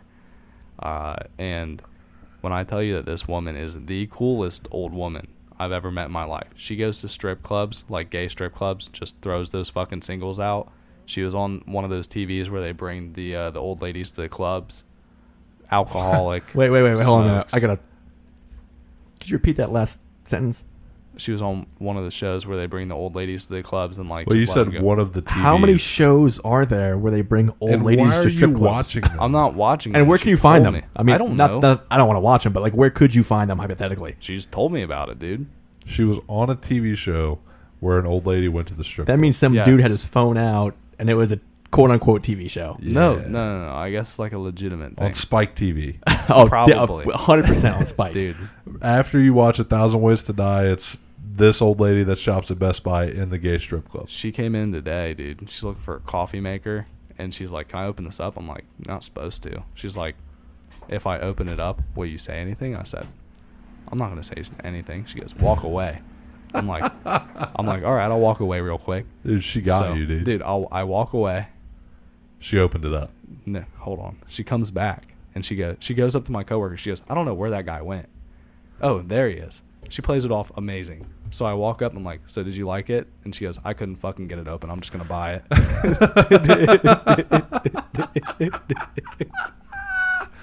That's Dude, awesome. She is the best.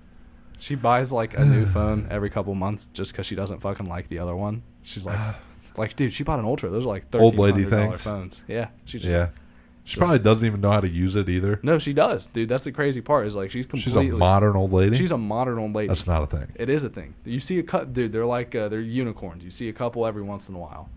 I Well, had this. Never seen a unicorn, so I had this one old dude came in one time, and he's like, I'm looking for a laptop. So instantly I'm thinking he wants a Chromebook. He goes, looking for like i9, 32 gigs of RAM, probably like no less than a 4060. And I'm like, what the fuck? Okay, dude. Okay. All right, whatever. Yeah, like, blows my mind. And I'm like, can I, like, what are you doing with this? And he's like, you know, I still do I'm a gonna little. play American Trucking Simulator. No, dude, he does programming still. He's like, yeah, I was around for it in the early 80s. I never really when let it sit. started. Yeah. He's Yeah. like, you wouldn't believe, like, the size of computers back then. And I Fun fact: my first job as a CNC machinist was I worked there while I was in high school as an intern, but there was a guy who worked there for a long time, and there was a CNC machine in storage in the store, like in the warehouse, yeah.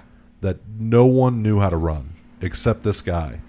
So they would like basically contract him in, and he was an old dude. He had diabetes, and his diabetes had gotten his diabetes had gotten so bad he lost both of his legs. Yeah. So he had 2 peg legs, 2 fake legs, whatever. And the machine was in German. The language was in German. And every time it shut off and turned back on, it would revert back to factory settings. So he learned German off of the CNC machine. And the most fascinating person I've ever had train me. Dude. Because there was a week at a time. He would train me.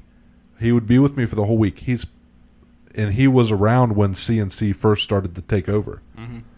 So one of the OG CNC machinists. But we made piano plates. So the interior of grand pianos is what we made. Yeah. And this, at the time, was the only machine that could run the ones that they sell in Germany. So they had square piano plates instead of like most pianos are shaped like how the piano's shaped. So the case, you know how they come out, it's like a rectangle at the keyboard. Yeah. And then they come out and Like a curve, half moon, and then like it's a straight backhand. back. Yeah. So the piano plate was the exact same size and shape as the case. So in Germany, they still use square grand pianos. Yeah. And that was the only machine we could run the grand pianos on. So he would come in for a week at a time and train me, basically how to read German, because everything on the machine was in German, and then how to run that machine. And I was like one of the only people in the entire shop that could run that machine. Dude, and I was 18. That's sweet. Old people that keep up with technology are the coolest people. Yeah. Like that's not even keeping up with technology. Yeah, but that's just going to outdated technology and learning how to use that, which I feel like is even more fascinating. Yeah. Like to learn how to use the original computer. Could you imagine? That'd be so tough. I had this really interesting conversation with this one guy. So he was a engineer for like General Motors, Rolls-Royce, like all. You told me about this guy. Yeah, dude. It was the guy that invented all-wheel drive. And he didn't know that he invented it until he went to go buy a car. And the salesman told him it was four-wheel drive. And he's like, okay, cool. And then he somehow he found out this isn't four-wheel drive. And he came back, tried to return it. And he's like, it's actually called all-wheel drive. The way it works is like this part, this part, this part. And then he mentioned the part that the guy actually invented. He's like, what the fuck did you just say? And the guy told him. So he went back, and apparently General Motors had dedicated an entire plant to only manufacturing the part that guy designed. God, And could you imagine? Dude, Nope. it's You know crazy. how angry I would be? No, he ended up making bank off of it. Oh, okay. Yeah, he ended up making a lot of money because they had him come in to run the plant. Oh, okay. And then he Never mind. I would be very happy. He took a step back because he had spinal cancer or something. Yeah, but dude beat it like a stud. What and a then baller. Came in and Turned his body into all-wheel drive. he came in. He's like, this was another one where they come in. They're like, I want an i9, this, and I'm like, for what? Like, what are you doing, dude? And he told me, he's like, yeah, I had to take a little bit of a break, but I'm coming back. And we just talked for 2 hours. My manager's yelling at me to leave this guy alone, and I'm like, no. I'm making a sale, dude. Leave me Yeah. alone. I'm really milking this guy. I got him right where I want him. And it's like $500. No, dude, Oh, he definitely. You told me he spent big money. big money. What are the questions we got? Well, first of all, we're at 345 for, I believe, most likely our final bottle pull. You just reached for the fucking 2-liter, dude. I realized shortly after that Austin had the makers. That was one for myself. It wouldn't be a AMA without a top 5 list.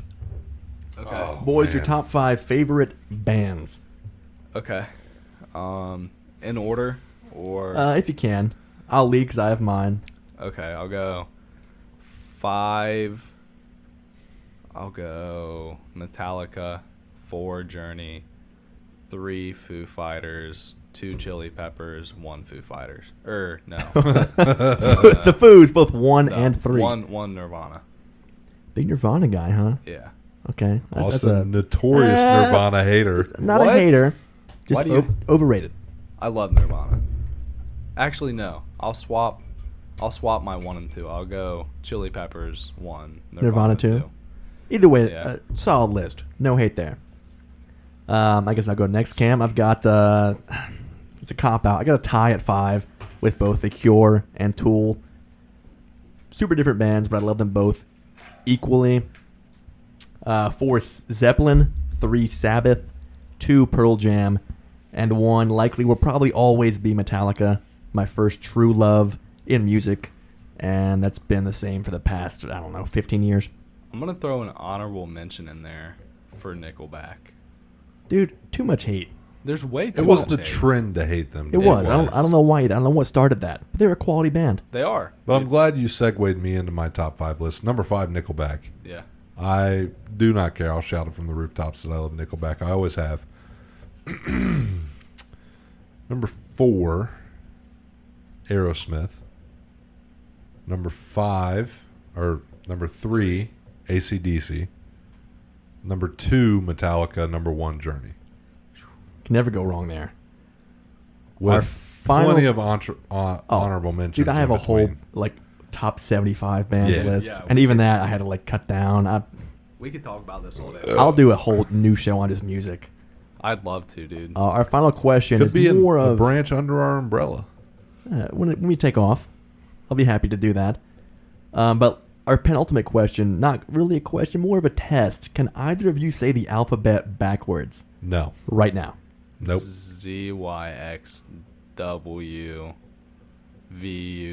ZYXWVUTSRQ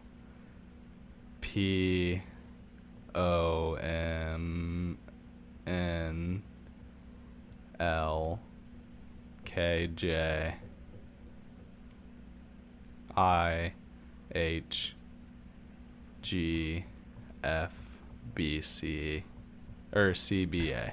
You forgot E and you mixed up M and N. But other than that, pretty impressed. I've You practiced. lost me at Z.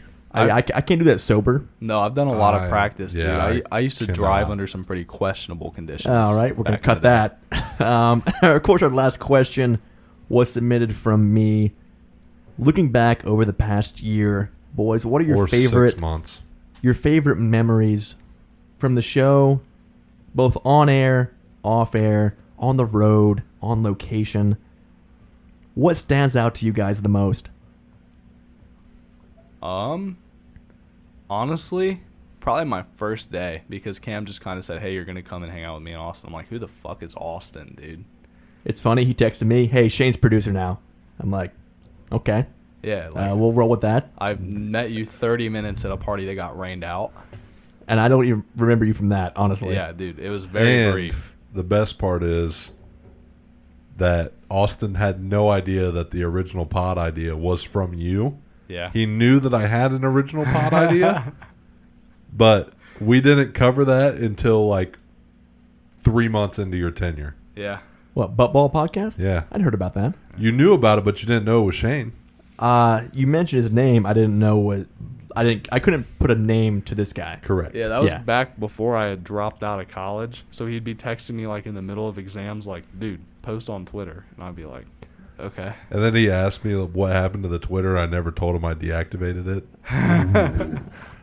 until just now. Yeah, dude, I never knew. I tried to log in one day and it was just fucking gone. Your first day, do we even have a mic for you? No, Off the we bat. shared. We had to split one. Yeah, I think it took like 3 shows to get your own mic in here. Yeah. That was Cam, fun. what you got? God, there's been so many. My first thought was the Cigaro trip. Specifically, you would call me. You would left work. I was still there. You're like, bruh, answer the phone. I stopped what I was doing. You're like, dude, some cigar bar owner 3 hours away invited us to come interview them. You know how many people I called? Probably 15. Yes. Because I would have. People I hadn't talked to in months. Exactly. I was like, dude, you'll never guess what happened. And they're like, hey, dude, how you been? And I'm like, shut up, dude, listen. Yeah, dude. Yeah, Cigaro, it was probably the biggest shock. Even just driving up there initially. This Which isn't is real. a 3.5 hour drive. Yeah, We're it like, was not real. Like, bro, we got our gear packed up. We're In a briefcase. quasi dressed up with a briefcase. Oh, I was in slack. I'm in this. I was in the same. You went Dude. slacks, shirt, and peaky. I Yeah. cannot imagine. Same you in thing I'm going to wear to the slacks, dude. wedding. Of course. We go up there. Finally get up there like an hour early because, of course, we got to be not just on time, but make sure that we're there like Oh, true yeah. professionals. Dude, if you're not early, you're late. And then to go in there and see that lounge and get the full tour from Steve, get those periodicos, and get, 4 hours of content with their generous, over-the-top generous hospitality. And that pizza. Phenomenal. Even though like, at that time we were still getting the hang of our equipment. We had to share mics between 4 dudes, which wasn't ideal, but I think we made do with what we had. That was when I knew, and I think I put it on the post here like last week. That's when I knew this is something that we're legit. Yeah. You know, whether we make it big or not, this is a real thing that people are going to care about. Yeah. Yeah, I think overall, this is going to get a little sentimental again. As it should be, man. This is where it's But- at. Just the bond between the three of us that we have created. The two of you never not knowing each other at all. 6 months, pretty much? And knowing each other for 6 months to how tight we all are now as a close-knit crew. I think it's going to be something that lasts forever. Whether the podcast lasts forever or not, this trio will be forever. We said from day one, like literally day one, just me and Cam, no table here. I think we had an old outdoor table. Yeah, it was tablecloth on the it. glass table with a black tablecloth on it. No decor, small mixer. We said, you know what? Even if literally nobody listens, this is so much fun. We're gonna keep doing it, Yeah, and that, for me, that maintains to this day. I agree. Yeah, dude. I mean, look at me now, dude. I'm fucking. What is that? Are we calling this like 75% through? We'll say a whole bottle. A whole bottle, dude. I'm a whole bottle of SoCo Deep the day before PT, and I don't care You're a warrior, dude. because what I'm doing tonight is worth it for me to feel like death tomorrow night. Absolutely. Yeah. So many things though that still come to mind. But yeah, the memories that we've made along the way. The fact Cigaro. that we've literally gotten to sit down and actually interview people, that Is by insane. itself is something not many people get to do. Insane. Period. Somehow my And those are some of our heaviest hitters. Oh, most of them are. I mean, I have no idea how to sign into Simplecast anymore. So I haven't been able It's to on a laptop. I haven't been able to look at our numbers. I haven't looked at our numbers in months. Episode 1 and 2 are still tops, and then it's like Patricia, Steve, Greg.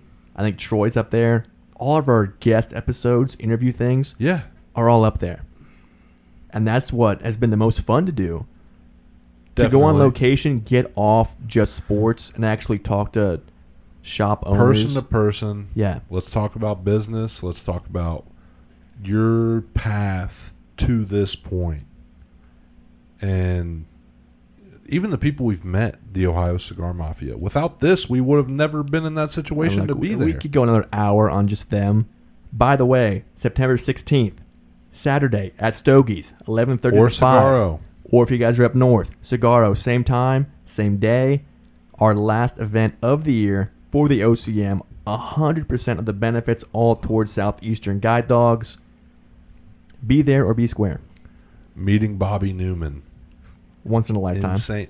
You introducing me to cigars and really whiskey. I actually kind of forgot about that too. That was even pre-show. We had the idea. Actually, our first cigar lounge is where the idea spawned. At Stogies.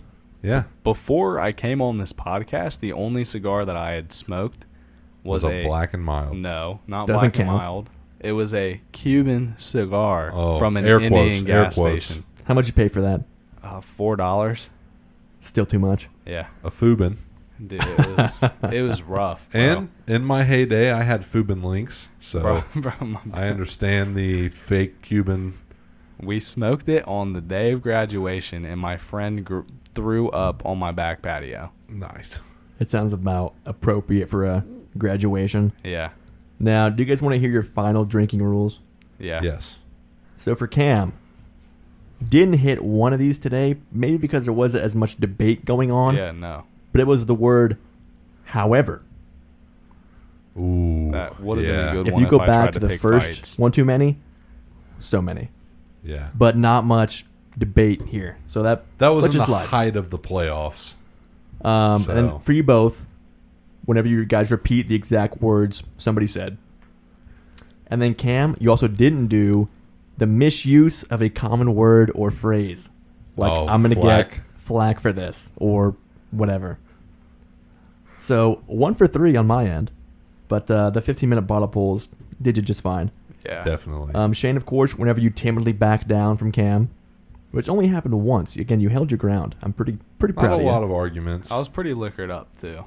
But I did Um, try to bait a couple of those, and he held his ground. You got one early.